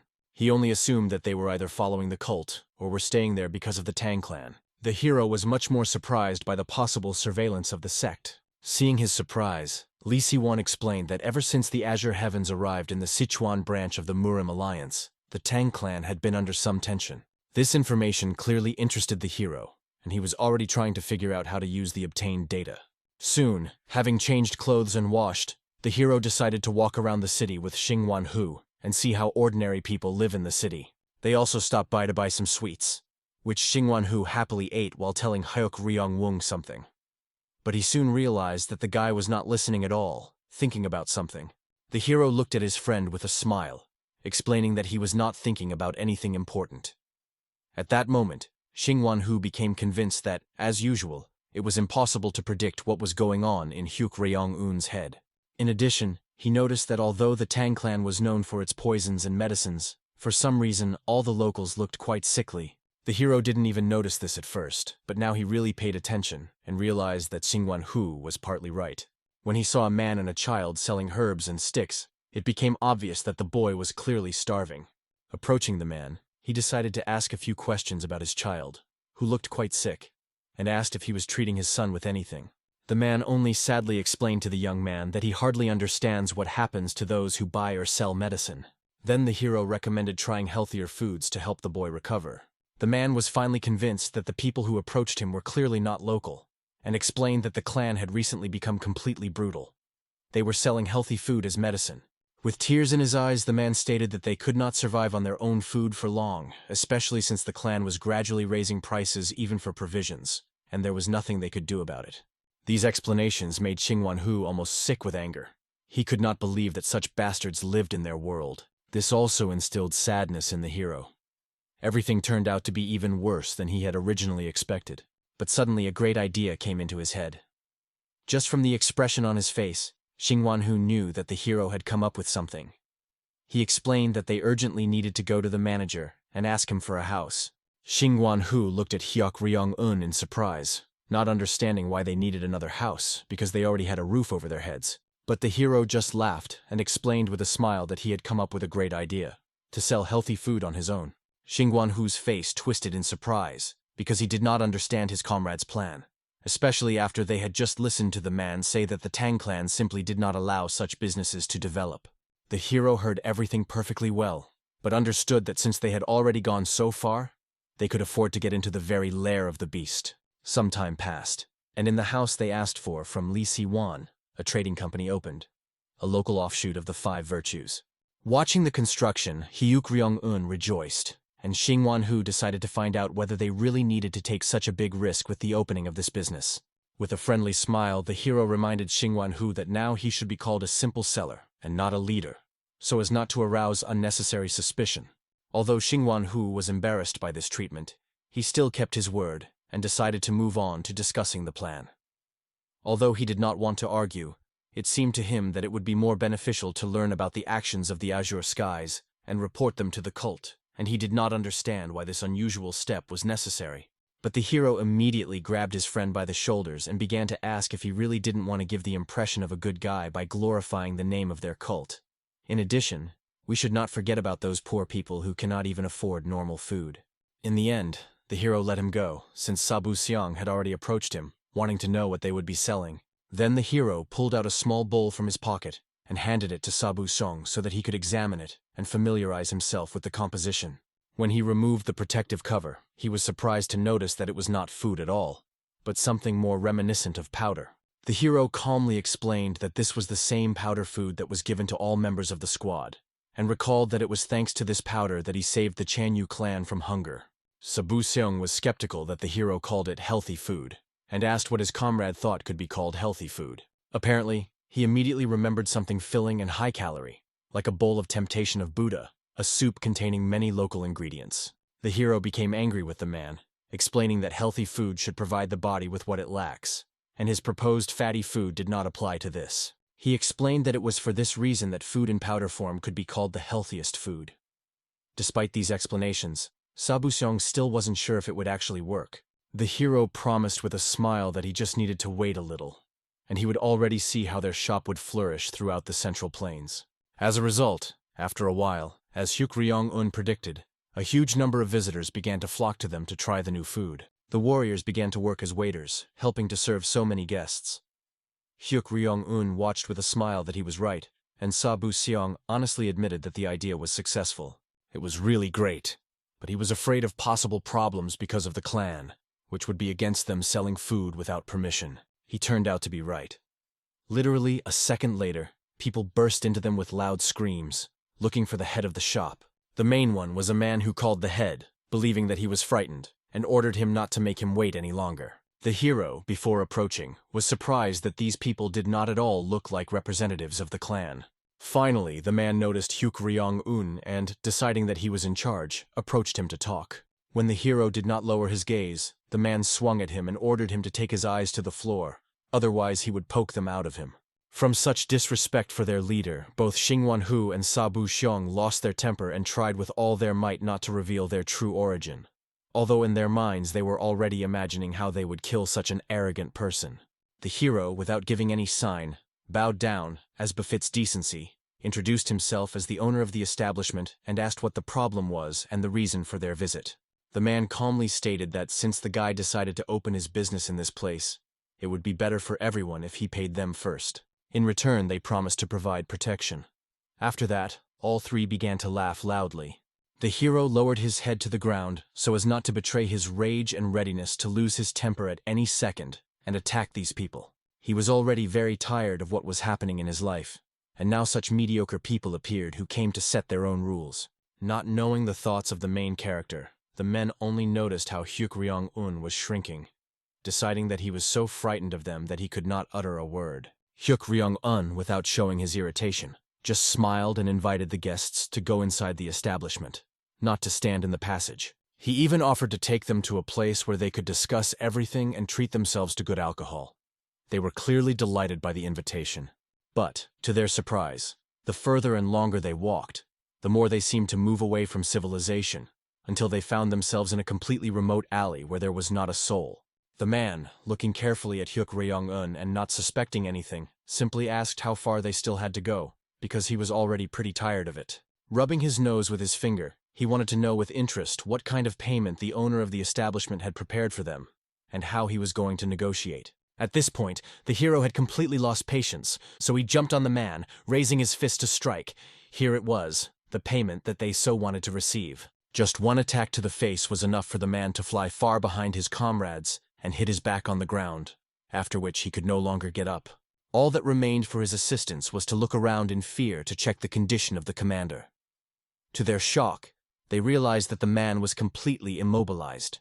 Then they got angry, and, despite understanding their weakness in comparison with Hyuk Ryong-un, they still decided to attack, counting on the numerical advantage and the need to stand up for the honor of their commander. The hero just grinned. The attack of his opponents was so insignificant that he easily managed to stop it using just one hand. As soon as he grabbed the hand of one of the attackers, it immediately became obvious that he would not escape unpunished. The hero twisted his wrist, making him scream like a beaten dog.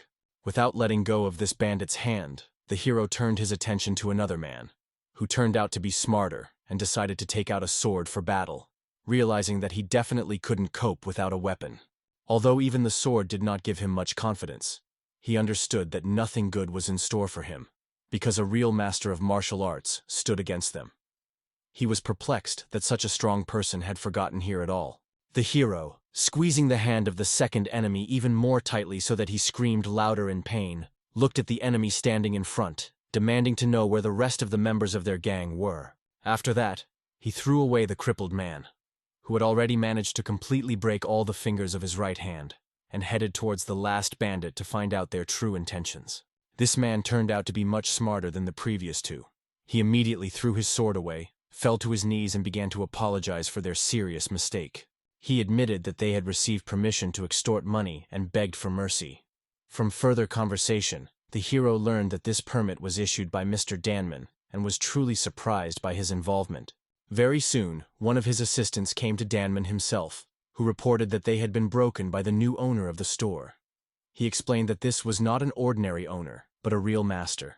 Tang Zheng looked at his assistant with a slight grin, not understanding whether he was seriously talking about the fact that a martial arts master had unexpectedly shown up to them in Sichuan.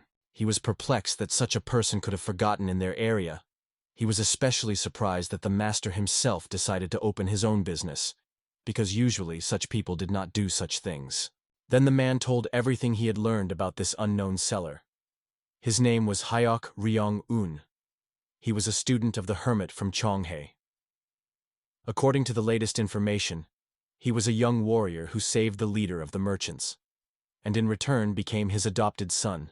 Tan Zhong quickly figured out the merchant's plan. He decided to help the guy open a small business, something like a trading shop. His guess was confirmed by his assistant, and this only increased Tang Zhong's interest. Wanting to know more about this enterprise, he asked his assistant about how well things were going. What he heard amazed him. Almost immediately after the opening, the establishment enjoyed incredible success, with people constantly crowding the gates to try the drinks. As he pondered this thoughtfully, Tang Zhong realized that his suspicions could have been motivated by simple greed.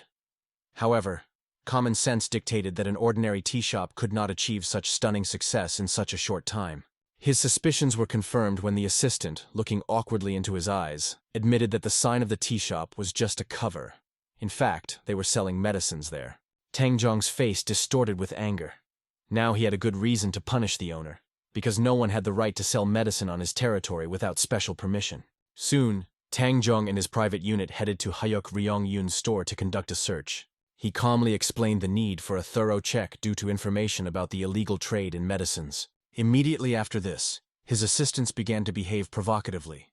They overturned tables, knocked bowls out of the hands of visitors who had already paid for the drinks and simply wanted to enjoy their taste and healing properties. There was real chaos in the establishment. Watching what was happening, Hyuk Ryong-un remained surprisingly calm. After all, he started all this precisely in order to meet Tang Zhong, and was pleased that his plan worked so quickly. One of the assistants, having taken the cup with the drink, handed it to his master, confirming that it actually contained medicine, and not tea, as originally stated. Tang Zhong realized that this was the perfect opportunity to punish the local owner. Finally, Hayuk Ryong-un himself appeared, and approached the master with a confused expression. He tried to explain that he did not sell medicines. His establishment served exclusively healthy food to strengthen the body. However, Tang Zhong was not willing to listen to excuses. He demanded an explanation as to how he dared to sell medicine in Sichuan without their permission, being sure that the owner did not have the courage to confront them alone. Hyuk Ryong-un waved his hands in fear, trying to explain that he had been misunderstood. The man was already quite tired of such excuses, so he only beckoned Hyuk Ryong-un with his finger, offering to come closer to end the conversation. Taking the guy by the shoulders, he said that he wanted to tell him something important. Since he was not local and might not know all the rules, Tang Zhong with a smile offered him what he considered a great honor, namely the opportunity to get rid of all problems if he transfers his tea shop and all products to the Danman clan. Obviously, the hero could not accept such an offer, and calmly refused Tang Zhong, explaining that he could not make such a deal. The man, without even showing much anger, decided to talk some sense into the hero. He explained that if he continues his activities, he will not be able to avoid problems. They will confiscate all the medicines and impose a huge fine. But he wisely offered to simply transfer everything under his control and get rid of the problems. The hero, in response, only thought displeasedly about how rotten this man in front of him was. Even in comparison with people who had taken the path of evil, he looked like a real demon. Tang Zhong, feeling superior to the frightened guy, explained that the fine would be completely written off. They will improve his products, turning them into real medicine, and will sell them under their own name after conducting a thorough examination. In exchange for Hyuk Ryong-un's consent, he promised to provide work not only to him, but also to the Oryun merchant, believing that resolving the issue without unnecessary noise would benefit everyone. Moreover, he began to intimidate Hyuk Ryong-un, claiming that if he did not agree, he would get into serious trouble, especially if the rest of the local clans found out about it. The hero calmly looked at this man, and suddenly moments from the original novel where Tang Zhong was defeated by Tai Mu Kuang surfaced in his memory. The hero understood that Tang Zhong did not act alone. If it was only him, resolving the situation would be much easier. At some point, Tang Zhong realized that Hyuk Ryong-un had listened carefully to his proposal. The hero offered to discuss the terms with a smile, and Tang Zhong, inspired, invited him to a more secluded place where they could talk without prying eyes over a cup of tea. Confident that this guy did not pose any threat to him, Tang Zhong happily accepted his interlocutor's consent, believing that everything was working out perfectly for him again. Leaving in the indicated direction, he even promised to reward the guy for his intelligence. Hyuk Ryong-un liked this man more and more. While the joyful Tang Zhong did not suspect anything, the hero followed him with the smile of a predator, ready to attack his prey at any moment. After their constructive conversation, the hero calmly settled down on the steps of his desperate store. An excited secretary approached him, wanting to know if he was really confident in his decision to so easily let Tang Zhong and his company go, because, in his opinion, they deserved trial and justice. The hero, remembering their skirmish when he taught Tang Zhong a lesson, forcing him to flee, realized that this was quite enough. In part, this was also part of his plan, and he hoped that now everything would go as he had planned, and would not fail, as usual, because of some little things. The hero's confident look convinced the secretary that there was nothing to worry about. The hero then inquired about the whereabouts of the Azure Skies squad members, who were rumored to be in the Tang clan's estate. As it turned out, the rumors were not groundless. The secretary also received similar information, and suspected that the members of the Azure Heavens were planning something. The hero calmly stood up, realizing that such a development of events was only to his advantage, and decided to pay the Tang clan an early visit. The secretary inquired about the reason, but the hero did not reveal the true motive. He was determined to see the face of the main character, Tae Mu Kwang, the one he had been afraid of all this time. The appearance of the hero in the central square near the Tang clan estate immediately attracted the attention of a passing crowd. He held a wooden sign with the slogan, "Stop the tyrannical regime of the Tang clan, because of which the people are dying in poverty." When enough people had gathered, the hero began to loudly denounce the policies of the Tang clan, talking about unfair prices for goods, because of which small businesses went bankrupt, about the monopoly on medicine and ineffective education policies. The crowd that had gathered listened to his words, realizing that recently the Tang clan had indeed been inflating the prices of medicines, and almost everything was now considered medicine, which is why the common people could not afford anything. The hero watched with satisfaction the reaction of passing people, realizing that everything was going according to his plan. People agreed with his words. As expected, 2 guards soon approached and tried to find out the reason for his performance. Defending the honor of their clan, they decided to drag the guy into prison. However, even an attempt to grab him was unsuccessful. The men unsuccessfully tried to move Hyok Ryong-un from his place, while he continued to loudly criticize the policies of the Tang clan. Suddenly, the hero felt a frightening aura inherent in a truly powerful person. His attention was also attracted by the fact that the guards, who had been trying to move him from his place all this time, suddenly removed their hands and bowed respectfully before someone. The intrigued hero turned around and saw in front of him a little boy, the young patriarch of the Sichuan Tang clan. The hero did not recognize this boy, at first suggesting that his resemblance could be due to his relationship with Tai Mu Quan, but quickly rejected this idea, trying to remember who this child could be. Soon the boy himself introduced himself to the stranger, explaining that as a young patriarch he simply could not ignore what he heard. When the hero heard the name of the young master, his face was distorted in surprise. He imagined him completely differently. His surprise was understandable, especially considering the child's pretty face. The hero thought that if such a person were in modern Korea, he would probably become an idol, adored by millions.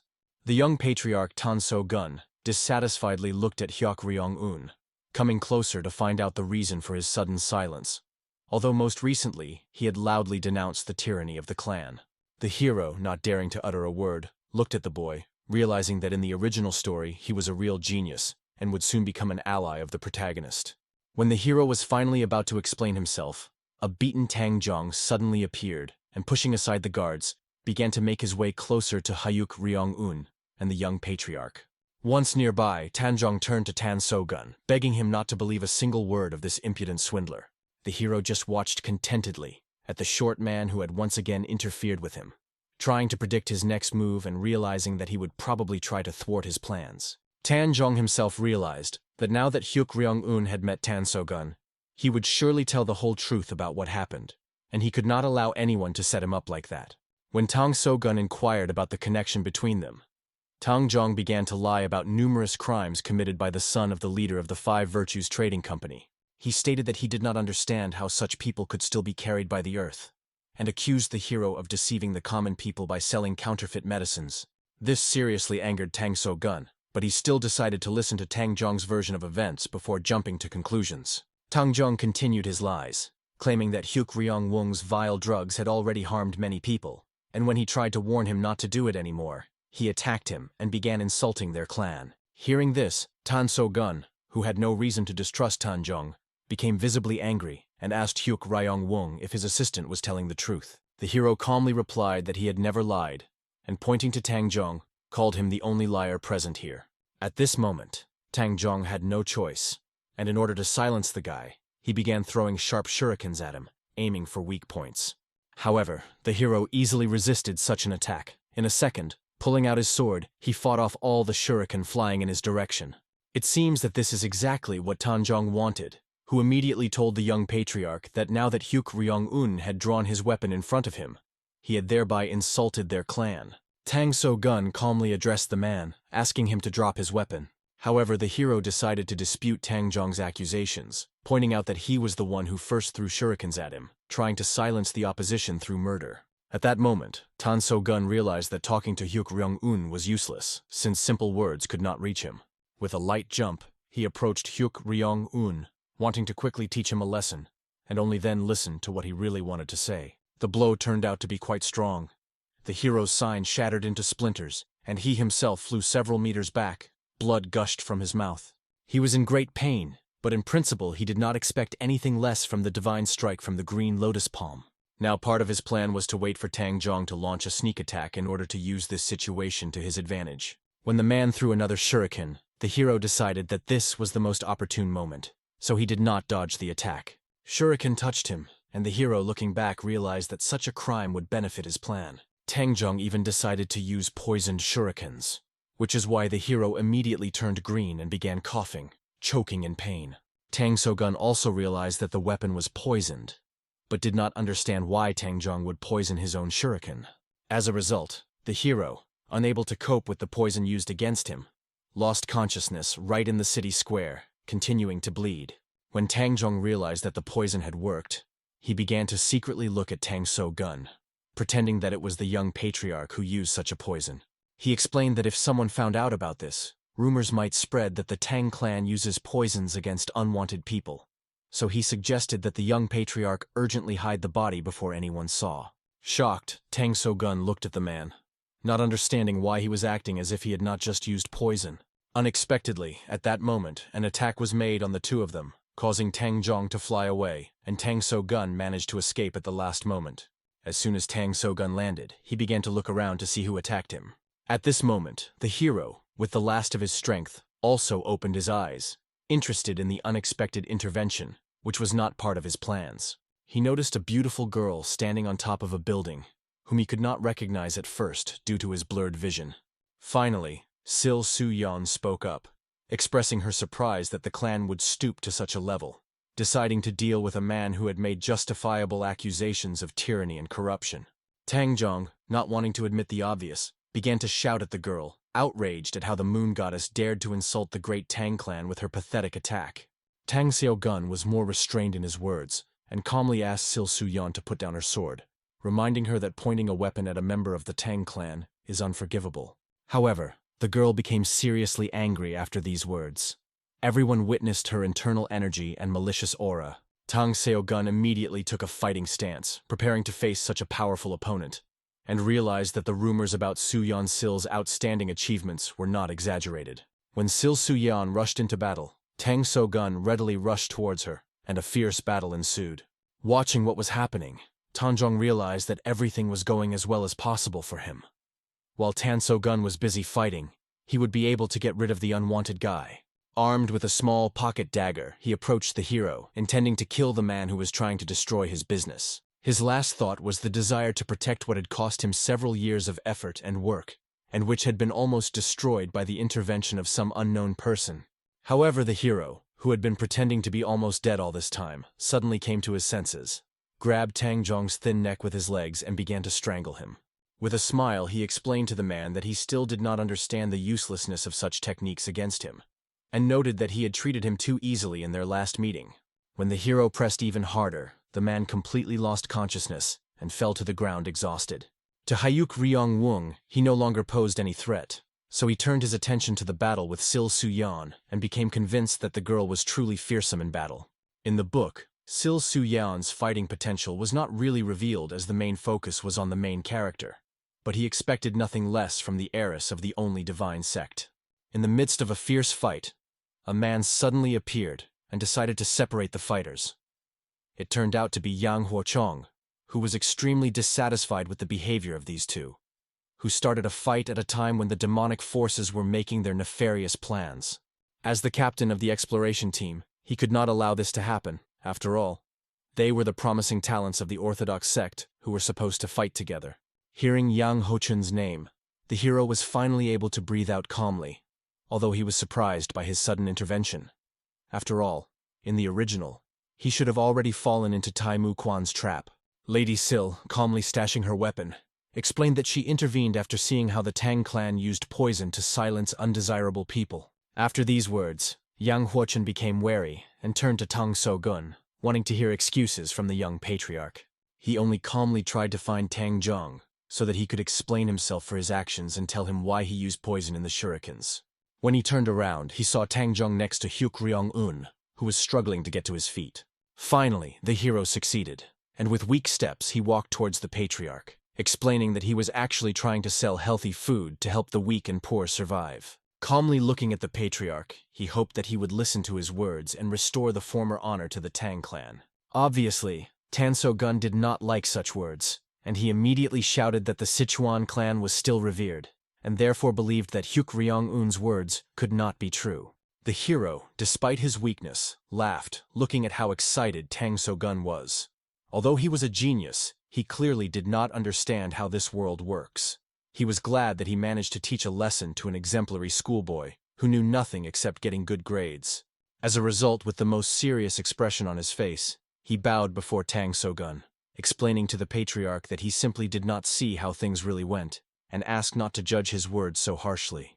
Soon the hero began to lose consciousness, and his last words were a request to the young patriarch to go see how ordinary people really live. After that, the main character's eyes began to close, and the last thing he saw in front of him was Sil Su-yeon, who, although she was scared, to Hyuk Ryong-won still seemed very cute, completely matching his type. Late in the evening, the hero discovered that all this time he'd been resting in someone's room. When he gradually began to come to his senses and felt relief, he abruptly rose from the bed and looked around. He was glad that the turtle breathing technique helped him control his breathing and body temperature. It felt as if he had been reborn. Noticing the bandage around his neck, he assumed that the clan had decided to take care of him and heal his wounds. Suddenly, the voice of an unknown person was heard, who was in the same room and inquired about the well-being of the hero. Hyuk Ryong-un's face immediately contorted in fear when he saw the man wearing the golden dragon headband. There was no doubt. This was the same main character, Tai Mu Quan, and the hero did not understand what he was doing here. What frightened him even more was the realization that now his future killer was so close to him. At that moment, the man calmly rose from his chair and approached Hyuk Ryong-won, explaining that he was interested in knowing why he decided to act out such a pitiful scene. It was obvious that a warrior of such strength would not lose to someone like Tang Zhong. He immediately suspected that the guy could be a spy for a demonic sect, because Jagal Shopun had already told him that he was running a business, hiding his skills, and making a fake card. Threatening with his sword, Tai Mu Quan warned that he could not help but suspect such a strange person, so he gave him a chance to tell the truth in the end. In the end, the hero was unable to utter a word, only trying to come to his senses in shock, still looking at Tai Mu Quan. This angered the man even more. The only thing the hero could say, stuttering, was that he was a merchant. But obviously Tai Mu Quan didn't believe it, which was not surprising. He was so angry with such lies that he thought that Hyuk Ryong-un was simply mocking him. His furious aura became palpable to everyone in the room. The hero fearfully understood that this was fraught with consequences. If Tai Mu Quan decided that he was a spy, he would definitely cut off his head, as in the original. Therefore, he urgently needed to come up with something. The only thing that came to his mind was to inform the man with a clear and good-natured smile that in fact all this time he had wanted to meet such a master hero. After a short silence, Tai Mu Quan decided to fully draw his sword, realizing that such a pathetic explanation aroused even more suspicion. With this action, he frightened the hero even more. As a result, the frightened Hyuk Ryong-un, stuttering, explained that he could foresee the future, so he wanted to meet Tai Mu Quan, the white dragon warrior and future savior of Makrim, and began to beg for help. Instead of believing, Tai Mu Quan put the sharpened end of his sword directly to the hero's neck, threatening him with death if he continued to lie. He warned that at the slightest attempt to deceive, he would immediately cut off his head and asked to abandon any attempts at deception. But the hero kept his cool and calmly looked straight into the eyes of his killer, calling him the White Dragon Warrior, the predecessor of the White Sword Warrior. After these words, Tai Mu Quan's face really distorted in surprise. After all, he had never told anyone such information before. He wondered how Hyuk Ryong-un could find out about this. The hero repeated that his ability to see the future was not a deception at all. That's how he found out who Tai Mu Quan really was. The man became interested in learning from the prophet who he would fight in the future, because he could definitely answer his questions. At this moment, the hero did not know whether to talk about the events of the second half of the book. It might be worth telling about the demonic sect, but he understood that any wrong answer might not please Temu Kwang. As a result, he only thoughtfully said that he could not give an exact answer due to the fact that his visions of the future were inaccurate. They came to him either in episodes or only in echoes. For some reason, the warrior liked this answer, so he sheathed his sword and still decided to listen to the hero who came to him for help. Hyuk Ryong-un was glad that his lie worked and began to say that now the Tang clan is trying to completely capture a group of Oryung merchants, and no one could go against except the savior, the White Dragon warrior, who could stop them. Hearing this, Tae-mu Kwan raised his eyebrows in surprise as he continued to look at Hyuk Ryong-woong, waiting for more details. The hero began to worry, wondering why all the main characters in novels had such a trait. They were always overly suspicious of other people. There was no choice left, so, rising from his seat, he declared that he could prove to Tae-mu Kwan the veracity of his words. Although he did not believe the guy's words, the hero suddenly announced that he could help him find the trace of the Holy Spirit pill that he was so desperately looking for. Events move forward a few days to a tea shop, where a crowd of people has again gathered, including a company preparing healing potions. The hero was interested in Gongsun-san, so he approached the man and asked his opinion on business development. He happily replied that things were going really well. He had never seen such a store before, and believed that they simply could not have competitors. Hyuk Ryong-un, with an awkward glance, explained that the goods they were selling were prepared by a group of Oryung merchants, and awkwardly mentioned that the Tang clan wanted to take away this business from them during their last visit. This information caused great anger in Gongsun-san, who was enraged by such parasites, realizing how difficult it was for ordinary people to organize their own business, especially of such a scale. From his reaction, the hero realized that, as expected from the eldest son of the Inless merchant group, the man truly treasured places like this. After drinking another cup of tea, Gongsun-san happily noted that Hyuk Ryong-un seemed to have not only the ability to foresee the future, but also to run a successful business. Otherwise, he could not explain such success. Unexpectedly, his waiter Xingwan-hu approached the hero, asking the gentleman to step away for a minute to clarify some work issues. The hero, without showing it, apologized to his new comrades for the need to leave for a while and followed his friend. Soon the three gathered away from prying eyes, and Sabu Seong decided to find out from Hyuk Ryong-un how it happened that he was poisoned and sent to the clan estate, and also inquired who the people who came with him were. The hero only smiled mysteriously, explaining that he'd established connections with the greatest people of the Muram organization. After these words, Xingwan-hu's face distorted in surprise. He could not believe that the hero really knew people who were aiming for heaven. The hero realized that his interlocutor at first mistook them for a group of outsiders. But these people were completely different. From their conversation, Sabu Seong was able to conclude that the hero had already managed to find out the reason for the unexpected arrival of the Muram organization in Sichuan, and he was right. Hyuk Ryong-un reported that the Muram organization was trying to track down the Holy Spirit pill in Sichuan by deciphering the map. This caused genuine surprise to Sabu Seong, who considered the trace of the Holy Spirit pill to be a fiction. But the hero explained that the Muram organization believed in the appearance of a map from the main school.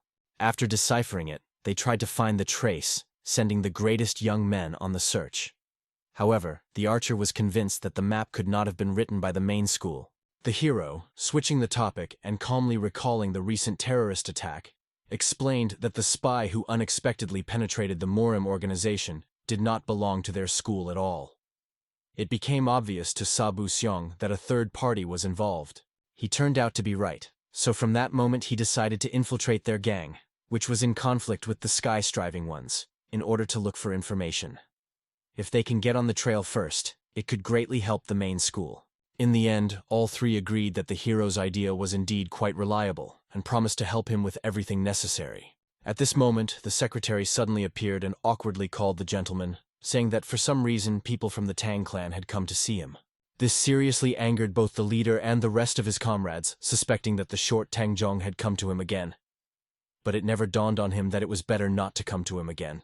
As a result, the hero asked the secretary to take him to where he was expected, being serious about dealing with such an annoying character for the last time. When the hero came out, his determination to engage in battle immediately diminished, since his guest turned out to be the young patriarch, Tang So-gun. The hero was surprised by his visit, but with a smile he understood that, apparently his words had worked as he had hoped, and now Tang So-gun could be considered his ally. which meant that the Holy Spirit pill would soon be his. Bowing before the patriarch, the hero noted what a great honor it was to receive him and see him again in person. Tansogun awkwardly asked to stop such veneration and, bowing, said that he had specially come to apologize to Hyuk Ryong-un for his rudeness. He honestly admitted that he had already tried his tea and, based on personal observations, would not call it a medicine, so he promised to personally investigate Tang Zhong. Suddenly, Tang So-gun was distracted when he heard a familiar voice. Turning around and looking around the shop, he noticed Bang Ryong Yeon of the Canalan sect, who invited the young patriarch to join them for a conversation over tea. The guy had no reason to refuse, so he approached and greeted all the assembled warriors, and noted how much time had passed since their last meeting. All the warriors responded with the same smile and respect, sincerely enjoying the meeting. Tae Mu Kwan, although without much respect, also greeted the guy, but Sil Su-yan did not even dare to raise her eyes, feeling awkward after their last fight with the young master. When Tang So-gun sat down at the table, he inquired about the topic of the lively conversation. Jigel Chopin reported that they were discussing the exploration teams, in particular how Jigel Myung recently made a mistake with the map and went the wrong way. Tan So-gun at first did not understand what he was talking about, but then he realized that it meant misreading the map. Jigel Chopin added that he was so confident that he was right, that he was ready to change his last name if the grave ended up there.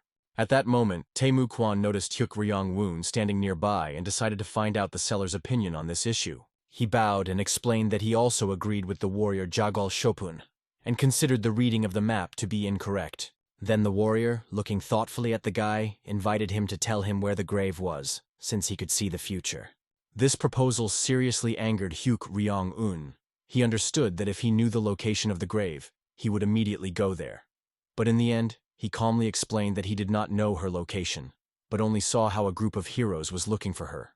While the comrades were discussing what had been said, Tan So-gun drew attention to the hero, not understanding what kind of prediction we were talking about. Hyuk Ryong-un had to explain to the guy about his ability to see the future. After this explanation, Tang So-gun felt very embarrassed about their previous conflict. He understood that if he seriously harmed such a person or failed to save him, it would be a gigantic mistake on his conscience. When all the discussions were over, Tae Mu Kwan rose from his seat and sternly announced to the team that tomorrow they must go in search of that very grave. Lee Moon-sen looked at his commander, not understanding whether they were really going to go without reinforcements, but he explained that the Azure Skies squad and the clan would definitely not believe and would not want to allocate their troops. Before leaving, Tae Mu Kwang also decided to talk to Hyuk Ryong-won, expressing hope that he really did not lie to him, and warned that if he found out about the lie, he would not forgive such a thing. The hero, at the last moment, looked back at Tae Mu Kwang and wondered why the main character he wrote was so distrustful and suspicious of everyone around him. But in the end, it didn't matter at all, since Hyuk Ryong-un was going to go to the Holy Spirit's tomb, which he needed as soon as possible. The next day, he was paired with Sil Su-yeon and tried to find the approximate location of the temple by reading a map. In addition, the hero was incredibly awkward. He felt like an inexperienced boy, being next to Sil Su-yeon, although he initially wanted to go with Tan So-gun. However, he tried to console himself with the fact that he was incredibly lucky not to get into Tae Mu Kwan's team. Otherwise it could have ended badly, and he wanted to have as little contact with this guy as possible. At that moment, his gaze returned to the girl, and the guy thought that even though it was he who created this heroine, he was still amazed at how beautiful she was. Suddenly noticing the guy's attentive gaze on her, Sil Su-yeon asked Hyuk Ryong-won if he was okay after the recent poisoning incident.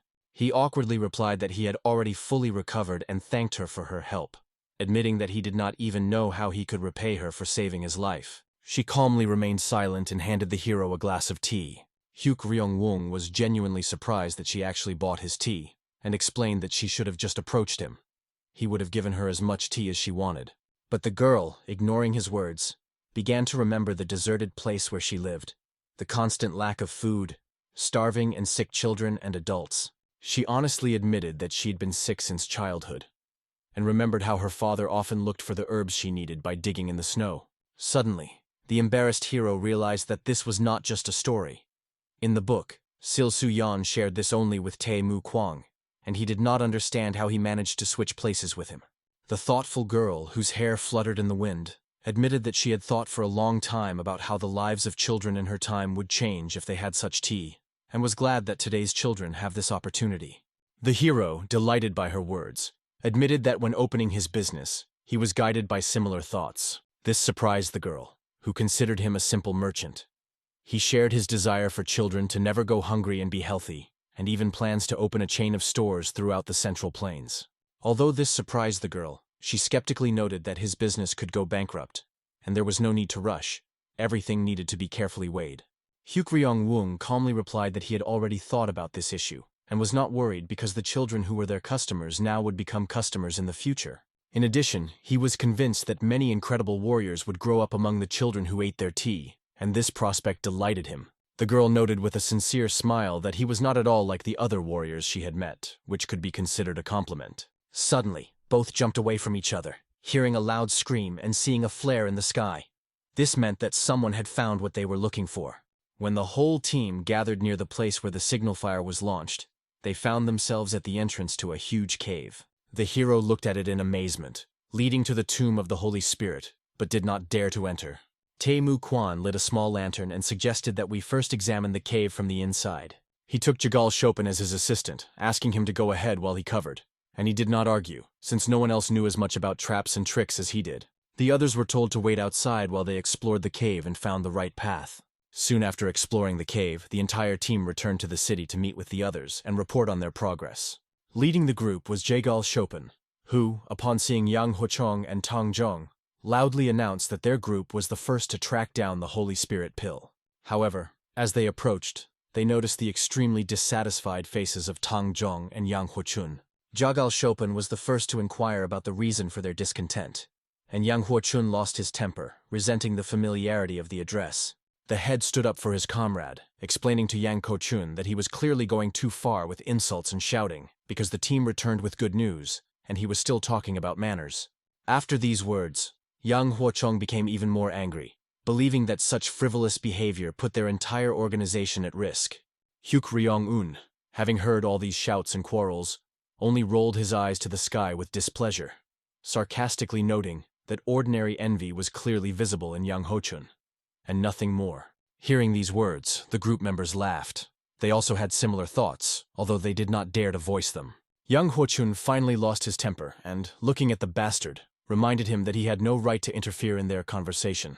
However, the hero remained unshaken, only asking the man to stop screaming so loudly and be silent for a while, as his words were already starting to make his head pound. Holding back his anger, Yang Huochun heard the explanation of Tang Zhong, who, as it turned out, had already told him about the arrogant guy who interfered with the affairs of their clan. When Yang Huochun realized that they were talking about the same person, he decided that this was a great opportunity to educate him.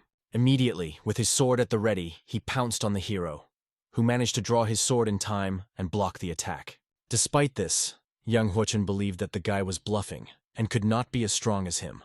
Using internal energy, he decided to use one of the strongest sword techniques to quickly deal with the enemy. The hero, having again repelled the attack, began to seriously worry, realizing that Yang Huochun was not joking.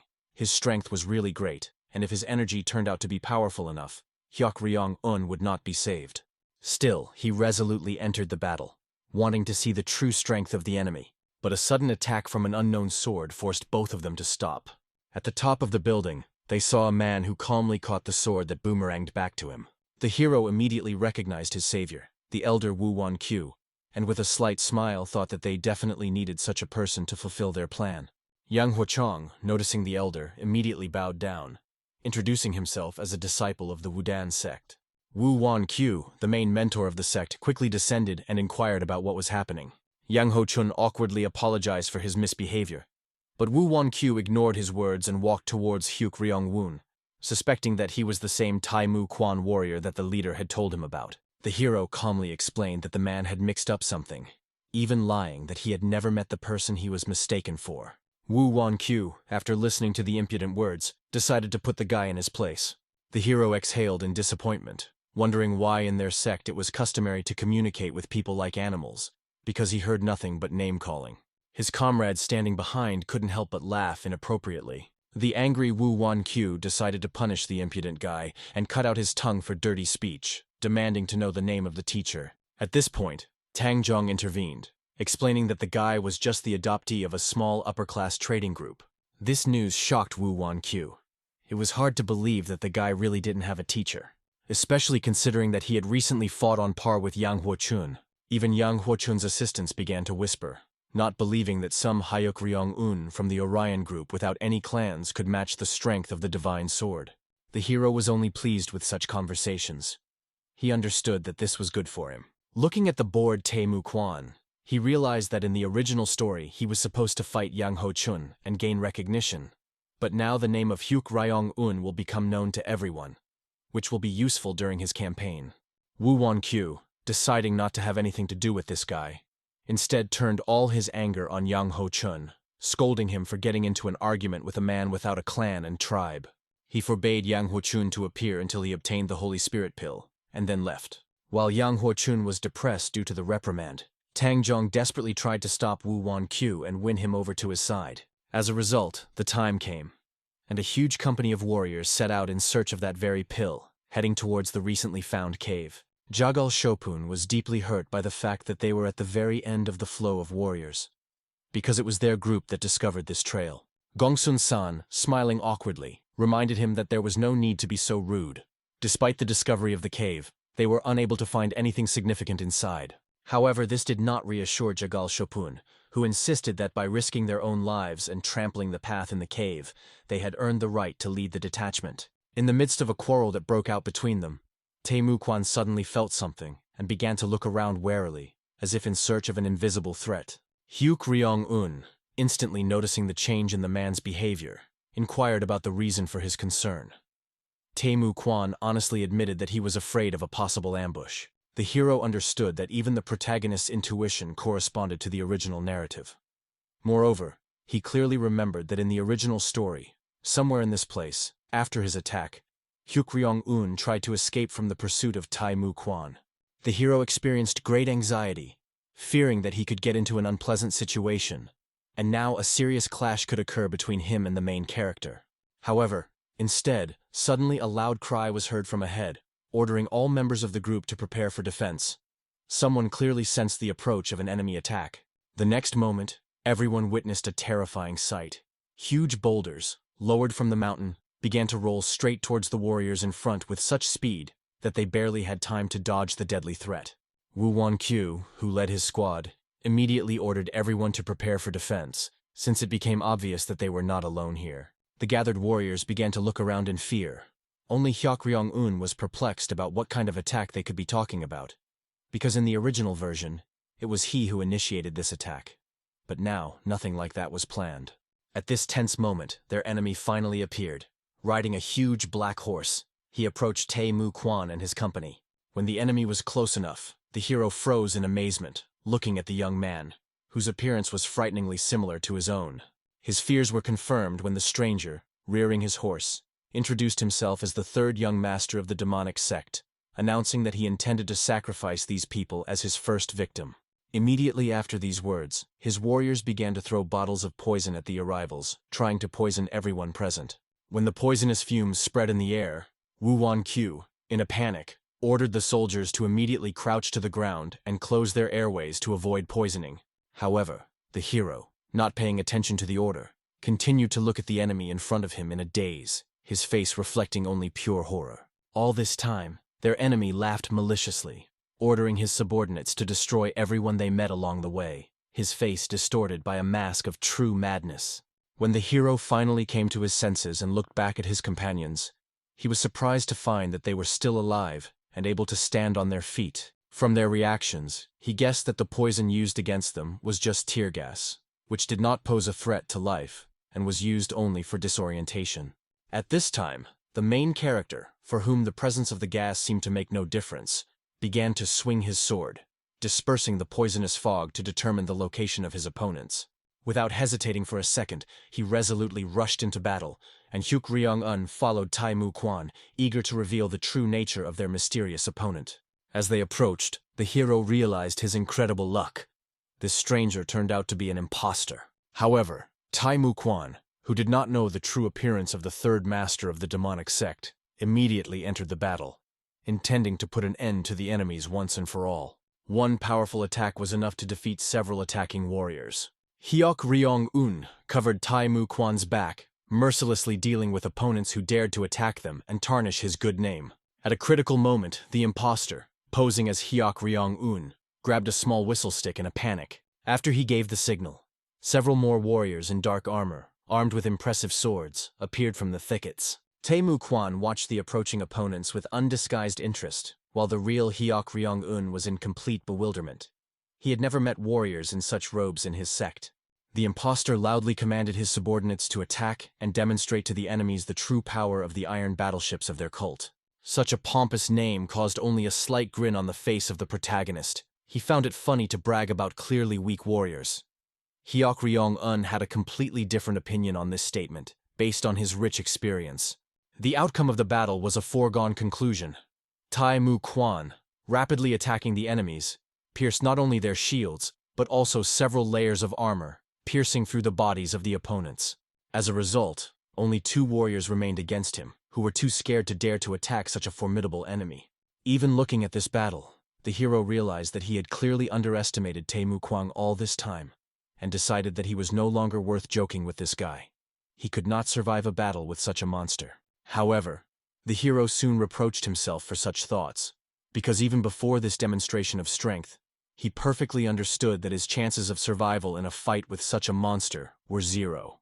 So he decided that the best idea would be to take advantage of the situation and Tae-mu Kwan's busyness on the battlefield to deal with the idiot imitating him himself. As soon as the main plan of action was determined, the hero immediately rushed into battle towards the enemy, still confidently mounted on his horse. He only needed one sweeping leap to cover a short distance and throw the rider off his horse with a precise kick to the face. The defeated enemy, realizing the hopelessness of his situation, tried to speak his teeth to Hyuk Ryong-un, praising their triad and admitting that he should not have stood in their way. However, immediately after this, he took a small ball from his pocket, explaining that it was a thunder bomb specially prepared for such an occasion, and he wanted to see how his opponents would cope with such a weapon. When they saw the bomb, the rest of the soldiers fell to the ground in fear, realizing the scale of the possible explosion. But Sabu Seong, who managed to grab his bow in time, fired a saving arrow, which, piercing the enemy's hand, forced him to drop the dangerous weapon. The hero could only complete what he started and do everything possible to ensure that the exploding shell did not harm anyone. With a slight movement of his foot, he threw the bomb away, after which he grabbed the criminal by the neck and demanded to confess who he was. He continued to insist that he was the 4th young master of the demonic cult.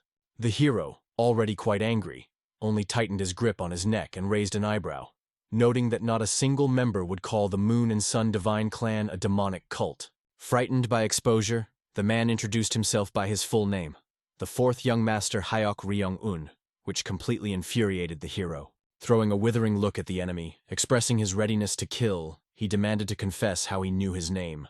Immediately, tears flowed from the captive's eyes, and he began to beg for mercy, explaining that they were just free martial artists carrying out someone's orders. Having released the man, the hero asked what kind of order they were carrying out, and who was so brave as to send them on such a task. However, all the questions turned out to be in vain. Instead of answering, the man desperately screamed in pain, after which his entire body was covered with blisters already familiar to the hero. Yang Ho-chun, deciding that Hyuk Ryong-un was to blame for the prisoner's condition, demanded to know why he did this to the man they were supposed to interrogate and capture. However, Tae-mu Kwan, who had already seen this before, immediately ordered Hyuk Ryong-un and everyone else to retreat as far as possible. The hero heeded the advice, and at the last moment he managed to jump away, although the blast wave still hit his body, throwing him towards the rest of the team. After this, clods of earth, fragments of nearby stones, and the remains of the body were thrown into the air, which Tae-mu Kwan held back by spinning his sword as a shield. When it was all over, everyone witnessed a huge crater formed from the explosion of a human body, enhanced by an unknown technique. At the same time, intense discussions were going on in the divine cult about the search for the tomb of the Holy Spirit. The commanders and Hyuk Ryong-wol came to Hyuk Ryong-jin to convince him that infiltrating the orthodox factions had become an impossible task for them, even though they had sent an experienced fighter for this purpose. They insisted that the 4th young master probably made too hasty a decision, and due to the latest news, they proposed an immediate evacuation of the order. However, Hyuk Ryong-jin firmly rejected this idea, sincerely believing in his brother and the success of his mission. He knew that the guy definitely had some kind of plan, but he was even more worried about something else. With a serious expression on his face, he informed those present about the news he had received about the murder of the leader of the Asana tribe, Ruslan. After such unexpected news, Hyokryong-wol and the commanders looked at Hyokryong-jin with bated breath, waiting for further news. But he only calmly concluded that things were now going very wrong on the border, and something had to be done. Most of all, Hyokryong-wol was interested in the issue of succession to the post of leader. She assumed that Asmet would take this position, especially given his friendly relations with their cult. Less hostility could be expected from him. However, Hyokryong-jin insisted that although Asmet was a capable warrior, he was not yet ready to become a leader. Most likely, a bloody fight for the title will begin, and to prevent an internal split, Asmet may find an external enemy. This assumption seemed to hint at a possible attack by Asmet on their cult, and Hyokryong-jin's fears were not unfounded. This was his impression, and he was determined to seriously prepare for any possible outcome of events. At the same time, the warriors reached the cave, and Wu Wanqiu continued to be indignant, reproaching Mu Quan for killing an important captive. He believed that a living prisoner would have brought much more benefit to the Murim alliance, and he did not understand how it was possible not to realize the value of the lost information. Hyokryong-un, having listened to these reproaches for an hour now, was perplexed as to why such a commotion would be caused by such a situation. Fortunately, Mu Quan could stand up for himself, and in response accused the venerable Taoist priests of inaction during the attack. They did not help capture the prisoner alive. This seriously hurt Wu Wanqiu, and even the usually calm Yang Ho-chun grabbed his sword after such insults. Seeing that the situation was getting out of control, Hyokryong-won stood up for Mu Quan, taking the blame for the murder upon himself, and boldly inviting the priest to punish him instead of an innocent man. For some reason, Wu Wanqiu did not dare speak out against Hyokryong-won, only calling them scoundrels and warning them to closely monitor their company. As he left, he threatened that if such an act were repeated, they would have to rely only on themselves. Mu Quan, looking contentedly after him, showed complete indifference to the threats of surveillance. But the hero asked him to be more restrained, so as not to make unnecessary enemies. Mu Quan, raising an eyebrow in surprise, made it clear that he didn't care whether he made enemies or not. He had enough problems with those around him, and he wasn't going to care about such trifles. At this point, he chose to end the conversation, only asking Hyokryong-un to no longer interfere in other people's affairs, which greatly hurt the guy who received such an ungrateful reaction in response to his intercession. Finally, a company of warriors, slowly moving through the cave, discovered something interesting: the huge doors of the crypt. Wu Wanqiu, who was walking in front, ordered his warriors to open them, after which everyone turned to Jaegel Shopun. He was very angry that they looked at him as if he had kept the key all this time and deliberately did not share it. However, noticing the furious looks of Yang Ho-chun and Wu Wanqiu, he still decided to approach the doors and look for a way to open them. Standing nearby was one of the men, carefully examining the walls, the advisor to the Azure Skies squad, Jagal Mayong. He believed that Jagal Shopun was being too arrogant, having learned a couple of useless tricks like gypsy tricks. However, such an insult only caused Jagal Shopun to smile broadly.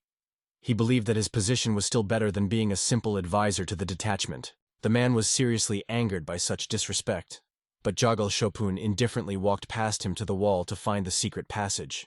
Finally discovering the hidden mechanism and pressing the desired part of the wall, he opened the doors and warned the team not to touch anything unnecessary. However, no one seemed to listen to his warnings.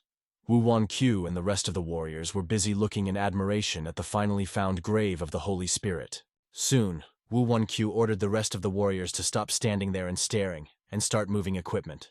In the tense silence of the crypt, an unusual picture unfolded.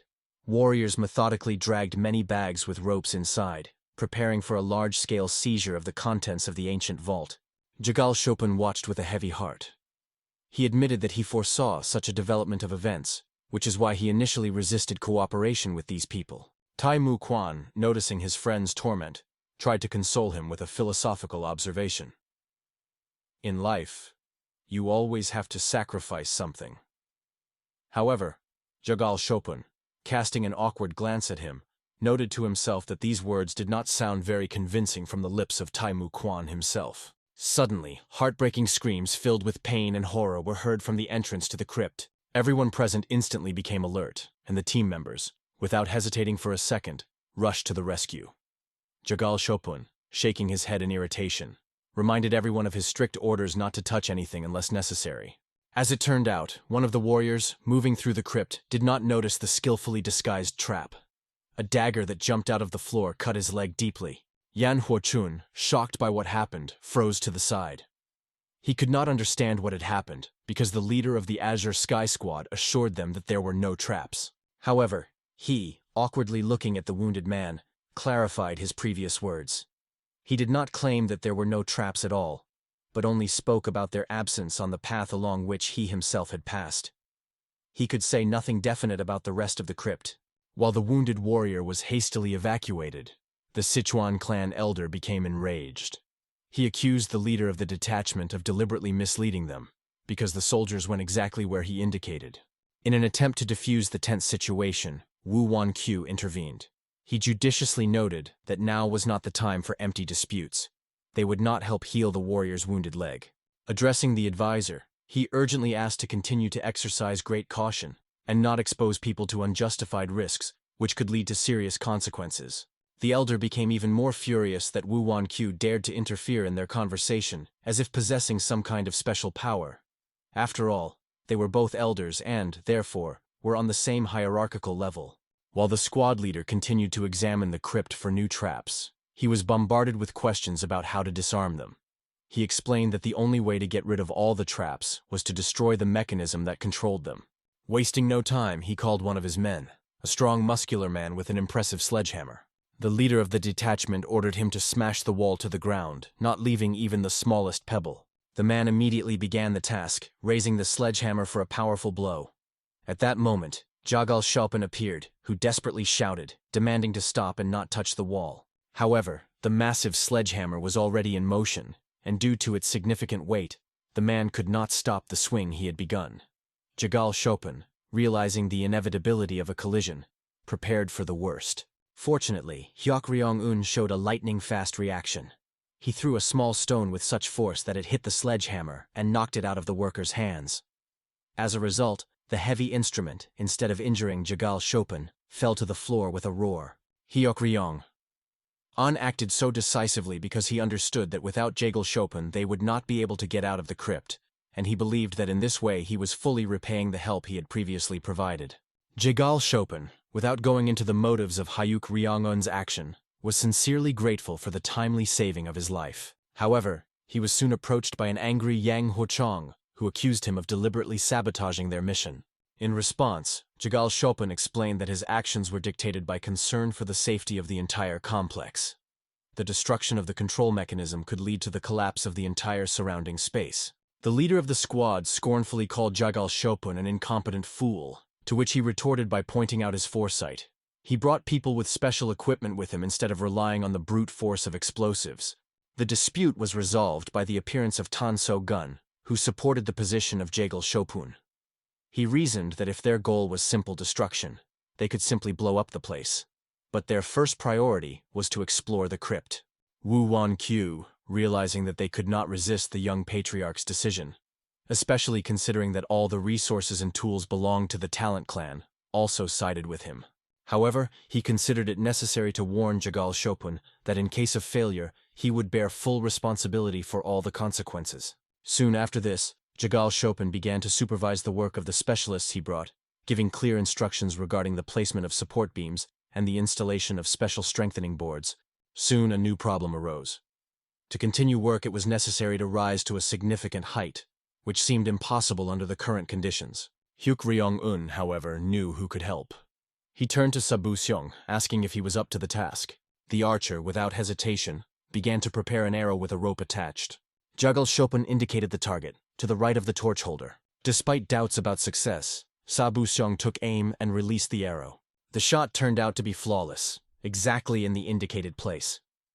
Jagal Shalpan froze in amazement, sincerely admiring the archer's skill. He even called Sabu Seong an archer from God, which confused him. The last thing left was to tie the boards with ropes. Once they were done, they created a passage above the ground that protected them from the many traps activated by footsteps. Jagal Shalpan quickly explained to the other soldiers the principle of safe movement across the bridge. The heroes who watched Jagal Shalpan were surprised. This minor character fully justified the title of the main supporting character. The warriors, having made their way across the bridge, continued through the dark cave, led by Jagal Shalpan. Everyone noticed how the leader of the squad, Jaegul Myung, looked at Jaegul Chopin with hatred, as if he had stolen his glory. Tang So-gun was sure that after this incident the man would hate Jaegul Chopin even more. But Ban Ryong-yong thought differently.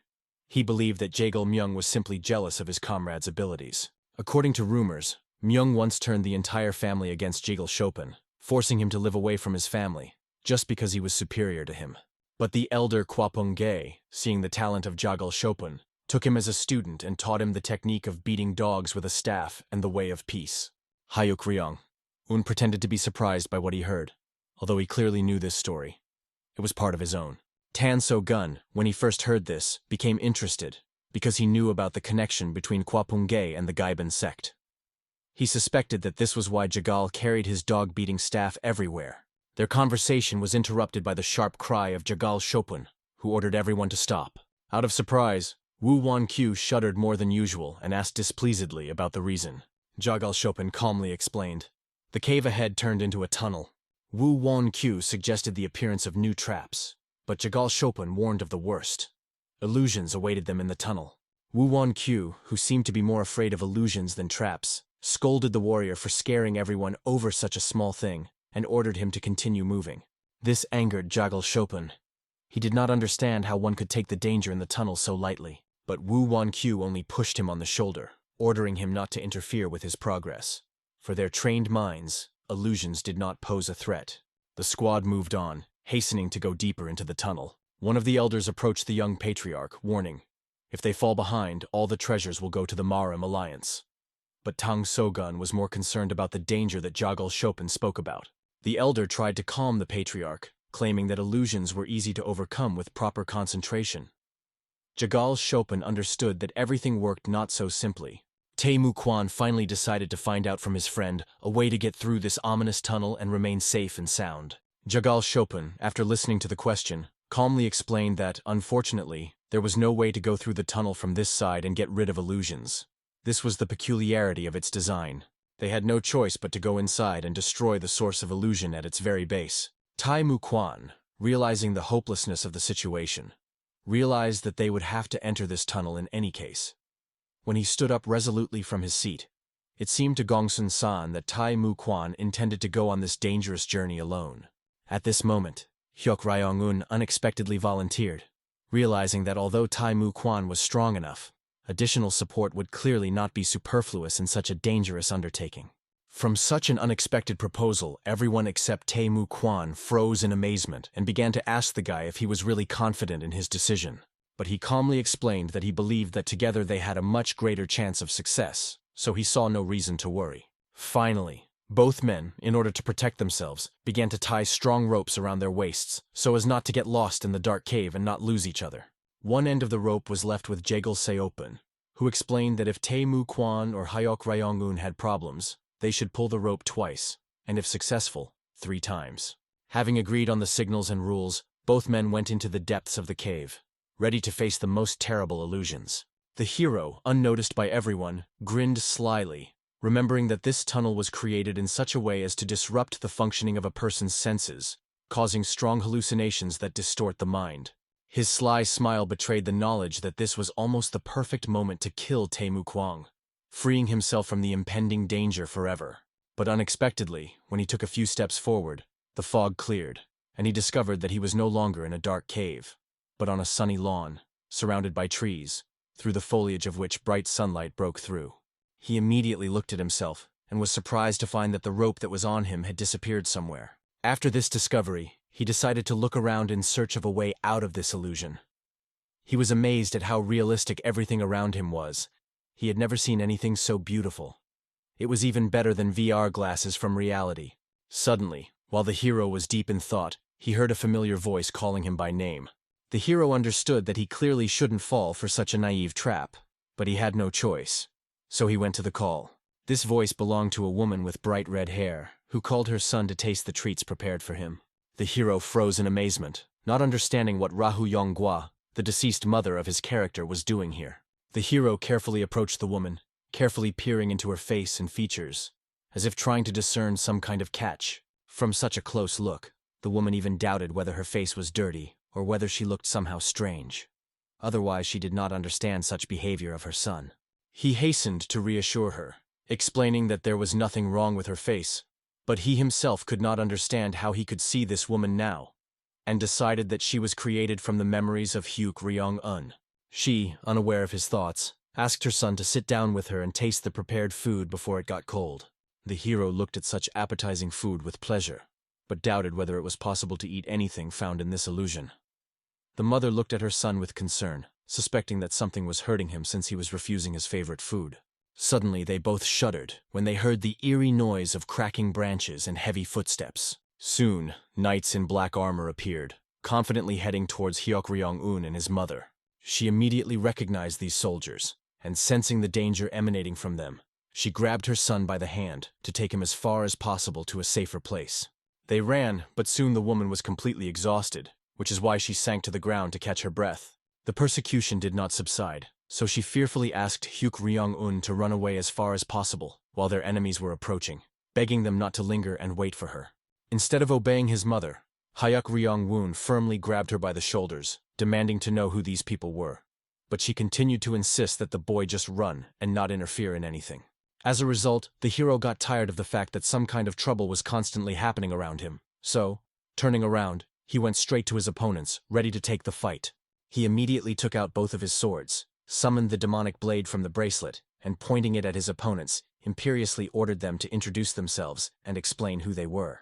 Instead of an answer, only obvious hostility and readiness for battle emanated from them. They did not utter a word and slowly approached. The hero realized that in such a situation, there was no point in waiting any longer. And since these people had come to fight him, he was ready to satisfy their desire. His first attack, although impressive in scale, did not bring any results. The warriors successfully hid behind their powerful shields, remaining unharmed. Hyuk Ryong-un, being close enough, tried to cut down the opponents or at least inflict serious injuries on them. They tried to defend themselves with the weapons they had, trying to impale him on their blades and rip open his belly.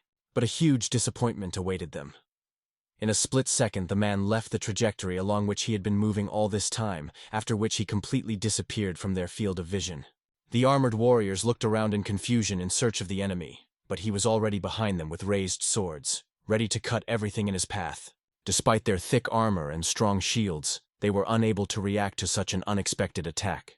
Nothing saved them from their inevitable fate, and they were completely crushed by a single blow. After this, the hero calmly put away his weapon, realizing that this illusion was created for the real Hyuk Ryong-un, who would probably have already died of fear, but such tricks did not work against him. In confirmation of his thoughts, he saw how gradually this world began to become covered with cracks. The illusion created especially for him was slowly dissipating. Noticing the exit, he, without doubt or regret, rushed towards it to finally return to the tunnel.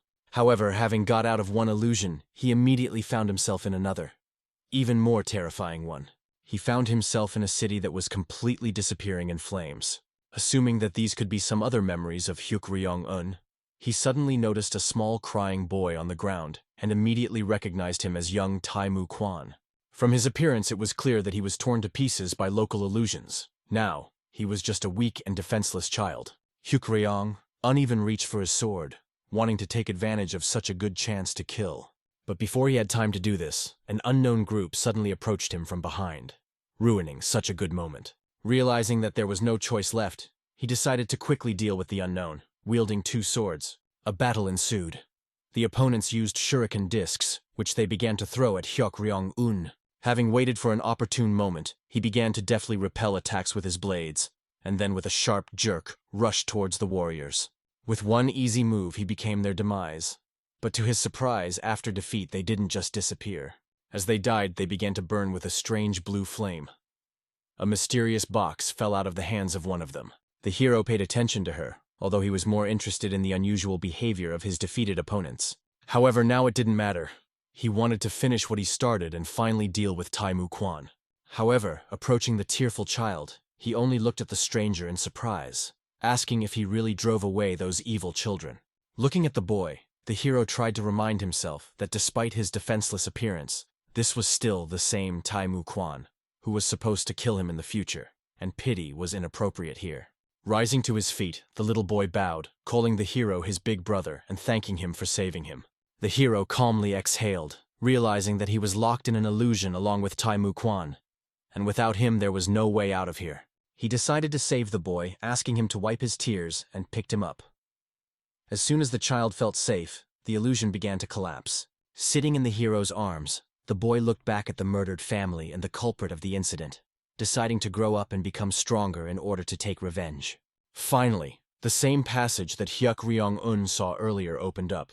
They entered it and found themselves in a tunnel. The hero woke up first and saw Tae-mu Kwang still unconscious. He wanted to deal with him right now, but he couldn't do anything, still remembering what a small and harmless child he was as a child. He really felt sorry for this guy, because he was so cruelly deprived of his family when he was very young.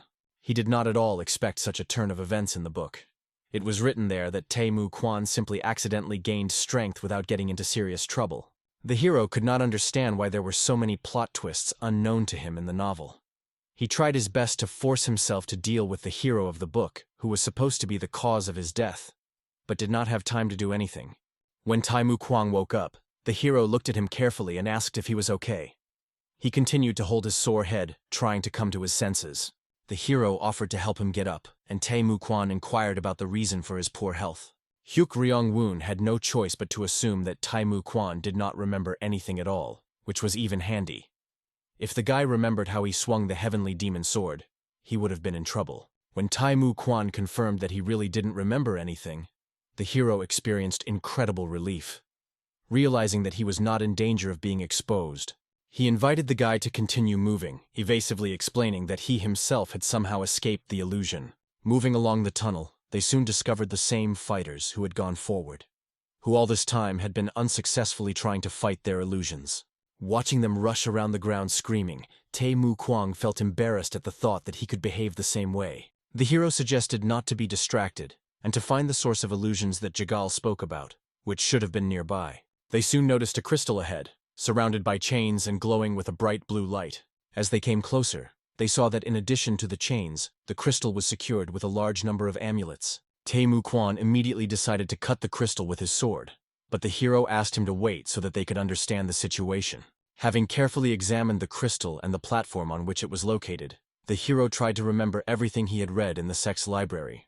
With the help of this knowledge, he was able to discern a schematic diagram of the structure of the room and the method of enclosing the crystal. Finally, he found the amulet at the intersection of the lines and quickly removed it. Immediately after this, the bright blue crystal began to lose its shine, becoming similar to an ordinary stone. Tae-mu Kwan was surprised at how easily they dealt with the tunnel problem.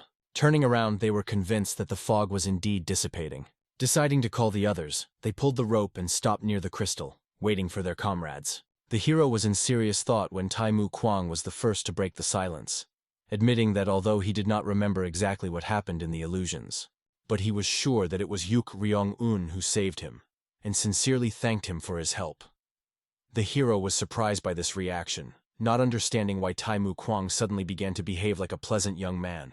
His thoughts were interrupted by the appearance of the rest of the team, who, looking around them, tried to make sure of their well-being. Jagal Chopin, passing by the warriors who ignored his advice, only laughed at these fools who had put themselves in danger. This angered Yang Ho-chun especially, who understood that he was gradually losing power, although he was the one who was supposed to control all events. His reputation was especially damaged by Tae-mu Kwan, who behaved too self-confidently and constantly ignored orders. Unexpectedly, Tang Jong approached Yang Ho-chun, wanting to know about his future plans. At that moment, they were joined by the leader of the squad, Jagal Myung, who looked at the short one with interested in his proposals. Tan Jong, calmly looking at Hyuk Ryong-un and the rest of the company, opined that these guys were ballast for their expedition. They did everything possible for the sake of research, but he believed that this group would simply take all the credit. Yang Ho-chang completely agreed with Tang Jong's opinion, believing that such people would stab them in the back at the first opportunity. By this point, the short man had already developed a plan, so, gathering Yang Ho-chun and Jagal around him, he prepared to share his insidious plan. Yang Ho-chun especially liked this plan, so he, accompanying the words with a sly smile and praising Tang Jong, agreed to bring his plan to life. The journey continued, and soon Jagal Chopin reported that there were no further traps, suggesting that the warriors arrange a rest stop. Gongsun-san was especially happy about this opportunity, who could not believe his luck. The underground caves turned out to be much deeper than he had expected. Suddenly, the deceptive calm and tranquility of the team was interrupted by the loud cough of a man in wild agony. Turning around, they saw a warrior who, gasping for breath, clutched his neck and gradually lost consciousness, as if possessed. Following him, several more warriors, experiencing unbearable chest pain, began to cough and fall to the ground. Watching what was happening, Yang Huchun knew that everything was going exactly according to plan. And now he only needed to add believability to the situation. He shouted loudly, as if not understanding what was happening, demanding an explanation. Tang Zhong excitedly tried to stop him from approaching the victims. At that moment, the leader of the detachment, having examined one of the warriors, sternly reported that such a reaction occurs during poisoning. Everything was played out perfectly. Yang Huchun understood that even more plausibility would be added by the fact that the poison would not affect the people from the heroic detachment, which would make it possible to blame them for what happened. But to their surprise, Hyok Ryong-un was also poisoned, and he not only coughed, but blood gushed out of his mouth. After the same thing happened to him as to the others, the entire team led by Tai Mu Kwang became wary. Yang Huochen became nervous as he looked at Tang Zhong. His gaze silently asked about Hyuk Ryong-un's reaction. After all, Tang Zhong should not have poisoned him. But Tang Zhong himself was no less shocked, since he really did not poison these people. At that moment, Sil Su-yan and Tan So-gun gathered near the unconscious hero to assess his condition and try to help. Tang So-gun, the young patriarch of the clan, quickly examined the guy and found a slow pulse. He was curious what type of poison was used since the reaction was so rapid. The leader of the squad, looking at the suffocating people, was perplexed at what an idiot the short man must be, who could not cope with even a simple dosage. However, deciding to continue with the plan, he blamed Jagal Shapun for everything, saying that his team set it up in order to take possession of the treasure. This seriously angered the man, who furiously lashed out at Jagal Myung. Meanwhile, Tan So-gun turned to the elder assistant, explaining that the poison used on Hyuk Ryong-un and the others was very similar to the venom of the steppe family snake, a deadly substance so named because it kills the victim before he can take 7 steps. Tan So-gun insisted on immediate help for the guy. However, the elder objected in amazement that the poison that struck the others was an ordinary paralytic, and he did not understand why Hyuk Ryong-un was under the influence of a different poison. With the last of his strength, the hero raised his head and pointed to the culprit of his condition. In his opinion, it was Tan Zhong, who fearfully began to deny his involvement, not understanding why he was being accused. He was horrified that Hyuk Ryong-un pointed at him. Members of his team, not wanting to understand, went to Tang Zhong, demanding that he immediately give out the antidote. He was loudly indignant at such accusations, insisting on his innocence. Although Tang Zhong could not admit to poisoning everyone except their team members, he was still curious who took on this guy, since he was now suffering so much through no fault of his. Tae Mu Kwan, especially enraged by Tan Zhong's constant excuses, demanded an antidote before he lost his temper. Yang Huochun suddenly appeared with his sword at the ready, intending to protect his friend. He demanded that Tae Mu Kwan calm down, saying that no one would tolerate his empty accusations and threats. This even angered Elder Wu, who was also poisoned. He demanded that we stop sorting things out and finally figure out how to help him and the rest of the victims. The hero, with the last of his strength, raised his head, watching with pleasure the unfolding situation. He was wondering what kind of excuse Tan Zhong would come up with for himself. It is obvious that Hyuk Ryong-un poisoned himself. Knowing how people would be poisoned in the original, he prepared the poison himself. Now he just needed to get rid of the evidence, because without evidence, Tang Zhong would not be able to prove that he poisoned himself. Tai Mu Quan noticed Tan Zhong rummaging through his things and instantly approached him, wanting to understand what other meanness he was planning. As soon as Yang Hochun realized that their deception could be revealed, he immediately attacked Tai Mu Quan with a sword, intending to stop him. But Tai Mu Quan didn't even pay enough attention to him. His attack was so lightning fast that for ordinary people, it seemed as if he had simply touched his sword. At this moment, the enemy was already in the distance, deflecting his strong, sweeping blow. Tai Mu Quan, calmly looking at Yang Ho Chun, realized that the two of them were in cahoots. He asked if they understood how much effort he had to restrain himself in order not to kill them for such antics. When Yang Ho Chun once again attacked him with a sword, Tai Mu Quan only calmly warned that they had finally exhausted his patience. After which, he hit the man in the face and, approaching him, declared that he did not even deserve to hold a sword in his hands. Then all his attention focused on Tang Zhong. Approaching the short man, Tai Mu Quan demanded an antidote, but he continued to fearfully prove his innocence in the poisoning of Hyok Ryong-un. Then Tae-mu Kwan simply tripped Tanjong on the legs, making him fall, and a small green ampule with a bandaged lid fell out of his collar.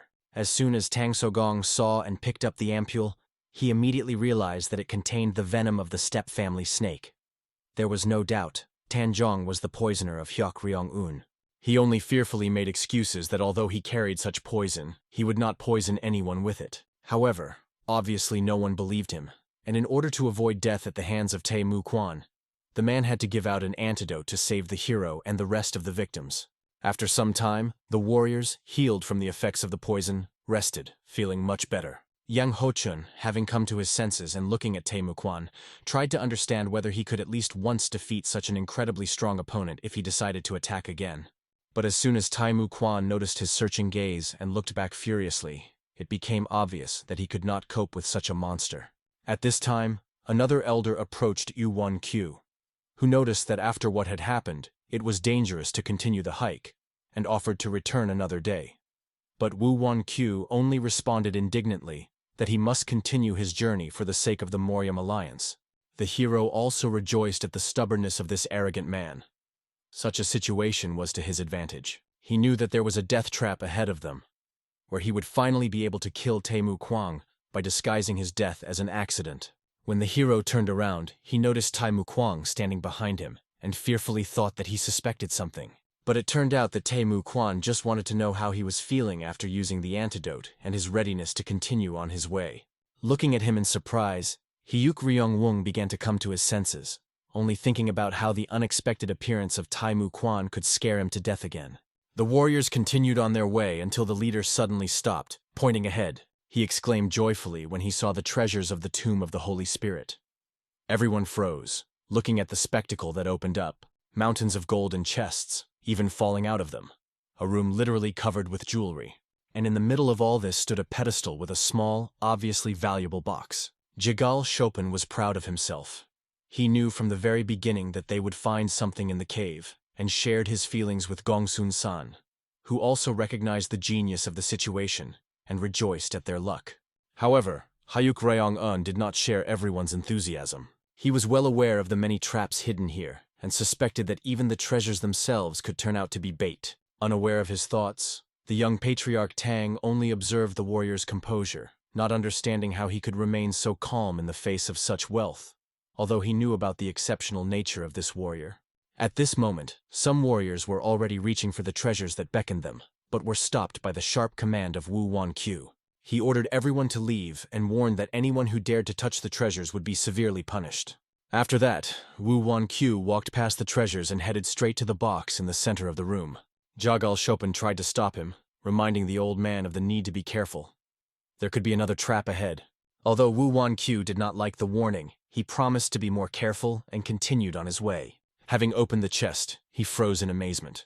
Inside were 3 incredibly rare books, whose value was difficult to estimate. The Greatest Sword Technique of No World, Summoning Thunder Divine Form, and Monkey King Divine Palm are the best martial arts that exist in the world. Wu Wan-kyu, intending to master all the arts and become the leader of the Morium Alliance, reached for the books, but his hand was stopped in time by Tae-mu Kwan. Wu Wan-kyu was indignant, demanding to let him go and not interfere with his work. However, Tae-mu Kwan wisely recalled that he himself had recently threatened severe punishment for anyone who touched the treasures. Such a remark angered Wu Wan-kyu, who considered himself the only one who should decide such issues. Wu Wan-kyu even thought about secretly taking one of the books and studying it in the mountains, willing to give up the rest of his wealth for this. The same thoughts overwhelmed Yang Ho-chun. He understood that, having mastered at least one technique from these books, he could become the strongest and kill the enemy who humiliated him with one finger. Tang So-gun, sensing the intentions of the others, became wary, realizing the inevitability of a fight for the treasure. At this moment, Hyuk Ryong-un proposed a solution to the conflict. Seal the box and deliver it to the Morium Alliance. This caused outrage among the elder of the Tang clan, who recalled the long-standing decision to transfer the fines to their clan. However, Hyuk Ryong-un, looking slyly at the old man, asked if he was sure that he would be able to keep the books intact. Lost in thought, the elder did not find an answer. The young patriarch supported Hyuk Ryong-un's proposal, understanding the need to first deliver the treasure to a safe place. The the Morium alliance. Moreover, as Hyuk Ryong-un reminded, this was precisely the original purpose of their campaign. The warriors agreed with the hero's opinion, and Woo Won-kyu had to give in. The chest was sealed, and 2 warriors lifted it to carry it. But as soon as they moved it from the platform, a hidden mechanism worked, and the building began to collapse. Rushing to the exit, they found it blocked. Yang Huochong found a passage that was not yet completely closed, and called on everyone to quickly take out valuables. But they soon froze in horror when they heard many footsteps approaching. A dangerous enemy appeared from the passage. At the sight of him, everyone froze in shock. Only Hyuk Ryong-un remained calm, realizing that everything was going according to the expected scenario. As the creatures approached, it became obvious that they were lifeless, resembling zombies. No one present had ever seen anything like them. Tae-mu Kwan reacted the fastest, drawing his sword and ordering everyone to prepare for defense. The weakened spirit hid behind Tae-mu Kwan, screaming in horror at the sight of the advancing dead, but the man fearlessly accepted the battle. But, noticing the growing number of opponents, he called for help from the Canlong warrior Ban Ryong-yong. He instantly appeared behind the leader, using lightning-fast techniques. He quickly moved between enemies, avoiding their attacks and cutting their bodies. Hyuk Ryong-un watched with his mouth open, admiring that this guy was not just a gambler, but also a truly talented fighter. He addressed the Taoist practitioners, explaining the need for their help, since zombies were especially vulnerable to exorcism. However, the frightened Yang Ho-chun and Woo Won-kyu only quickened their pace, declaring that they were going to look after the box, and asked the others to handle it on their own. Hyuk Ryong-un was extremely unhappy that they were going to be left here alone. And although he himself prescribed such characters for the heroes and should have expected such behavior, in reality, it caused him furious anger. Hyuk Ryong-un had no choice but to remain in place, watching his fighting comrades, who turned out to be much more outstanding in battle than himself. He was surprised at how well the undead held up in this confrontation. Immersed in these thoughts, he did not notice how an enemy appeared behind him, clearly more dangerous than those with whom his comrades fought. The hero jumped back in fear and immediately grabbed his sword, not understanding what kind of monster stood in front of him. He definitely didn't remember creating such a monster.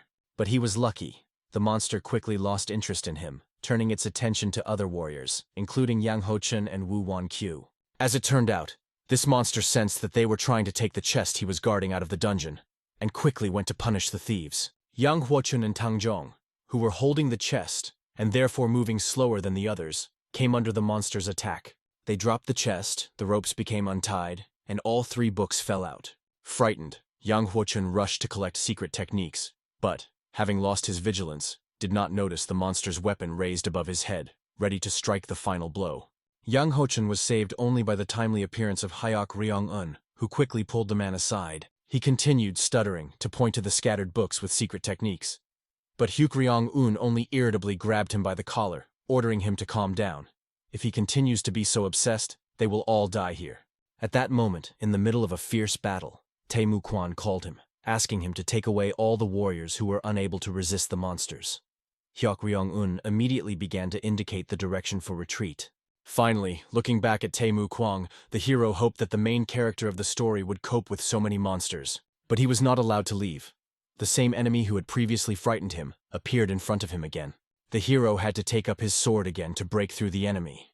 However, his attack, despite the force applied, did not leave even the slightest scratch on the zombie's body. He continued to circle the monster, trying to land more blows but to no avail. The monster chose the right moment and attacked the hero himself, who barely managed to parry the blow with his blade. Hyuk Ryong-un understood the complexity of the situation. With his level of internal energy, it would not be easy to break through such strong armor. But suddenly he noticed a weak point. The monster's legs were not protected by armor. Slipping under the enemy's feet, the hero concentrated his strength and delivered a powerful blow, completely cutting off the monster's legs. The monster collapsed to the ground, and the hero was already glad that now it would not be able to pursue them. But a new problem arose. The place where the monster fell began to collapse. Hyuk Ryong-un realized that he urgently needed to escape before the resulting hole pulled him down. But the monster grabbed him with his last strength, intending to drag him with him. Luckily, Sil Su-yeon noticed the situation in time. She cut off the zombie's hand and shouted to the hero to get up. Meanwhile, Tae-mu Kwan completely cut the monster with a sword, depriving it of the ability to harm. But the earth continued to collapse, and the hero, looking in fear at what was happening, called on everyone to immediately leave the collapsing dungeon. The team rushed to the exit, but the door began to close. Tang Zhong launched the reverse mechanism. The enraged Hyuk Ryong-wung quickly regained his bearings and, apologizing to Sil Su-yeon, grabbed her by the waist and threw her forward. The girl managed to substitute her sword to hold the door and began to urge the rest of the team members. Hyuk Ryong-wung and Tae Mu-kwan ran towards the doors, hoping to slip in at the last moment. But they were unlucky. A cleaving attack suddenly flew out from behind Sil Su-yeon, which greatly slowed them down. Yang Ho-chun attacked, the same man whom Hyuk Ryong-un recently saved, risking his life. His blow knocked Hyuk Ryong-un off his feet, and he did not have time to escape.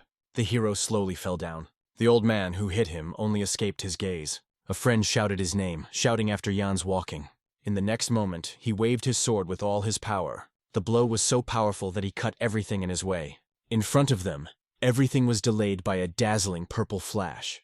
Wreckage flew across the building. He looked carefully, trying to make a key solution. The only way out is to jump into the abyss after the hero. It was at this point that he grabbed him for his wrist. Death seemed inevitable, but it was the beginning of a new life. Now a sharp blade shone near the neck of the old. The girl angrily asked why he dared to raise his hand at the river's warrior, but he objected, explaining that he was interested in another. And only now did she realize why her master warned her against the promising talents of the Orthodox sect. She explained that with his worthlessness, he never become as strong as young warriors Hawkron and the... But suddenly the hoarse voice of the old man came. What did they argue here? He bowed his head, apologizing, and explained that there was a little misunderstanding. The guy pressed against the wall, understood. Everything happens exactly as the Yuan. He wanted to destroy him, but at first it was necessary to get out of here and meet with the detachment Black Lion. The girl is left to talk to two old ones, but the rage raged inside her. Others began to approach it. One of them broke the conversation, ordering to stop immediately. It is not necessary to spend time on them. The stone gates were closed, and the path further seemed impossible. The guy suggested returning and thinking about the plan. Lady Villages wanted to help young soldiers, but understood the complexity of the situation well. At the same time, Hawkron collapsed deep underground. He opened his eyes and saw that the void was around. Slowly rose, he looked around in a confusion, having no idea what happened. But what was really amazing, he survived after falling from such a height. He also understood that it could be and realizing it, he knew. Now he probably was to blame him for the Tomb of Life. But one more thing pleased him. He took with him a lantern from a lunar mother of pearl, donated to Lady Villages. It was unbearably painful to heal their wounds with this lantern. If it weren't for his own scaly armor technique, he would probably be dead. It is here that the story between the Quan and the villages of Suyeon began. He understood this, but the head was split from pain. In memory, there was only a moment when Jan attacked him, and then he broke down. But now someone's figure appeared in front of him, and the heart has froze. It was Quan, who, seeing that Yuan finally came to his senses, sighed lightly. Hawkron could not understand at what point he began to turn to him. Further, they explained that Yuan had been lying here unconscious for several days. He put food in front of him, if it could be called that. But Quan assured that she was quite edible, because he hid many times in the cave during training. By the way, these were worms. He also suggested to fry them and, without hesitation, began to spread the campfire with his finger. He used the residues of the box as fuel, and from somewhere he got the paper, which immediately attracted the attention of UNA. He even released the lantern from his hands and, without a second, rushed forward, demanding to stop immediately. But it was late. The flames rose above human growth. UN clenched his teeth, trying to make a decision. There was only one choice, to grab a sword, and then swing with all power and let the destructive wave. That did not even think that UN thought at that moment. He did not even pay attention to his question, just scattered the wreckage. Among them, he found a piece of paper that survived. It was a map. UN immediately noticed the scale and mysterious characters. "What are you doing? We still cook!" Ta grunted behind his back. UN turned to calmly explain that his beetles are far from the most important thing. But at that moment he tried to understand who was the one who left the mechanisms, traps, and such a detailed map here. He unfolded her in front of him to look better. It really was a map of this cave. They also thought so, but then noticed something interesting. Some outlines were reminiscent of the city. Despite the missing fragments, they were able to determine where they were. More precisely, it did the. Hearing this, UN was surprised and asked if he was confident. He confidently pointed his finger to the exact place where they were now. "But how did you understand it?" Was surprised. "Everything is very simple. If you properly spread the internal energy through the legs, you can roughly determine what is around. The explained. In the eyes of Una, he seemed like a true flying mouse. Both were busy. Yuen tried to figure out the map and find a way out. Thee was only busy. He wanted to eat terribly, so he collected the fragments of trees. More precisely, fragments of boards. Lifting several of them, he suddenly noticed books under them. These were secret techniques from which that fox was just crazy. Lifting one of the books, he waved it enthusiastically in the air and called Una to look. "Look that we have lost because of our greed," he exclaimed, but only taking one of them in his hands. Yuen immediately realized, these are fakes created by dark agents. If you study these techniques, first, the force will really grow in geometric progression, but later, the inner demon will absorb you, and you will turn into a demonic martial arts master. After that, Yuen asked a great warrior if there were other, real secret techniques except for these. The answer was obvious. The call of divine accounting and the thunder that was stolen in the novel is absent here. Because of this, it was a weakening of energy, and the Lico rate confirmed that the original course of history did not change. It made you think. Meanwhile, Thee has already burned fire and impatiently called Una. "Faster, it's time to cook." Only think, he burned these techniques without hesitation, without even knowing that they were fakes. Maybe he is just not greedy to knowledge, or maybe the main character also has his own idea. Snaping, they moved up. But focusing on the fragments of the maps they had was extremely difficult. But there was no hint of concern on this face. Yuen still felt an unpleasant aftertaste from beetles. Meanwhile, the big warrior approached a secret passage. It was a surprise because Yuen did not even notice any course. "For the main character, he has too much luck," he said in his thoughts. They began to go down the giant stairs. "The light is ahead, it looks like a way out." Yuen did not lose hope that it was a really path to freedom. After passing, they were in a strange place. It seemed that there was once a real city. They opened roads, water channels, remains of buildings. But one thing attracted the attention of UNA even more. It was a very unpleasant meeting. There was a demonic beast before them. At this point, he was a true horror. But instead of solidifying in place, they rushed forward. And even in this situation, the smile did not disappear from Thee. "What you don't say about Yuna." His facial expression spoke about the extreme degree of fright. He heard only the heavy sounds of the creatures breathing behind the wall. What does this underground monster of the heavenly cave do here? Yuen was already going to get a sword, but a big warrior stopped him sharply. He said nothing, only shook his head, letting know, "Not." And in a moment the monster noticed them. They froze.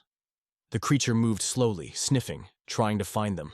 Yuen, with cold sweat on the forehead, could not understand whether this creature was a threat. Her behavior was unpredictable. It seemed like she would attack, but at the same time she looked as if she did not know what to do. It was easier when the monster turned and went the other way, but still in his behavior there was some unexplained concern. Now the United Nations wanted to understand what they had just done. He explained that while Yuen was unconscious, he watched these creatures carefully. They never went where moss grew. If Yuen knew about it earlier, the journey of the Cave of Heaven would be much simpler. After that, they went on. On their way, they came across such monsters several times, but waiting in the shelter, they moved forward. This place was impressed by its size. No matter how many would look, he could not say that this architecture belonged to the Middle Ages. It resembled Western style more. But suddenly on the wall, he noticed a modern ornament. Without hesitation, he grabbed the overgrowth to break them and see more. Is the map of the Holy Spirit Selp created by people of the modern era? But, mentioning something important, he decided not to rush to the conclusions. When he finally cleared the wall of thick weeds, mysterious wall drawings opened before his eyes. But what surprised the most, the drawings were made extremely clear. It was an encrypted text of the Sun and Moon sect. The master in the world had unique knowledge, as if he was not from this world. He used them to create something that no one has seen before. After reading the inscription on the wall, Yuen was even more convinced that it was the work of a modern man. While the ancient dynasties rebelled and last rose against their rulers, the master of everything in the world, along with his loyal followers, went to the Central Lands. And after these words, Yuen wondered, does the truth be revealed here about the ancient empire? The one he learned about in the library of the sect. It seems that they said that they ruled the entire western region and deserts long before the desert tribes, and then they hid under the ground and built a city. It turns out, is it a truly imperial garden? Judging by the drawings, this man was an emperor. But Thee had a different opinion. He was more likely to go to the head of the sect or even the deity than the ruler. The text was then damaged and Yuen could not read it. Something about the war, the clan, the descendants, the crypt of the Holy Spirit. Did the Holy Spirit leave the message here? And if so, did he really use the cipher of the divine sect?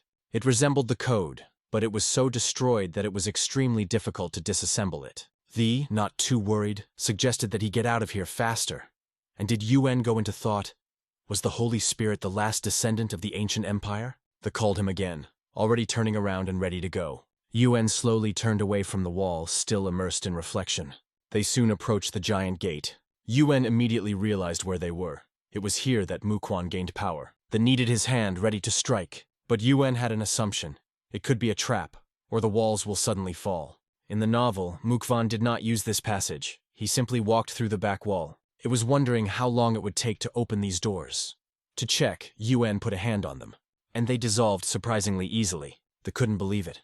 Like Yuen himself, because in the original story everything happened differently. Inside, everything was reminiscent of the Cave of Heaven. But as soon as Yuen suggested to split and find a way out, something went wrong. They noticed a strange thing in front of him. It was a box that instantly attracted his attention. Yuen immediately recognized her. He saw this box in the illusion of Tam Kvan. If not mistaken, it was covered with strange patterns. Then Mukwan lifted her, not understanding how and why she was here. And in a moment he explained that this box once belonged to those who destroyed his family. Did they take away something from his father's body and hid it inside? Yuen felt strange, because Quan suddenly began to share such personal details. But at the same moment he opened the box, and saw nothing in it. She was empty. It brought him relief, and he calmly hid her behind his bosom. After that, he suggested looking for what else could be found here. However, the Yune did not go from the head of one question. Why is the Kuvan so strange? He wanted to kill him. And now he is even ashamed? And in general, Yuen wondered, now he should kill himself with Tam Kvan? Meanwhile, in a completely different place, the voices of the detachment poured the moon. Did they turn to the vice commander with the question, is it true that the UN, their commander, got into the trap? He confirmed, that's really. But he explained that at first, UN himself decided to fall there, giving up help. However, the situation has changed. One of the freaks from the Orthodox sect accidentally pushed it down. Mok Dan Pion, though he was late, but was convinced that everything was fine with the commander. But suddenly they heard something suspicious. The conversation was interrupted by a sudden attack. It was impossible to distract. It was necessary to focus on the enemy. And they did it by entering the battle. What's the devil? Who are these freaks? Someone from the detachment exclaimed. The fingers pulled the bowstring, which lay 3 arrows at once. The vice commander decided to act quickly. Without tightening the battle until the morning, he released 1 arrow, and 1 shot destroyed 3 enemies. One of the warriors, seeing it, only regretted that in his youth he missed training from a shot.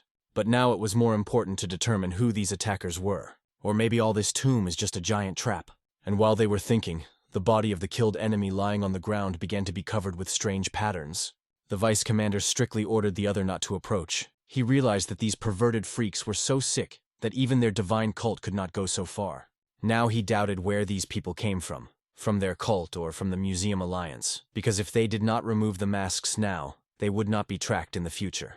Because of this, he whistled, instantly attracting the attention of others. He was silently ordered to be divided into 2 groups. One was to look for a commander. He ordered others to follow him. Only a few seconds have not passed, as everyone went forward. In the meantime, the boys found a secret passage. Yuen could not understand why everything was so shaking, and convinced himself that Quan was only a book hero, not a real person. In this place, when Quan gets a significant increase in mental protection, it triggers the circulation of internal energy, and when it is completed, it will become insensitive to the swallowing. But while he was preparing his energy, everyone was distracted, and he became absolutely defenseless. It was at this point that the opportunity to get rid of it was opened.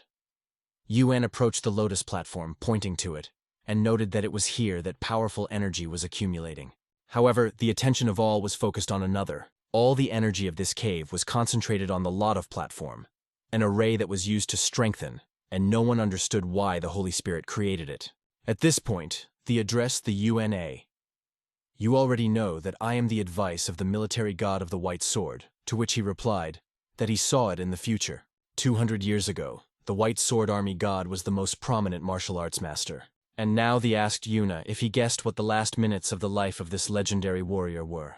In fact, he lost a duel, The military god, who possessed the strongest martial arts, was defeated. It seemed impossible, but that's how it was recorded in his chronicles.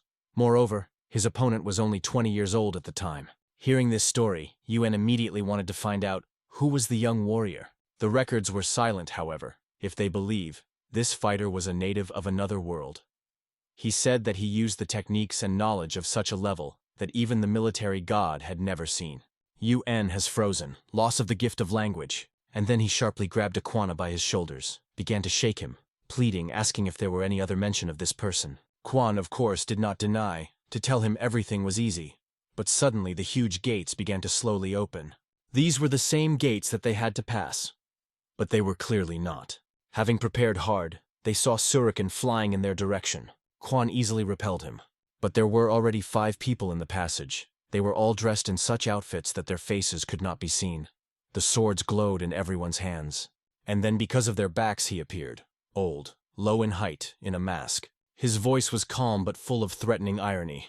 How did you find yourself here? Yuen shuddered, trying to understand the main thing. What is the mask, and why they were already here? It is a boss that appears only in the second half of Roman, and with which Quan had to meet here. He wondered, what could it be? The old man turned out to be the divine monarch of bloody heavens, and at that moment he ordered his people to grab them alive for personal interrogation. The rebats, of course, were not going to give up. The first rushed to the attack of Quan. His view was overwhelmed by determination. The first 2 soldiers have already flown into the other world. Others also got under pressure for a few seconds. The monarch only felt his long beard and laughed.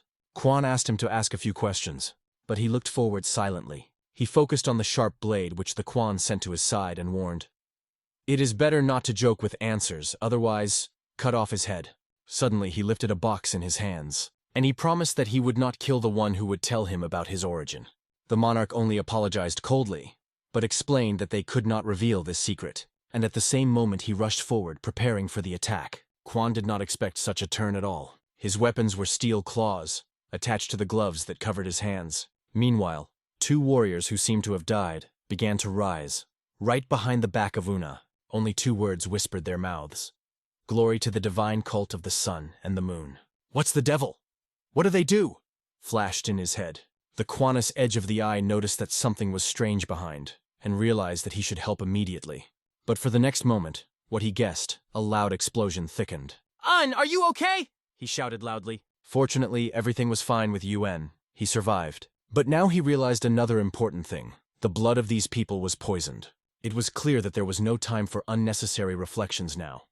It is necessary to act immediately. Yuen understood that at this point Quan would not be able to overcome this opponent. He would be able to do it much later. But the battle was gaining momentum, becoming more cruel. Suddenly the old man took a step back, increased the distance, and froze. I don't understand anything. A person who didn't have to fight so much found herself in a place where no one has the right to be. You. Probably a child of fate. How did you avoid what happened to you? The old man spoke of fate. Yuen also decided to talk about it, and asked the monarch whether he could really anticipate the future. In response, he looked at the guy carefully. Now I find out what you thought. It was a technique of reading, a mystical skill known as the technique of saving life through meditation. At the same moment, he felt as if his body had stuck in weightlessness, and before his eyes all the light went out. His body pierced a strange feeling that he could not fully realize. Only think, he really reads my thoughts. Probably because he is a boss. At the same time, the monarch began to slowly flew to UNA, and clearly not with friendly intentions. But at that moment, he came to the rescue of the Acutaliso Quana. Quan intervened sharply and struck the monarch. The fact is that he already got the old man. He began to use a technique through which thin but extremely strong threads made of pure energy appeared in the air. Yuen immediately warned a friend to be careful. But in the next moment, he realized that he himself needed to be alert. 2 enemies flew on him from above. Only one blow and Yuen flew away. Will he be able to maintain balance? But it is not just about equilibrium. You also need to reflect from 2 armed opponents. He decides to gather all his power, and then try to hit the sword at least once. Hardly, but he manages to stay on his feet. And who they are, now it does not matter. Yuen knew his only goal, survive. Therefore he took the next step, the divine demonal celestial art. Now, holding 2 swords in his hands, he stood, ready to meet these 3 freaks over him. And only the next step remains. He spins sharply on the spot. The swords created powerful whirlwinds. It was this technique that stopped the enemies without let them move on.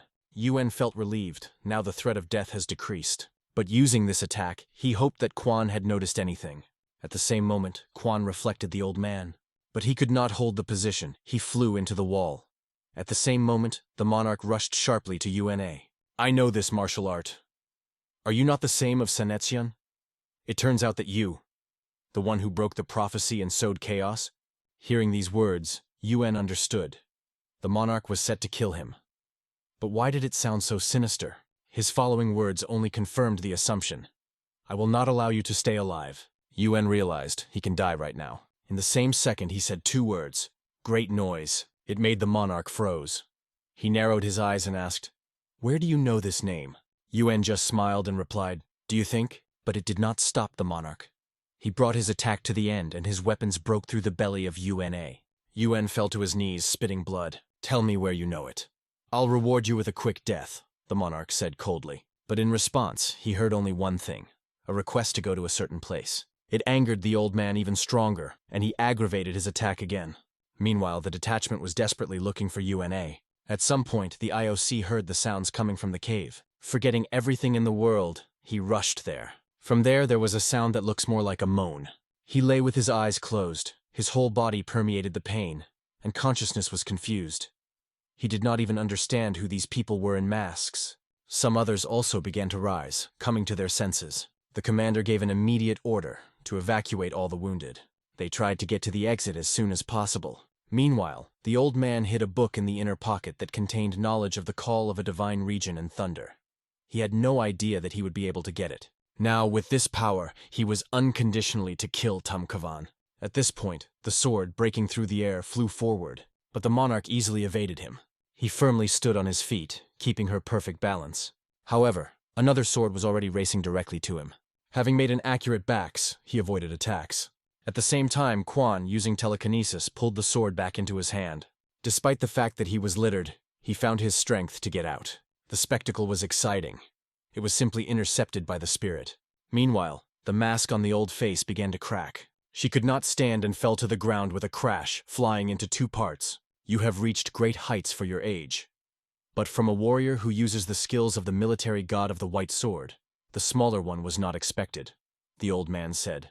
The expression of the Quan face was visible that he did not expect to hear such words. But despite this, the old man sharply grabbed Una for his throat. He added that even this is not enough to spare them. Quan could no longer stand. With his sword in his hands, he rushed.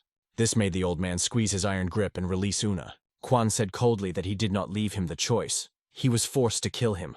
And he added, It's time to rest for a long time. Yuan was again amazed at what happened before his eyes. Even the thought flashed. Maybe take a chance and escape? But he immediately denied her. Quan is not a level of this old man.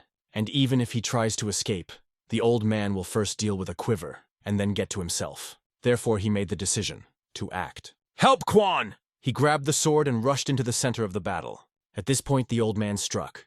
The blow turned out to be so strong that he knocked out the boy and forced to faint. Yuan, watching it, did not understand why he got into this hell.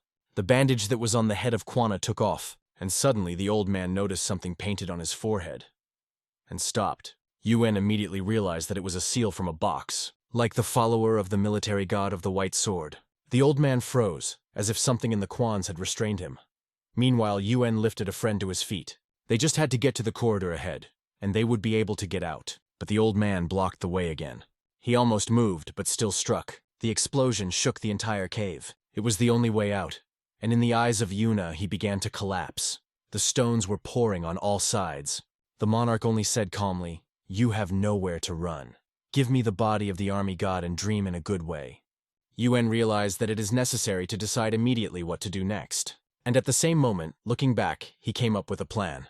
To begin with, he just sent a monarch wherever. Then, accelerating at full speed, he rushed forward, directly to the stone with a grave lotus. The old man immediately realized that it was for a forbidden place. But Yuan was already approaching, and it would touch it. And in a moment, he was already sitting, meditating in the same place. Only on his face did a mysterious smile appear, and a light movement of his finger made a certain gesture.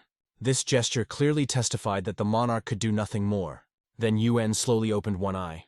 He opened it, but he saw nothing around him. Come here, my true consequence. You are on the right path. The words sounded. Then his voice called his name, El-Han Dream, also known as the Holy Spirit. The clan of El.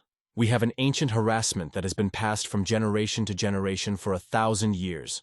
Words that discovered the mysteries of the past. In the end, all martial arts and prophetic knowledge flows from one root. Our clan El has devoted itself to the search and restoration of this primitive source. This secret is embodied in our battles, and although we managed to start our business on time, it was too late to pass it on future generations.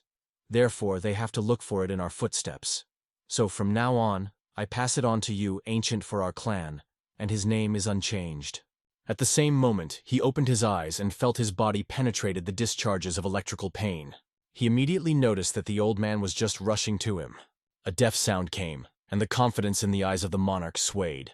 It was a blow. His claws faced the sword that Quan kept in front of him. Despite its complete exhaustion, he found the strength to rise. He saved Yuna, who could be a victim of this deadly weapon in a moment. Now Quan stood, squeezing his swords firmly in his hands, and not looking at the old man, challenged. Now try again. But the old man did not panic. He just warned, "Don't joke with your own destiny." In his hand began to form a burning red layer. His power was enormous, but Quan did not intend to allow him to complete this technique. He rushed forward, struck with all his strength. The old man was so powerful that keeping the swords in his hands became more difficult. But the monarch just laughed, understanding perfectly. Even the usual blow of this level is already sending to the ancestors. And at that moment he continued to start, sharply straightened his hand forward. The red layer broke out of place, with great force rushing straight on them. And without even putting all the force in this blow, the boy's body flew back. His hands could not hold the swords he still squeezed. The old man just mocked his efforts, which turned out to be in vain. And then, without hesitation, he sent a burning layer right to where he sat. Quan immediately realized that it could happen. Without hesitation, he made a step forward and put his body under attack. Putting his hands forward, he tried to stop this deadly charge, but his strength was so huge that it was almost impossible to restrain it. The burning heat ran in his hands, leaving burning pain. The old man would only have to click with her fingers to put the edge, and in a moment he did it. Having taken a few steps forward, he noticed that the place where the victim had to be was empty. He felt something bad and instinctively wrapped his head back. It was there that he saw Una, who not only survived but also saved the Quana. How was he able to withstand a wave of a bloody river? This old man simply could not understand. However, this question did not worry the old man at all. He looked focused on the body of Aquana, which lay unconscious, and then he carefully put his hand to his heart. All this was done to heal it, realizing that the continuation of the battle would only lead to death. To save the Quana, Yuen took the pill and gently pulled him into his mouth. After that, he addressed the old man with a question, and as soon as the old man asked the question, again the bloody river was thundered, an unusual phenomenon that is almost not found in the seas. Someone else uses this technique, he thought, and we will definitely find out who you are. Now the old man realized that this son of the judgments knew a lot. He used another of his crown attacks. The old man thought, "Now I will wipe it from the face of the earth." From the look, everything testified that the event just happened. As a moment, everything changed. Only on the wreckage did he continue his way forward. Yuen lay on the ground, completely unconscious. Approaching closer to him, the old man laughed. But suddenly the boy began to radiate a powerful energy. He just stopped his gaze on him and now he was gone. Where did he go? This is the only question that was now interested in the monarch. Behind his back, one of his servants reported that everything was falling apart in the dungeon. He returned just to ask to order to retreat. The monarch ordered to retreat, but he promised, "For these guys, I will find them soon," and then struck. He gathered all his power into his fist and hit the earth, to get out of the rubble like a real mole. Only he could pull out a Quana Un. But at the same time, the thought turned in my head. What is all this? What sins have I made in my past life? It was grueling, but that's how he saved both himself and the other. It is good that thanks to the gravitational wave generator, he saw weaknesses in the structure and barely had time to escape, knowing which areas would not collapse. Looking at the Quana, he muttered, "You just won't die." He lifted 2 fingers to his mouth and whistled sharply. And the next moment people began to appear. They responded instantly. It was only necessary to give a signal.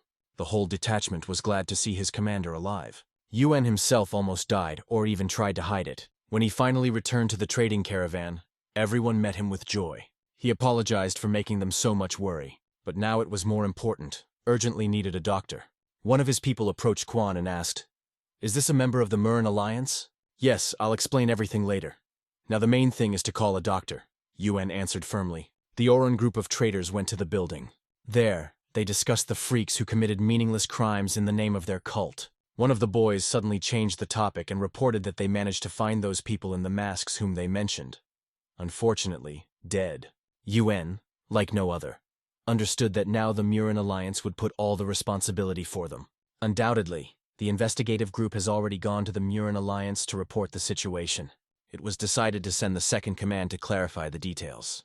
This meant that those weird fanatics returned to Maria in a terrible state. Jan used the fact that the Puan found a place and disconnected the device as an excuse to accuse a gang of fanatics and their sect of suspicious connections.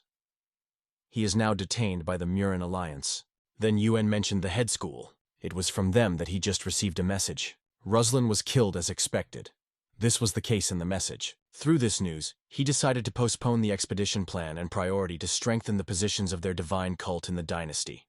It was an extremely risky strategy, but any young master would have done the same. It was through these thoughts and the decision that he warned the team about changes in the plans. But they could not return home. The order was to stay here until further instructions were obtained. It was at this point that someone else was attracted. It was a doctor who came to examine the body of Aquana. They moved to the room where the wounded lay, and the doctor immediately reported that he was barely alive. He could not say exactly what had happened to him, but the poison in his body caused a strong fever. "Can you somehow neutralize this poison?" asked Un. "Poison? To be accurate, they are more properly called toxins," the doctor replied. And then he added something even more horrible. "These substances are alive. They have their own will, so it is almost impossible to get rid of their usual medicines or acupuncture.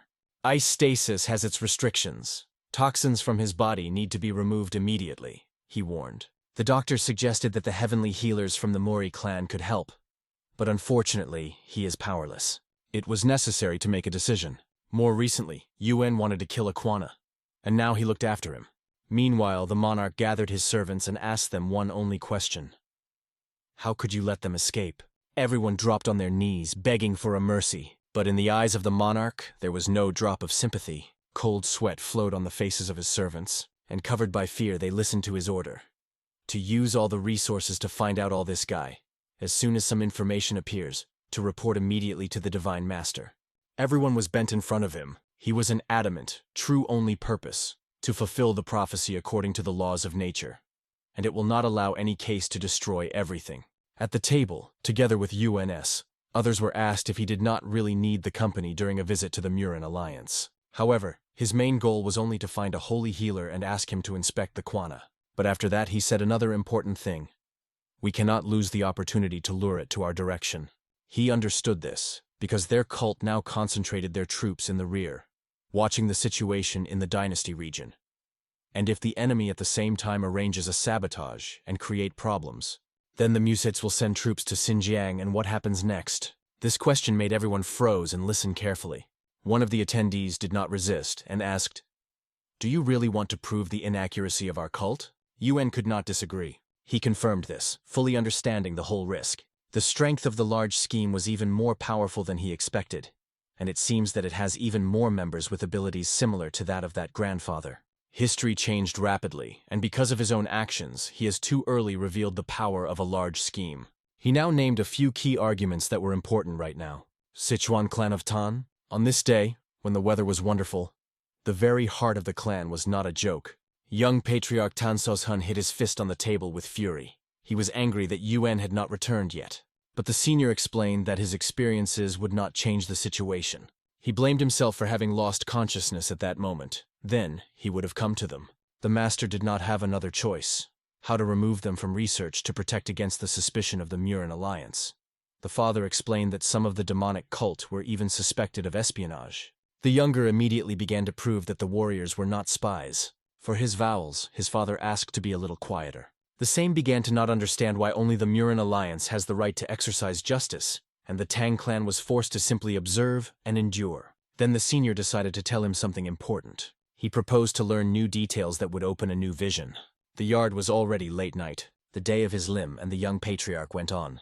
Suddenly he was stopped by a man who said that the guests were not meeting now. "I'm not in the mood for guests. Give them this message," he added. Then the patriarch stretched a note that was persistently asked. He took her into his hands and began to read. Seeing the inscription, he immediately pleased. The warrior lived. Chong'an, the port near the mouth of the Yangtze River. How did you come near? He thought UN, arriving here. The young patriarch stood behind him and explained. If we sit on the ship right here, then there will be at least 2 days of swimming before Wuhan. But there was another problem. The ship they planned to go was still repairing, and it would take a few weeks. Realizing that luck was not on their side, UN ordered to find another ship. Suddenly, he heard the voice of a man who was loudly invited to approach, promising that he had everything he needed. Going closer, he began to inspect the goods he sold, but most of his attention was attracted by the mirror. He looked at him for a long time and could not understand why the hero in whose body he is now, so it looks like a real life, like a face from a past life, a face hardened in battles. The young patriarch, noticing his interest, suggested that something is wrong. Do you want to buy this mirror? But before the UN managed to answer, someone else turned to them. The guy waved his hand happily that he had found a ship, so UN immediately offered to go right now. But at the same moment, events from the novel came up in his memory. He was not sure that everything had to happen right now. He needed time to think carefully about what he saw in the mirror. After that, they rose aboard the ship. The atmosphere prevailed on the ship. Someone slept. Someone admired the infinite water surface. And some, in an interesting hat, sat directly under the barrels, wary of watching the environment. UN, along with the young patriarch, stood on the feet of the ship. They were thinking about tomorrow because they had to get to their destination. But if the protagonist is in such an exhausted state, then something horrible will definitely happen. And so, suddenly hooks flew out of the water. Immediately it became clear that something began. The hooks firmly clung to the wooden boards of the ship, tearing them. And in a moment, people began to appear directly from the water. It was difficult to tell who they were, but, apparently, they were most reminiscent of pirates. And when one of the passengers shouted, "What is the pirates?" Zrenia. There was no doubt left, and it seemed that the journey would be quiet and calm. The young patriarch quickly turned to Yuna. What to do? In the meantime, the pirates were robbed by attacking people and forcing them to give all the money. All the valuables that passengers had with them flew into the bags of pirates.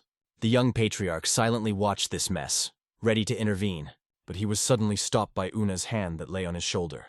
In a quiet, but in a serious voice, he warned, "If you move without our signal, they will instantly pinch you." And in a moment, one of the pirates paid attention to them. UN politely apologized, calmly got a bag of money. He even threw a few praise words to the pirates, calling them strong. It was unpleasant for the young patriarch to hear it, but he was silent. However, Pirate suddenly became interested in Small and ordered, "Show your face."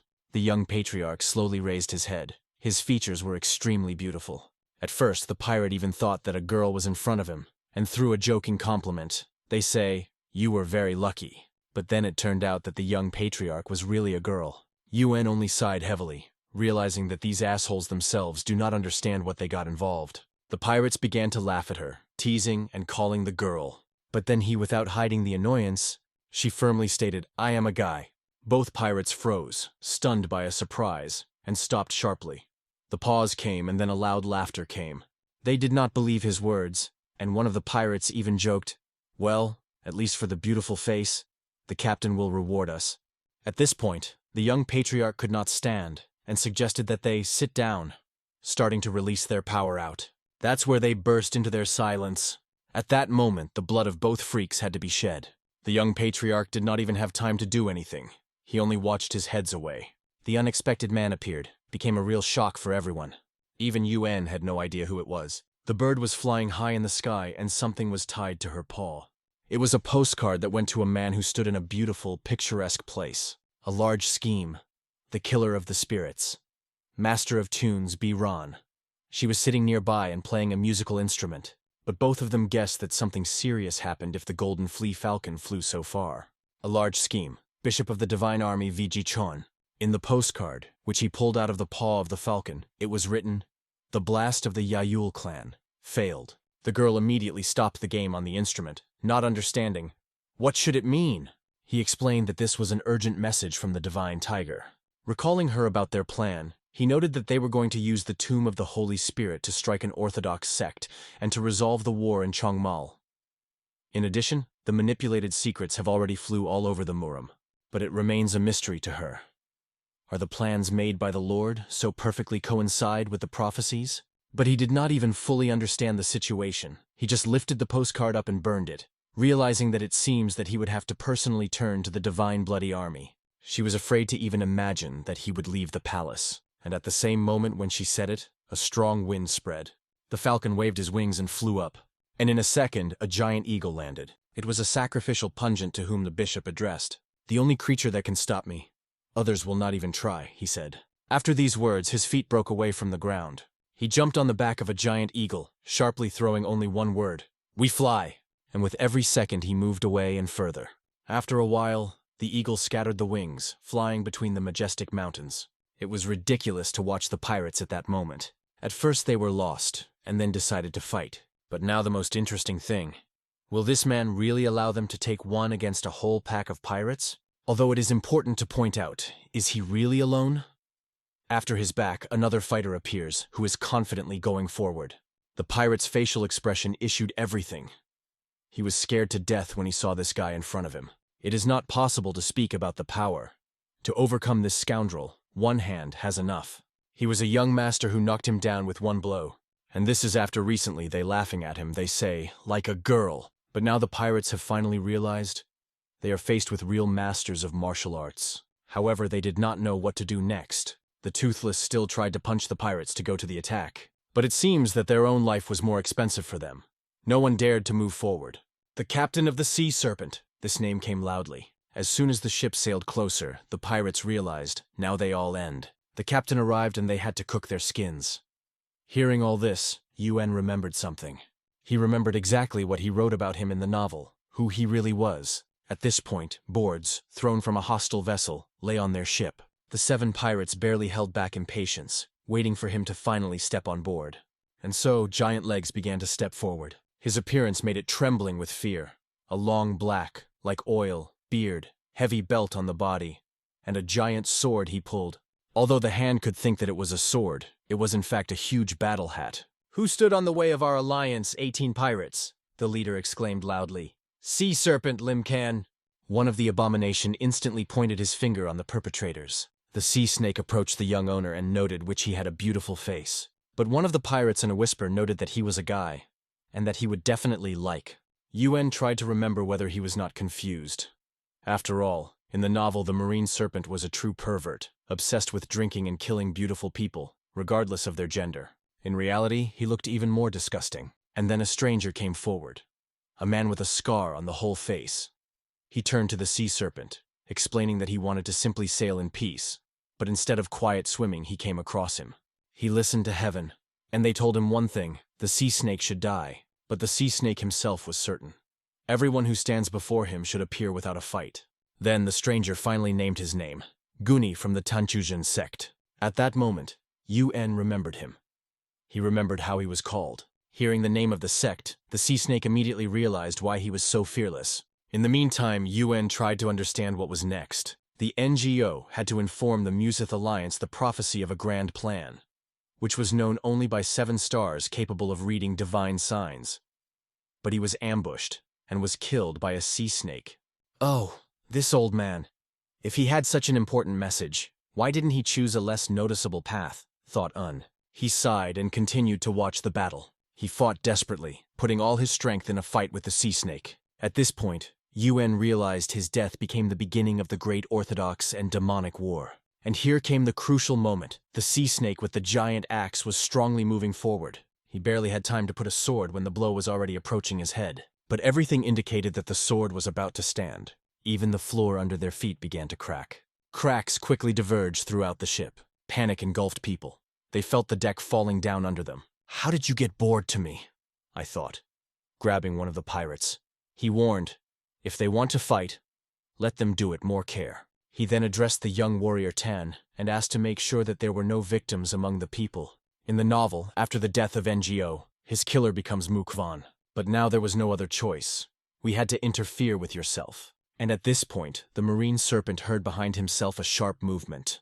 His legs broke away from the ground and he flew back. After flying a few meters, he barely rested on his feet. Truly angry, he roared, "Who is so bold here?" NGO could not believe that he was still alive.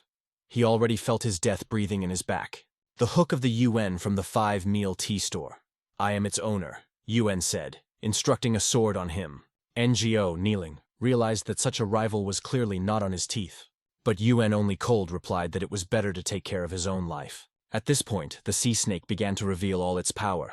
He was ready to show his real power and looked truly horrifying. However, he was not the first. Yuen broke sharply from the place, flying forward with 2 swords in his hands. The marine serpent did not even have time to prepare. The attack was so rapid. He was confused. He did not even have time to pull back saliva, which jumped out of his nose from surprise. True or irrepressible power. All this was no longer important. The next moment everything ended. Yuen killed him. Why wait for battle if it is inevitable? We need to beat the first. It was obvious. But Yuen could not understand why he felt it at once a few minutes ago. He died faster than Yuen thought. Ngo could not even pick words. He just fell to his knees, bowing his head in a bow. He called his name again and acknowledged that he was now in an eternal debt to a young warrior. Yes, it's all ready. I just got it. You did all the work. But even this did not recognize it. His eyes shone he was truly happy. However, their joy did not last long. A loud blow came behind. A huge silhouette with a roar struck on the deck. People around are horrified. Only his appearance made it trembling. It was not at all the sea snake that fought before. His body became much stronger, and the skin changed color. How is it possible? After all, Yuen struck him. Looking closer, he could not believe. Is it Junsha? It is a monster. Now without a nozzle on the nose, it has confidently moved forward. Damn! Where you don't get, it has become even stronger. With its strong body, it knocked Yuna directly from the deck. The young warrior flew into the water in the eyes of Go and Tan, and they both plunged into the marine abyss, and the heavy body of the sea serpent pulled him even deeper. The problem of water is always one. There is nothing to breathe here. But the worst. This aura seemed familiar. The same was radiated by another Junie in the tomb of the Holy Spirit. And here came a moment. The monster pressed it with his body to the bottom. Yuen, having collected the last forces, tried to attack the sword. It gave at least a little chance. He was able to push this monster a little. But the problem remained. It was already deep underwater, and there was no oxygen at all. Yuen felt for a long time. It was necessary to rise urgently, otherwise death was inevitable. But how? As soon as he tried to swim, this freak immediately rushed to the attack. It was necessary to act quickly, cold-blooded, without the right to mistake. However, there was nothing left now except to put the swords, at least to hold back the attack of this monster. Again, it was not possible to avoid the fall. It dropped again to the bottom. No, it's a real hell. The air was not catastrophically enough. Yuen even thought that it would die now. Is it an end? If you die only because it has fallen into the water, then all previous suffering will be futile. And it was with this thought in his consciousness. But he did not understand what exactly. And where did his body move now? Around, a solid darkness, only a sea snake, which was swollen by its torpor. However, there was something interesting. Yuen clearly saw his heart, wrapped with a strange thread. Perhaps it was because of this that he returned to life? Now there was nothing to lose. Yuen decided to attack. You can find the truth only in one way, destroying it. With a loud cry, he struck and then pushed his feet from the bottom. At the moment when you lose everything, you beat sincerely, without fear. And Yuen did it. With such force that even a pirate ship on the surface exploded on piles. It happened right in front of the eyes of the team observing from above. They lowered their eyes down and saw the Yuen emerged from the water. They happily waved him with his hands, pointing out where to swim. But turning his head, he suddenly heard something behind his back. The water will barely catch the water. Something was strange. Is it somehow related to the unsurpassed fluctuating that he studied in the tomb? But what just went beyond the possible? After a few seconds, the Yuen got to the ship. What was it? What happened to the sea snake? Why did he come back to life? The questions were crumbling one by one. He could have said that he was definitely dead now. But he understood for himself. Something is clear here. Due to damage to their vessel, it was necessary to move to the ship of the sea sieve, with the help of the young warrior Tan, and they seized the enemy ship. And about what he had just done, even he could not explain it himself. Not that answering the questions of others. Ni went closer and looked at him extremely strange. What looked out? Asked him. The young warrior of the Ron unit, he said, and silenced. But the silence did not last long. Immediately after that he asked. At first he just said, "Help me." Зрение, а затем исправлено. Нет, не я. All over the world. The United Nations did not understand what it was discussed, but then heard the explanation. I, as the first student of the sect, I go to the Museum Alliance to fulfill a secret assignment. This is the order of 7 stars that can read divine signs. I ask you, help deliver this message to Muram in whole and safety." After listening to this long request, Yuen just waved and asked to let him go. But the words about a secret assignment forced the young warrior Tan to be alert. What to say? Everyone who was here became interested in these words. Even associated pirates listened to curiosity. Yuen immediately understood the essence of these loud statements. The NGO could only be called an old fool. How could he tell everyone around his secret assignment so easy? It has passed for a while. Musith Alliance. Going off the ship, Yuen was here. They finally arrived. That's how best to describe it. NGO did not cease to grind on the ear that Uni is a true hero who would save the world. Yuen himself could not believe that the leader of his sect entrusted such a chatter so important assignment. Going without stopping all night, it was possible to die from his endless chatter. Who would have thought that he would reach for them here? Yuen himself is almost crazy, trying to understand how the sea snake returned to life. Moreover, the Quanta had to kill it only once. There was no doubt. This is part of the grand plan. But what? How do these scums expand their influence on the Alliance 18 pirates? However, all these reflections were broken. They were stopped at the entrance, demanding to name their names and introduce themselves. The Great Museum Alliance. They love to show themselves. Yuen earlier he guessed that he would be asked to introduce himself, so he took the right person in advance. He pointed to the one who arrived with him, the young patriarch of Tang Clan. He called him quietly by his name so that he would come. But at the same time, the NGO began to volatile, calling all this a true disappointment. What a shame. In Muram, do the traditions of putting full idiots to protect the gate? Do you not recognize the hero of the Orthodox sect who killed the seashore on your own?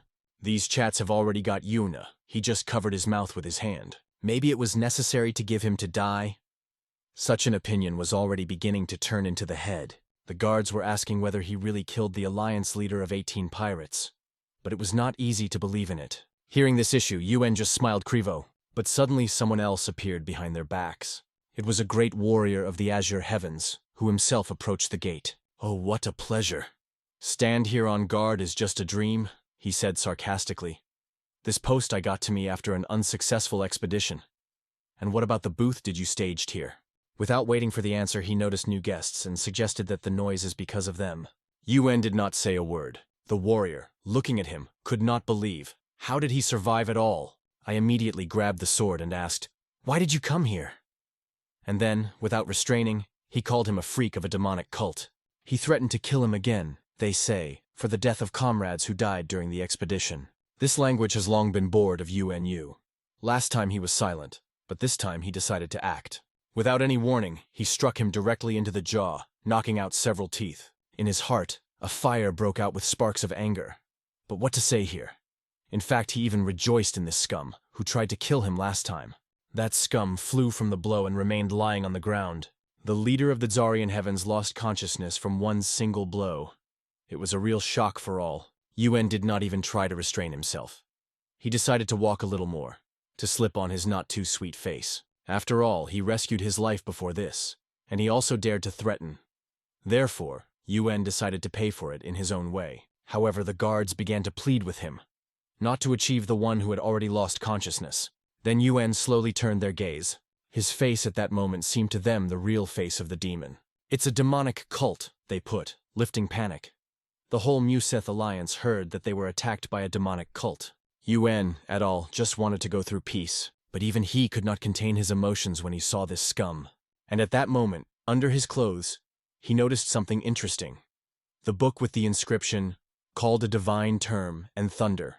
When the threats were already falling around, he just raised his hands. It was then that the young owner of Tan ran out of the back. The order came, to arrest them all. Yuen understood perfectly. His friends would be taken with him. Everyone just stood silently without saying a word. After a while, in an even more spooky place, they were brought to where the conversation was to take place. "Oh, you just arrived and already problems. You say you name. I apologize for the accusation of espionage in favor of a demonic cult. I also passed the order of protection to release your comrades who were mistakenly accused of the leader of the detachment of the Azure Heaven," said the leader of the Museum Alliance, Danley Moxion. "That's nothing wrong," Yuen replied calmly. But the head of the Alliance wanted to find out where Yuen came from at all. That the leader of the detachment of the Azure Heavens mastered demonic art. He told about the moment when he was locked in the tomb. Then it seemed to him that a spy had come among the expedition. Moreover, when he fought with the leader of the detachment, I was wanted, he felt from him energy that did not belong to the Orthodox sect. That is why he decided to report it, just in case. But who would think that the leader of the Azure Heaven himself has mastered demonic art? Yuen also thought, if the book called A Divine Term and Thunder was in Yana, then perhaps he stole it, not someone else. At the same time, when the guard was stopped, Jan burned this book behind his back, using the true fire of Samadhi. The young warrior could not believe that this vicious scum was indeed a member of the demonic cult. But he suspected him from the moment he attacked the UNA. Who to believe now? Said the head of the alliance gloomily. After these words, he suggested, and perhaps the martial art that the leader of the detachment of the Azure Heaven is not a demonic cult. The NGO wanted to say that the honed 7 stars wanted to convey an important message related to recent events, and now he was ready to tell what they asked to pass. A group of rebellious forces extends its influence everywhere. What is visible to the naked eye does not reflect what really happens. The era of chaos is no longer around the corner. When she comes, those whom you considered enemies will become your friends, and those whom they called friends will appear enemies before you. Do not miss the appearance of a righteous hero. The words, what is visible to the naked eye does not reflect what is really happening, and those whom you considered enemies will become friends, directly related to recent events. It is because of this that the honed 7 stars who can read the divine signs were sent here. From the herd, the head of the alliance realized that 7 stars began to suspect that these attacks were not a demonic cult. The little one intervened in the conversation, noting that it is strange. All the actions of enemies were accompanied by slogans about the revival of a demonic cult, as if someone intentionally wanted to provoke a conflict between the Museum Alliance and the demonic cult. It was at this point that Yuen was satisfied with the fact that he left Yana alive. Thanks to this, the risk of the beginning of the Great Orthodox and Demonic War decreased significantly. However, the head seemed to be cautious. The Divine Doctor of Thousand Skills now looked after the young warrior, who suffered from the attack, as well as Jan, who mastered demonic art. Soon they will be able to learn more about the attackers, but the head also wanted to find out, who is the righteous hero, whom 7 stars spoke about? Did they already brought the one who will become? Then NGO explained a little more about the honed 7 stars. They have always been very accurate in their prophecies. They did not name the name, but said, the path that he will come to the Museum Alliance will be the same as a righteous hero will pass. The little one caught fire from the desire to solve who this character is, but at heart he already knew the answer. That is how he met Aquinas in the novel. Then he put his hands sharply and stated that 7 stars were not mistaken. They really found this hero. And after these words, he solemnly pointed his hand at the young warrior. If he just said it, nothing else. But he said it right in front of the alliance. After a while, they continued their journey with the young warrior. Tan, without stopping, said what he was incredible. Just think, he is a hero from the prophecy, a young warrior of UN. Again and again, he called him an unusual person. But UN was already tired of listening to it.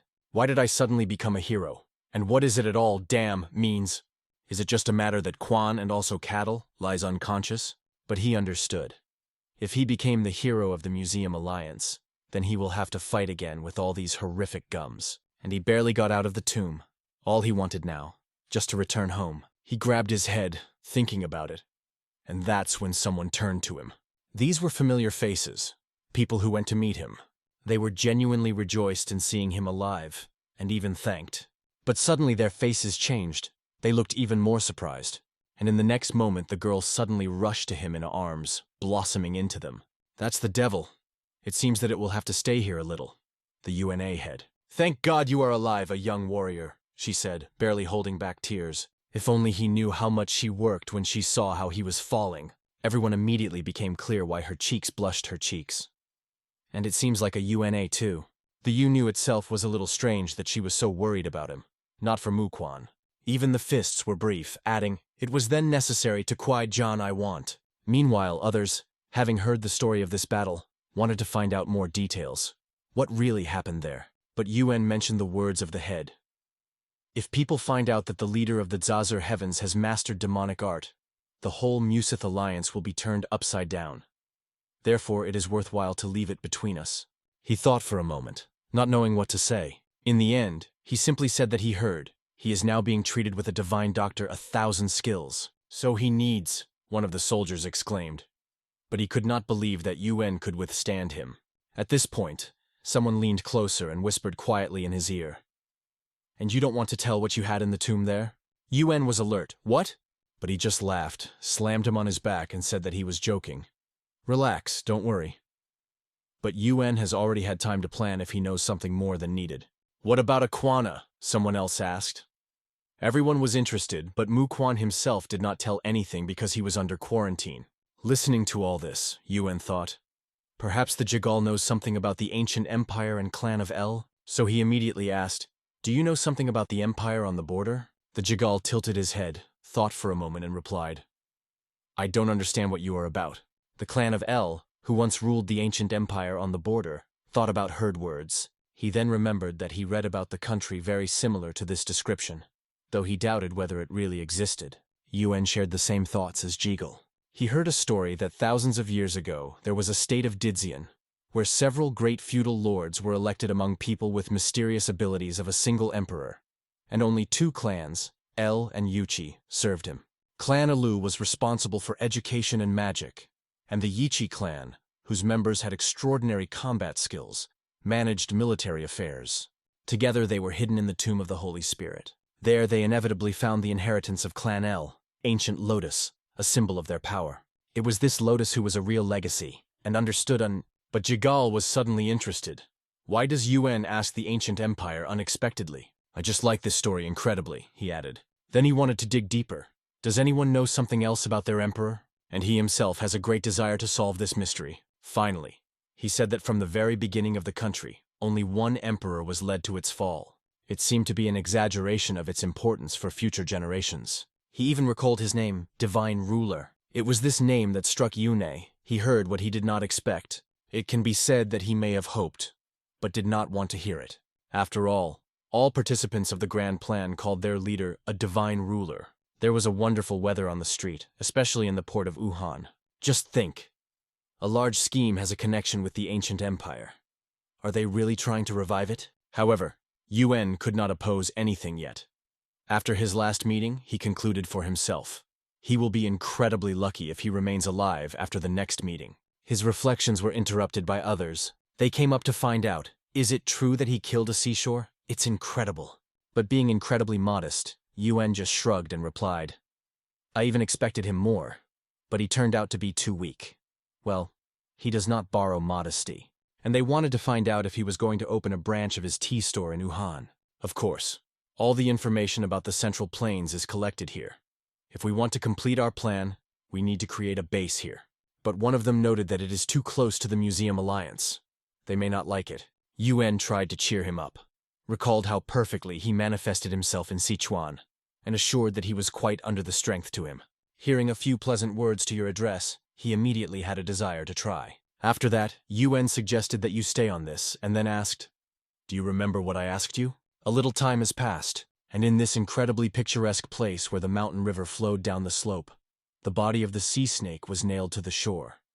Someone found him. What do you think about it? Asked the old man. The milky fox replied that the source was destroyed. Then Chikun asked him, aren't you approached carefully to each of your operations? The fox only laughed and explained, given the fact that the taboo was broken, and after that, someone who changed the course of the prophecy appeared, we had to get rid of target quickly. Chan knew that the prophecy of the sect should not deliver the message to the Museum Alliance, and NGOs had to die on the river. It seems that everything went to your plan again, said the old man and asked, is my words not the will of the divine ruler? Chan just looked at the dead snake and said, source, and then asked again, he really destroyed? Then the fox smiled cunningly and asked, is it worth killing him? Without naming the name. But Chan understood everything and replied, if this person is able to cross the boundaries using the secret arts of El, he can be very useful of the divine ruler. Just added, so far it is just worth watching them. There was a dark night on the street. UN strolled through the street, immersed in thought. He still couldn't believe, is that true? Bloody Heaven arts used by the Bloody Heaven in the Great Scheme belonged to a group of traitors who were kicked out of the Great Blood Cult. The inscriptions in the tomb of the Holy Spirit were also the ciphers of the divine cult of the sun and the moon. Could a great scheme have some attitude to them? All these thoughts made him once and think again and again, but at that moment he saw Lady Salt. She was clearly pleased to see him, and she didn't look like she was accidentally. When he asked what she was doing here, she replied that she wanted to tell him the important news. The Alliance's leader has decided to entrust the role of a leader in the White Dragon detachment. This information almost knocked out UNA out of balance. In the novel, this detachment was mentioned only when Quan became popular. Moreover, Quan was to take this position. Why does he get this role now? Probably the words of the NGO had this influence. It seems to me that this is too important a position for someone like me. Maybe a big warrior is more suitable? Tried to deny the you-know, but the girl just smiled and answered confidently, "No, you deserve this honor." She made a few arguments as to why he thought he not only saved people in the tomb, but also won the Alliance leader 18 pirates on the way to the Museum Alliance. Then UN tried to translate this role to someone else again, named a few more suitable candidates. But she just smiled, still not understanding how wide his outlook. And then she said that there are many more people in the White Dragon's detachment than he thinks. After his victory over the leader of the detachment of the Azure Heaven, the location of that became unknown, and his position was vacant. The Alliance leader decided to transfer everyone who remained in his detachment to the detachment of the White Dragon. It surprised UNA even more. After all, there was no such thing in the novel. He could only tell her one thing. He quietly said the name, Tan Zhong, and asked her, was he not a member of the Zalo Heaven's detachment? The girl did not understand what he was leading to, and simply replied, yes. So the Uni continued to explain. That is, I will also be his leader, yes? The next day, UN enjoyed a triumph feeling. It was incredibly cool. He already imagined how he holds that little mustache for his hair and commanded it. Being the leader of the White Dragon detachment was not as bad as he thought. Then he decided to approach the Divine Doctor. The Divine Doctor Thousand Skills met him and invited him to pass. On the way, he told about the Quana. He has not yet recovered after the wounds, so he should not be disturbed. And so they opened the door and went inside. The Kuvan was already sitting on the bed. He lit up with joy, seeing UNA. UN, in turn, barely held back the excitement. He has long waited for the moment when a great warrior, Quan, would wake up. And now, finally, he was in front of him. The doctor decided to leave them alone. I heard that you took care of my treatment when I lost consciousness. I owe you my life, Yun, Quan said. UN just waved. It happened only because you saved me. I just had to help you. But for Quana, the word obliged was quite inappropriate. He believed that UN not only saved him from the native older, but also brought him to the Museum Alliance to cure, and even returned the honest name of his comrades. In fact, UN only followed its plan. But at this point, Quan suddenly rose in front of him. Quan put his hands and solemnly said, I am obliged to you with my life, the older brother of Yune. I, Mu Quan. No, Yuchi Mu Quan. From now on, by the end of my days, I will treat the great warrior of the Yune, my savior, like my older brother. From such frankness, UN tried to reassure him. He raised his hand with a gesture stopping him and asked, Wait, did you just say Yichi? Quan only calmly explained, There is nothing to be surprised. All this time I used the name Thay as a nickname to avoid my enemies. And here UN remembered where he heard about the Yichi clan. It made him rise sharply from the chair. He even spread to the floor. He came straight to the Quana, looking at him in the eye, and asked, How are you related to these gums from the Grand Plan? The Kuvan was confused. He did not understand what to say. UN took another step forward and asked, Do you know something about the Divine Pavilion? Now Quan looked at him questionfully. How do you know this name? Divine Pavilion. How do you know the name of the abomination that my enemies mentioned again and again? My parents' killers? UN began to understand. Quan knows nothing. He does not imagine what he is involved. Under the full moonlight, UN decided to tell him everything. He told him the truth. People who served the ruler of the dead empire 1,000 years ago, responsible for the destruction of his entire family. He was not fully confident. But if you remember the novel, only these freaks were capable of similar.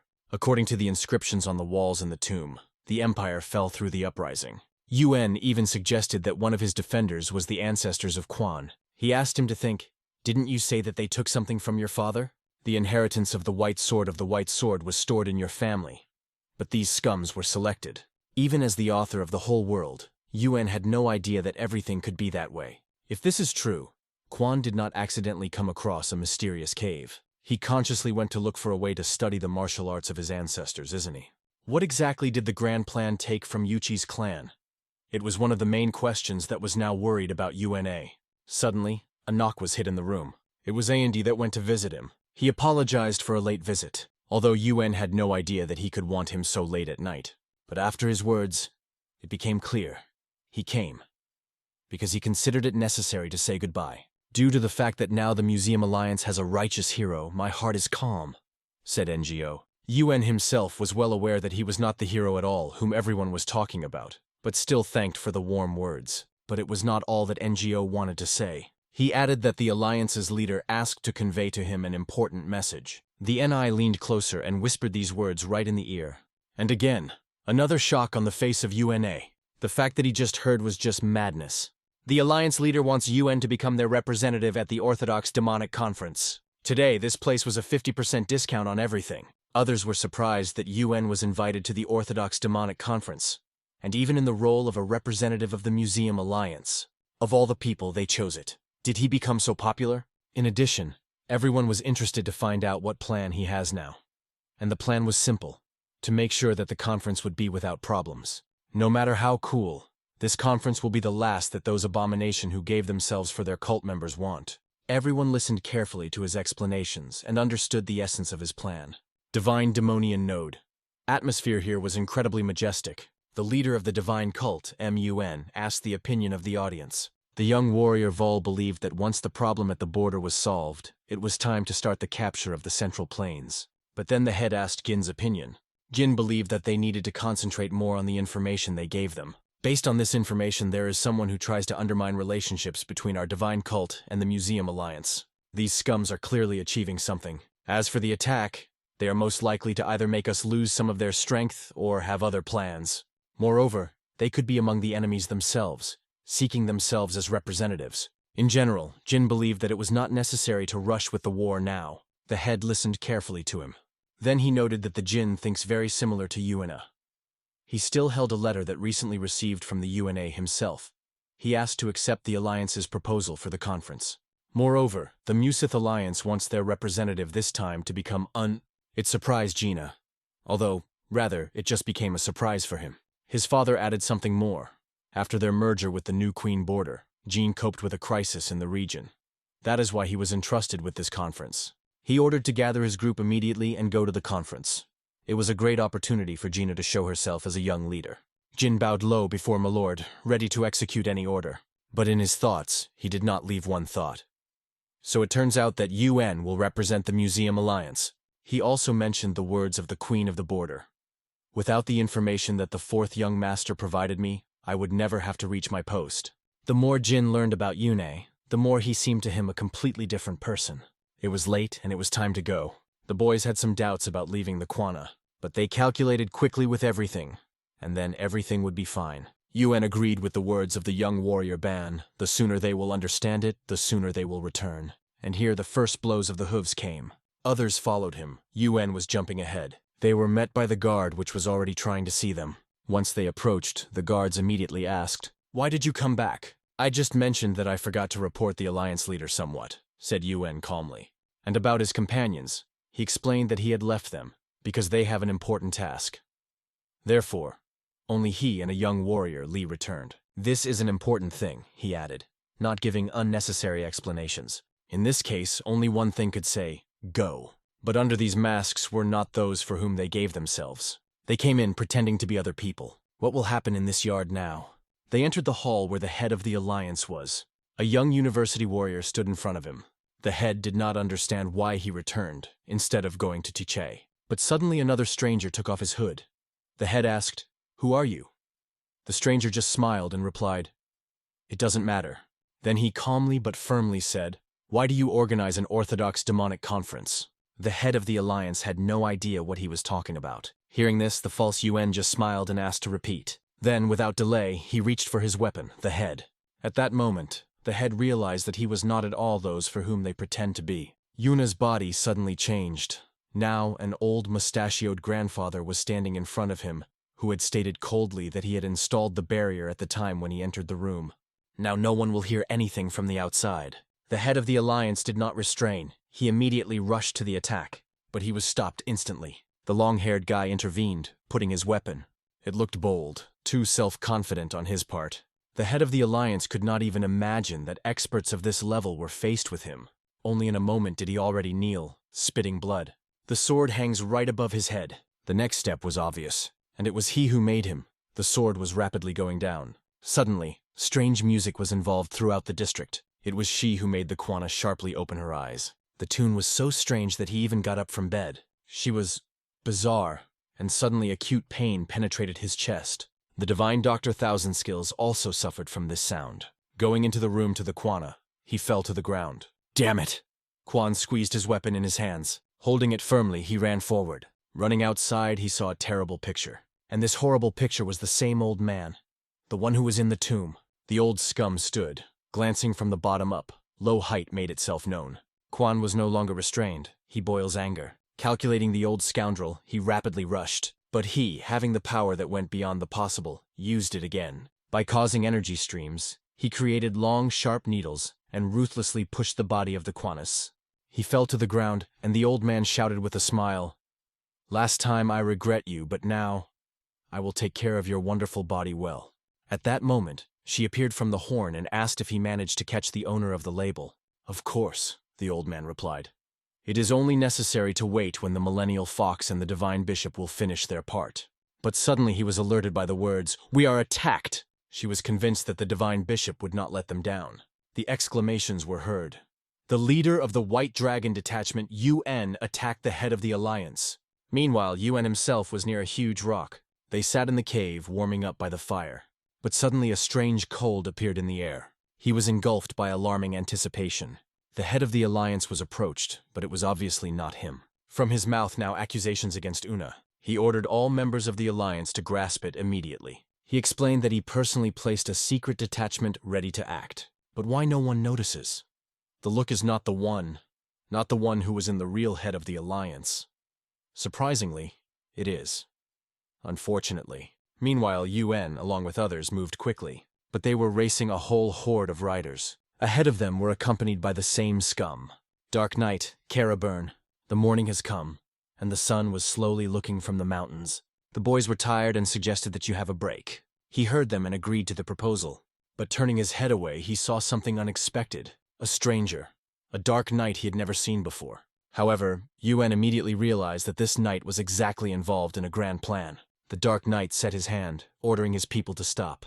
He sent a sword to Yune and asked his name, trying to make sure he was really. However, UN replied that the knight should first introduce himself. He named his name and voiced his purpose, to arrest the perpetrator of UNA, the offender who, penetrated the Murin Alliance and attacked his leader. It sounded, of course, like a complete absurdity, but the Dark Knight jumped out of the horse and began to demonstrate his strength, calling them all of them. And then added a few more hot words. "Now you will all die." UN not only did not have time to react, he did not even have time to realize what had just happened. The Dark Knight had only one weapon to lift a cloud of dust. But something happened, which he did not fully realize. He was convinced that everyone was killed, but before him, riding on a horse, stood the divine monarch of bloody heavens. "I wonder how it turned out that the old man failed the task, and did you manage to repel him?" asked the Dark Knight. On this issue, UN realized that another major player's in this grand plan. His inner strength was as powerful as that of the tomb. The logical question flashed in his head. Will he be able to defeat this enemy? Although, to be honest, he was not sitting his hands all this time.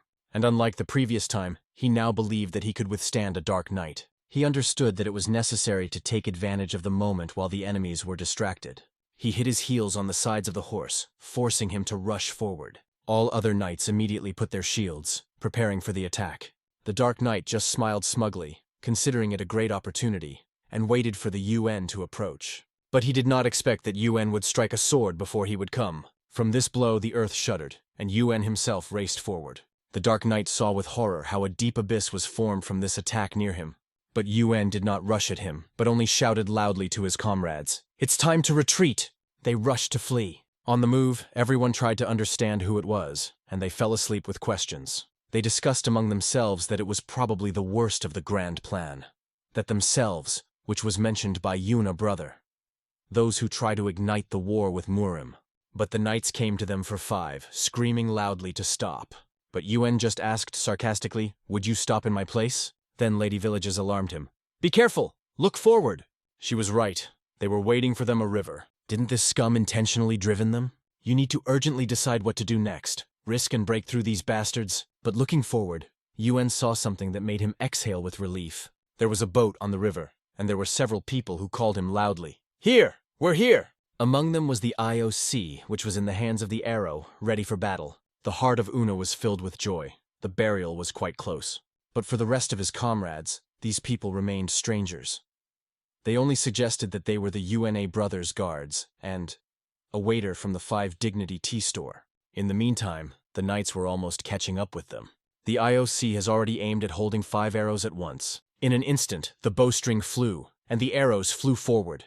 With only one shot, he was able to hit 5 enemies at once. However, the Dark Knight continued to run forward, and the arrow that flew into it simply split in half. In a moment, ropes flew from the boat. The boys clung to them and, without spending time, jumped on board. "Let's go faster," shouted UN, not looking at the enemies. The scum remained on the shore, raging from impotence. Unfortunately, they have not yet adapted their horses for crossing, so they could not pursue them on the water. But the Dark Knight decided not to retreat. He raised his weapon for the attack. The blow was such a force that a huge ray of energy flew directly towards the boat. This energy wave had a tremendous destructive force. It was obvious. If the blow hit them, they would all go to the bottom. "If I repelled once, it will work out for the second time," he convinced himself, squeezing his sword. They unfolded something like a black hole that absorbed all around. But the belief that it will be just as easy to defend yourself for the second time, it does not always work. The blow has reached the target. However, he did not hit the boat. The beam fell right side by side, lifting a huge splash of water. It seemed for a moment that a real miracle happened. But no, it was no wonder. Lifting their heads up, they saw a huge eagle. The Dark Knight silently watched it without saying a single word. He descended from the back of the eagle, Bishop of the Divine Army, Chon. His voice was heard clearly and threateningly. "I have already said not to kill him." The angry man tried to find out the answers from the Divine Ruler.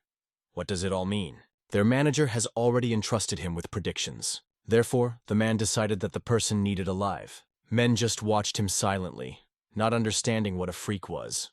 They seem to see him for the first time. But even at such a distance, they feel incredibly strong pressure. The blonde asks the Divine Lord to go away, but he is not going, because he must execute the order. The Divine Ruler ordered the punishment of anyone who dared to move away from the prophecy. But even so, the man is not going to retreat. In this case, there was nothing left for Blondin as to start an attack.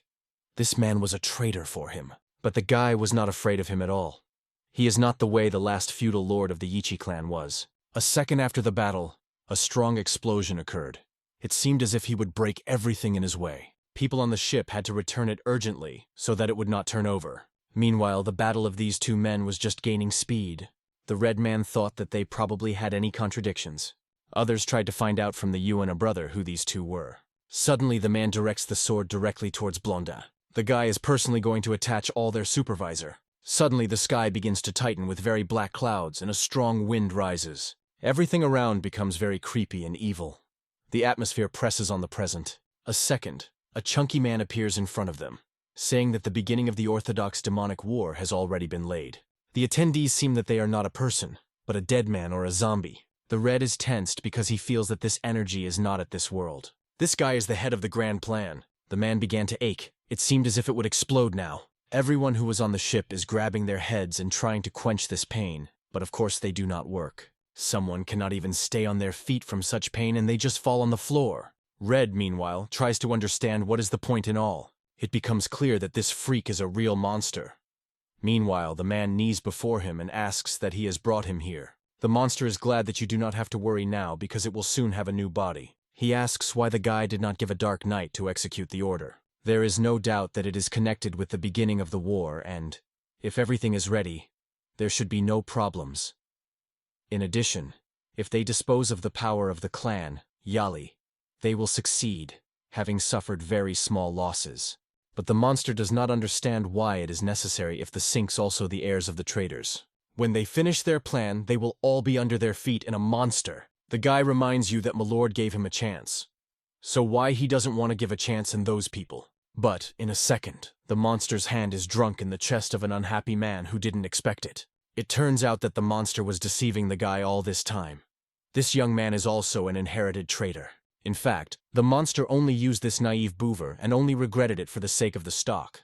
But if he already has a good body, then he no longer needs this freak. Now, the monster is going to end with him, although he worked very well. But suddenly a huge eagle arrives, which grabs the wounded and flies with him. The monster can only silently watch the eagle rises higher. However, he is not about to let his sacrifice so easy. He collects powerful energy in his hand.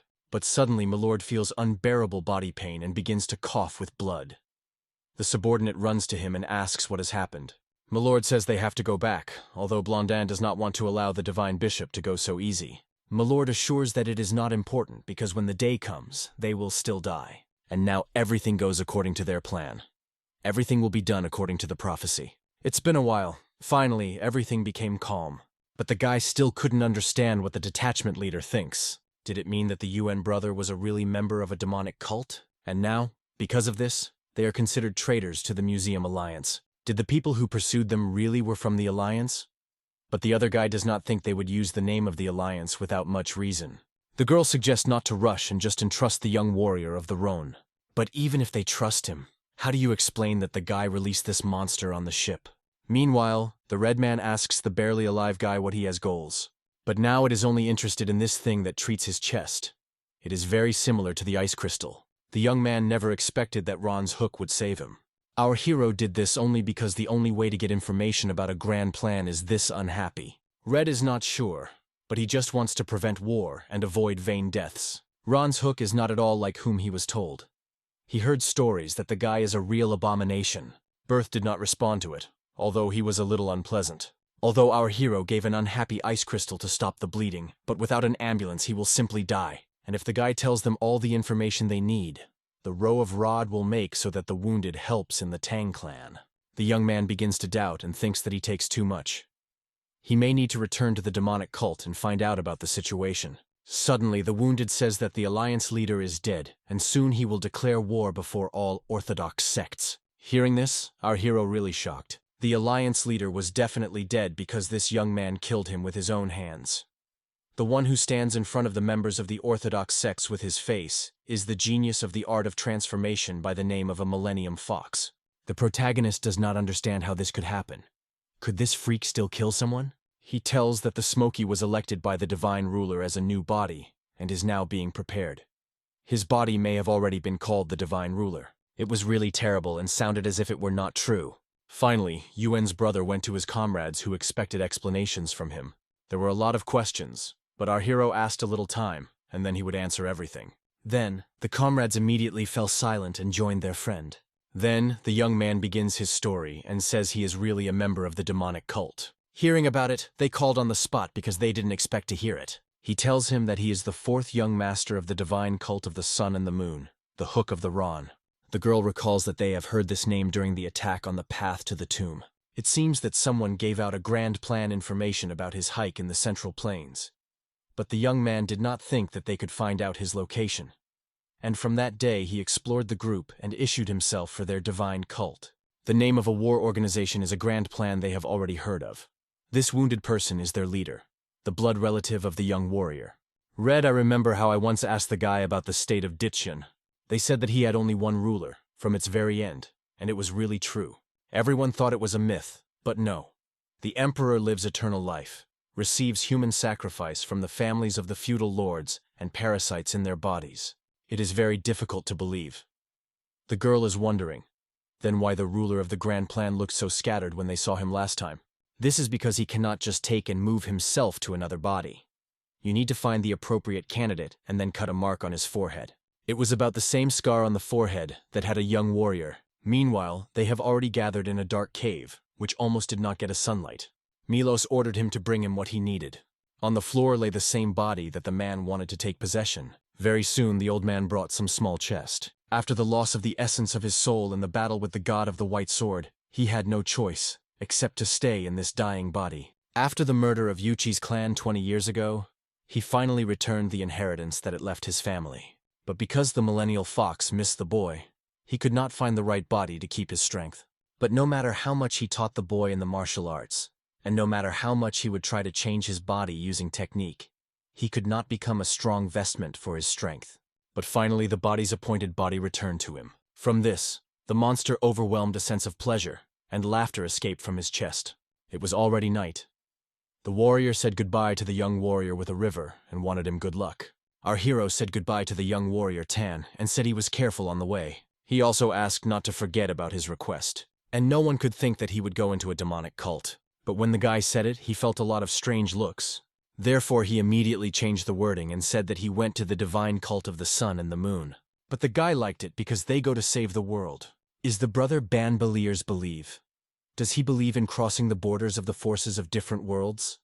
It sounds like something meaningless. The one who was called the divine ruler was like the one who crossed this border. But the guy is not perceived. It's just a focus for him. Or he had some kind of body weight loss that seemed to have appeared from somewhere. But what if it's still true?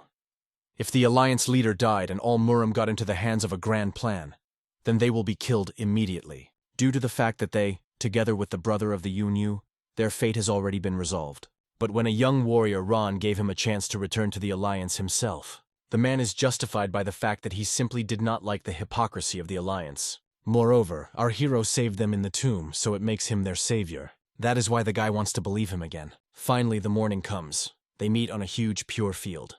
Man and woman joyfully greet our hero. Ron's hook is also very pleased to see your brother.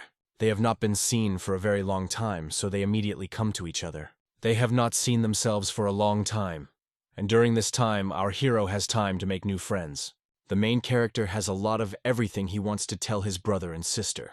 But first, he urgently needs to meet with the leader of the cult. Therefore, very soon, he comes to him in the estate. The leader asks what is the reason for their personal meeting. The guy says he wants to ask the leader of the divine cult of the sun and the moon, so he asks everyone to get out. The leader smiles and asks what the young man wants to know. He asks my lord whether the genus is one of the family of the feudal lords of the ancient state Ditzian. Hearing about it, the leader of the sunbathing. He does not understand where our hero heard about it. But before answering, the main character would want to ask something else. The Rahu clan has a good spell in calculations, and also has a sharp view of profit that goes against their divine cult. Because of this, he often looks from the upper other clans. The guy asks, what is the likelihood that the Rahu clan is one of Ditzian's clans, namely part of the clan L? Is the Kokron clan the heir to Ditzian? The leader heard something similar when he received the title of patriarch. From the very beginning, their clan had an advantage over locals in the region. Many people do not know about it, because then it will be very dangerous. But after the leader heard further, he thought it was a myth. The world will be destroyed if the divine ruler returns. The leader asks how he should believe it.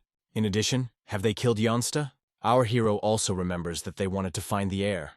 From these words, the leader begins to boil. It seems that he was not owned by he but his mother. They say they have been looking for traitors' heirs for a long time. Ron's hook is a branch of Yuchi's clan. Their power grew so quickly that they decided not to contact them. If these freaks and members of the Orthodox sect are going to attack them, then the leader suggests that they just kill them all. But the protagonist tried to reassure him and say that it doesn't work so. The way the divine ruler opened the door to the world cost a large number of sacrifices. It is said that it is necessary to own the energy of anger, insults, and fear of death of people. Finally, the leader calms down and asks what they need to do. Ron's hook strongly says that they should try to save everyone and not let anyone die. It's been a while. There were many people gathered on the square who did not understand the goals of this. This seems to be somehow related to the attack at that time. The attendees did not understand that it was a young warrior standing next to the alliance leader. No one also understood why such a terrible energy came from him. After a second, the crowd. Because now the leader was going to start his speech. Everyone who came here today is most likely to hear about a recent attack. After the attack, they began the investigation and were able to learn something important. The guy was not only a member of the demonic cult, but also his fourth young master. The son of a demonic cult leader was specifically introduced deep into their museum alliance and committed a crime against their orthodox sect. This guy is called Mu Kvan, a young warrior who once worked with a river. He decided to get into the vanguard in their journey to a demonic cult. He is not going to leave it just so he gathered all the warriors here to make a hike to the city where the demonic cult is located. He will make people regret that they decided to do so with their alliance. He was governed by a sense of revenge. Of course, after such a speech, people supported him and were going to go together. After a while, the detachment leader arrived. All soldiers lined up in a line. They put their hand to their head and everyone stood in front of the head, showing their respect. It was a detachment of a black lion, which our hero created to protect himself from Muquan. They just put them that they trained carefully under the guidance of General Chan. The soldiers already had a rough understanding of what will happen now. The day they demonstrate the results of their workouts, they will fight in Xinjiang and protect the lives of their enemies. The most important goal is to protect the whole Muri. The protagonist encourages warriors and says that he does not doubt their power. He believes that they are the strongest detachment in the divine cult. This speech lifts the morale of the soldier and charges them. After that, the girl praises him and says it was unmatched. She hopes he will also read such wonderful speeches. He is not sure that others will also want it, because the fact that he was a member of the divine cult has already been revealed. Suddenly, our hero remembers that he has to give something to a girl. She is only interrogative and interested in looking at him. In a second, he extends Lady's sword of the icy dragon. He will be useful for her. Lady Villages did not expect it exactly, and at first wanted to refuse. But the guy reassured her, saying that he had another sword. In this case, the young lady accepts this gift. Immediately afterwards, our hero feels an incredible morale. The young man thought that the girl would come up with this mesh because he was in line with her martial art, but he did not think that he would suit her so much. In a second, the lady of the villages bowed to the main character and thank you, saying that, be sure to let him down. Our hero asked if the girl really did not mind that he is a member of the divine cult. She believes that the guy is no different from the river she knew earlier, and she still continues to believe that a young warrior Ron is a good man. These words inspire a young man. Now he wants to tell her a little story. They go an empty corridor, and the girl awaits this story. Our hero is very nervous because he asked her to take a stroll with him. The young man wants at least Lady Villages to know the truth that he is not a river. Although she may not believe him, but she just listens to the end. The guy warns her that she may not believe that he will tell her now, but asks to listen to the end. He begins and says that he is the fourth young master of divine cult is not quite true. Then, the protagonist tells her that some unknown force drove him into another world. At first, the young man thought they were inside the novel that the guy wrote, but this world is completely different from how he described it in the novel. There were many stories here that the main character did not even know. Now he knows for sure that this world is not the one he came up with him in the novel. It is strange enough when the young man wrote the path of the hero of the word themselves came to his head without much mental effort. Ron wrote this book in one breath, as if he was obsessed, and even wondered if he was really a real author. The girl suggests that this world could help the guy write these words. She asked whether this world helped him to make words. He silently ignored her question, and then he admitted that he would never think about it. But it could be true. But why did he make Una get here? If you think, everything makes sense. A lot of strange things. For example, a stack of boxes suddenly fell by itself. The excluded laptop suddenly turned on. If it was a carefully planned moment, like the path of the hero, then why did I? But suddenly, during their conversation, someone turned to them. It was a man who reported that someone who called himself a young patriarch of Clan Tan arrived. And when he added that he had important news, UN understood. They were already here. They went to the cave for training. His appearance left much to be desired. Although in his hand he held a legendary ears, he also understood that the elixir of yin and yang was created by combining an ice crystal and a 10-year-old tang flower, and it can only be prepared with the help of a secret clan technique.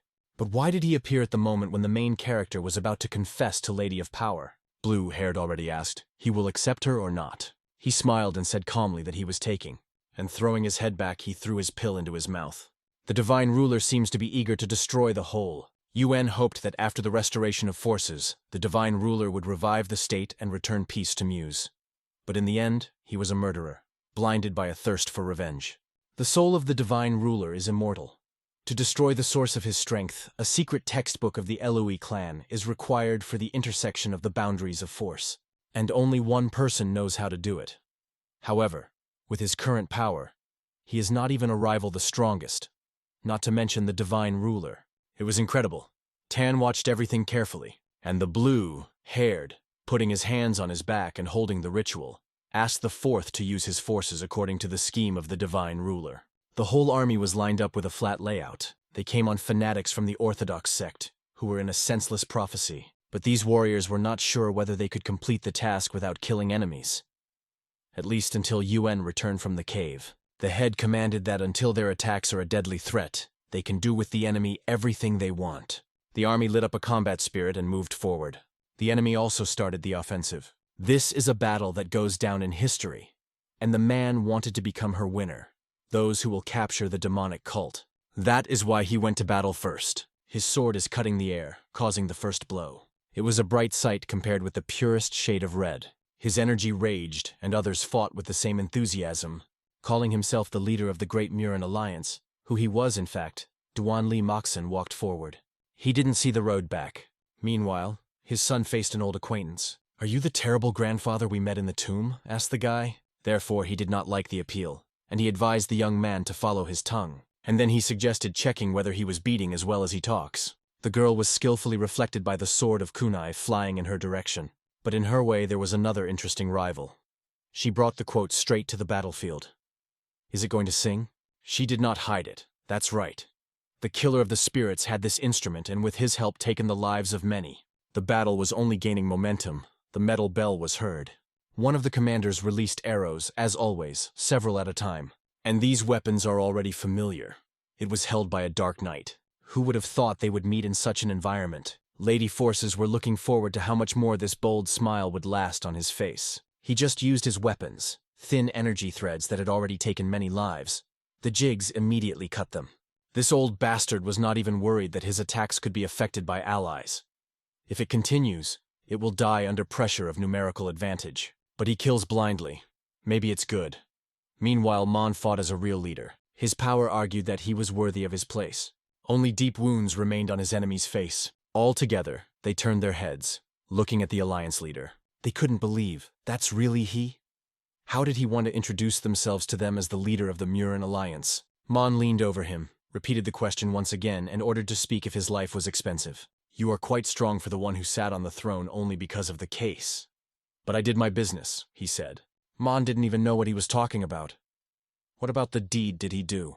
And here the other fighters raised their fingers up, pointing to the sky. Something happened there. The huge ray of light came down to the Murin Alliance. The impostor continued to explain. It opened a gate to heaven. Some already knew about it. This is the same as the brother of mine said. But the divine ruler never appeared on the battlefield. Did his real goal go there? Just under this beam that punched the hole in the roof of the building, he appeared. He called them idiots who sacrificed the whole army, trying to stop it, but at the same time left the altar almost unattended. They even dared to build a palace on the site of his altar, making him a residence for his leaders. He was sure, now he would return to his place. They seemed to have tried to prevent losses. But in this war, death is inevitable. This is a simple truth, and after this ceremony, no one else will step on the central plains. Quan came in a completely different form. The master of the palace is not even here, but it seems that he is very politely going into another's territory, without permission. These words spoke Yuan, which came inside. Seeing them, Quan called them traitors, and he threatened that if they did not leave the palace immediately, he would kill them. "You stole another's body, broke into another's house, and now you demand that we go?" asked the cold irony. "Then die!" he thrashed, picking up the weapon. And for a second his sword cut air. The blow was extremely powerful. The purple energy of energy cut the space. He had to be stopped, but the fighter did not have time. He flew back, hitting his back against the wall. The demon is only murmured that when you pass on power, it is better to stay quiet than the water and lower than the grass. But he did not expect that during this speech, Yuan would go behind his back. He struck the sword, but the Kuvan managed to react. For some reason at this moment, he no longer looked so confident. They took a few steps back, looking carefully at each other. But Quan noticed the changes. The god's spirit became different. Yuan only thanked him for this observation. But he was not going to continue the conversation. He wanted only one so that this garbage returned the Quanta's body. Thanks to the help of Tian Yuan absorbed a huge part of the energy of the legendary divine pill. Like Mukvan in the novel, he went through the complete transformation of his body. In fact, he even became stronger than the Quanta, and now he had to fight against the demon, in his own face. No doubt, the winner will be behind him. The one who escaped the prophecy became much stronger than before. Even the divine ruler could not afford to underestimate him. But Quan did not understand why Yuan was not tense. He confidently walked forward and calmly asked the enemy, "How long have you been going to retreat?" The eyes of this bastard spoke for themselves, and suddenly he began to attack much more aggressive. Yuan was forced to go to protection. But not only it, he realized that the opponent was really strong. And what else to discuss with this bastard? It's time to finish this game. But first, it was worth understanding what happened to this body. However, the so-called Quan spoke first, asking, where did his confidence go? Didn't he want to rotate the body? It was hard to believe it.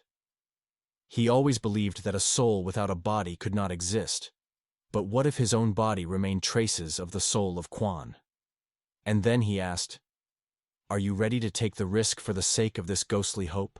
Another truth has opened for Yuna, perhaps already dead. And that means that if he kills him, then he will kill Aquana. But now it's not so important. The main thing is to win.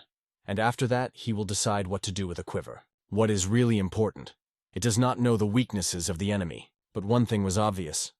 This bastard absorbed the energy flowing to it from the sky. This meant that he was drawing power from another world. So you need to force it to change the direction of the flow. Gathering all his power, Yuen finally showed what he was capable of. The earth under it began to crack and fall apart on small debris. The opponent clearly did not understand what was happening. And here they both flew into the air. It was there that there was a great opportunity for the attack, and Yuen took advantage of it. But the blow never reached the hole. The 8 evaded, and they were again at a distance from each other. As soon as they stopped, Yuen asked, this energy you talked about is absorbed only under the influence of sunlight. Why did you come here? Wanted to be closer to heaven? After these words, he only contemptuously called Una a pathetic beach. So in his words, there was at least a proportion of truth. But even if you drive it away from the sun, it does not disappear anywhere. At this point, one of the allies got out of the rubble, shouting that it is necessary to kill the divine ruler immediately. The passage between the worlds contradicts the laws of nature. If you do not close it, everyone who has weak martial arts will turn into demons. Meanwhile, the old bastard was lying on the grass. It coped with him. But he was still interested in what was happening in the divine palace now.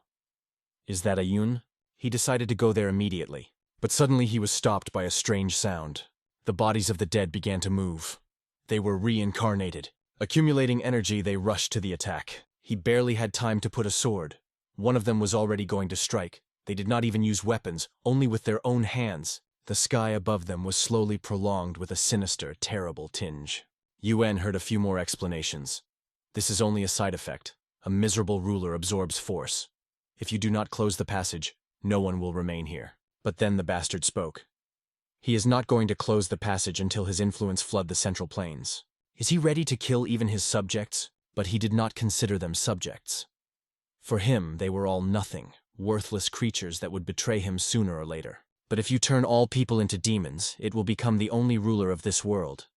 And it was because of this that Yuen considered him a real scum. And suddenly he felt the energy began to flow to his hands. Judging by the expression of the enemy's face, he did not expect it. He could not believe that Yuen was also able to absorb this energy. The demon spanned, shouting sharply so that he did not approach this place. And to push him away, he immediately attacked. Still in a state of shock and not realizing what was happening, Yuen did not expect the enemy to come from his back. He attacked suddenly, sharply asking how Yuen can absorb energy from another world. The blow hit right in the target. It took off. He fell to the ground and saw only the enemy's sword approached him. Barely gathering the remnants of strength, he managed to roll away from the attack at the last moment. With the power of clan, you can only open the passage. But to absorb this energy, you need a soul from another world. And after these words that escaped from his stinking mouth, Yuen finally convinced. All he was exactly responsible for his assumptions. At the same time, the enemy understood something. Yuen also arrived from another world. But where exactly? Yuen was not going to hide anything. He was still confessing that he was a one from Korea. The enemy's facial expression at that moment was just comic. Did he know what Korea is? Why is he so surprised? Do you know someone from there? Or is it possible that he himself is from Korea? Approaching closer, Yuen asked him these questions one by one. And suddenly a very strange question was made. We are both from Korea. Then why are you talking so? Although probably it makes sense, he suggested. After all, he has long lived as a divine ruler. But the enemy was not going to listen further. He immediately rushed into the attack. Yuen put a sword, stopping his blow. However, the bastard argued that such could not be. You could not come from there, because he was elected. It seems that this psycho completely broke the roof. I had to repel attacks and steadily retreat. But then the enemy spoke again. This world is just a novel he read. He heard even more. But it became even more interesting. In this world, he said, the divine ruler had to win. Yuen lifted his weapon as if urging to wait and asked, "Say the name of this novel that you read." But without waiting for the answer, he said, "The Hero's Way." The enemy stopped suddenly. This gave the UNU the opportunity to ask another question. In that history, it is really written that the divine ruler will win? Heard the enemy from the track. He did not know what to say and what to do next. But his greatest mistake was that he stopped, because another fighter standing on the side cut off his head with one blow. The sword cut his neck in half. It appeared, this is the end. But the smile on his face did not even disappear. They forgot about his ability to regenerate, and in a few seconds his neck was whole again. So he knew that everything would not be so simple. He recovered after this attack. How did he succeed? Damn, what's happening here at all? So thoughts swarmed in UNA's head. Meanwhile, the enemy was coldly explained that their attempt was in vain. It was impossible to tighten him by the power of this pathetic Yuchi knife. Yuchi's sword, who once could cut the source of force, has long disappeared into nothing, so they just have nothing to stop it. And with these words, he again rushed into the attack, causing incredibly powerful blows. It was almost impossible to withstand such a pressure. Damn, it was necessary to think before weapons that could cut his source of force. But there was another moment that was extremely surprised by the Union. The spell of the Ely clan could not break this connection. After all, he managed to do it with a sea serpent. If you think carefully, then in a secret hiding in the cave of a divine demon and in the tomb of the Holy Spirit was a similar structure. Is the divine demon descendant of Yichi's clan? If so, the long-lost martial arts of the Yichi clan were not at all that he imagined. All these thoughts made Una laugh. The enemy even thought that he had gone. But Yuen continued to use the divine demonic art. His energy was so powerful that the enemy was even scared. He did not expect that the guy had such a force before him. Fighting for his life, Union once mastered the spell of the Eli clan. And now, if you look, the enemy himself was imprisoned in his own martial arts. But this bastard was not going to endure. He decided to attack. But will he now go through the attack he prepared? What happened next was difficult to understand. The building and the upper floor exploded, scattering on small debris. Meanwhile, Lady Forces mercilessly dealt with the demons on the street. She noticed how the main hall of the Alliance was destroyed, and worried about the young warrior.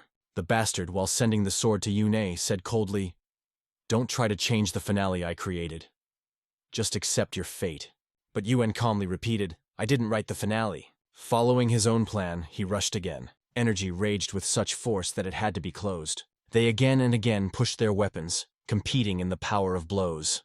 Both sought to kill each other. To cut the source of the enemy's power, it was necessary to use unsurpassed oscillatory. But realizing this, Yuen understood another. They just have nothing to cut. And here they stood again against each other. The divine bishop was ready to strike his most powerful blow. This is exactly what Yuen was waiting. He wanted the enemy to attack full force, although he knew that it would affect himself. So he shouted that he did not hesitate and just did it. At this point, the divine bishop occupied a battle stand, firmly resting on the ground. His gaze has changed. Now there was neither doubt or fear. He activated the absolute space and time.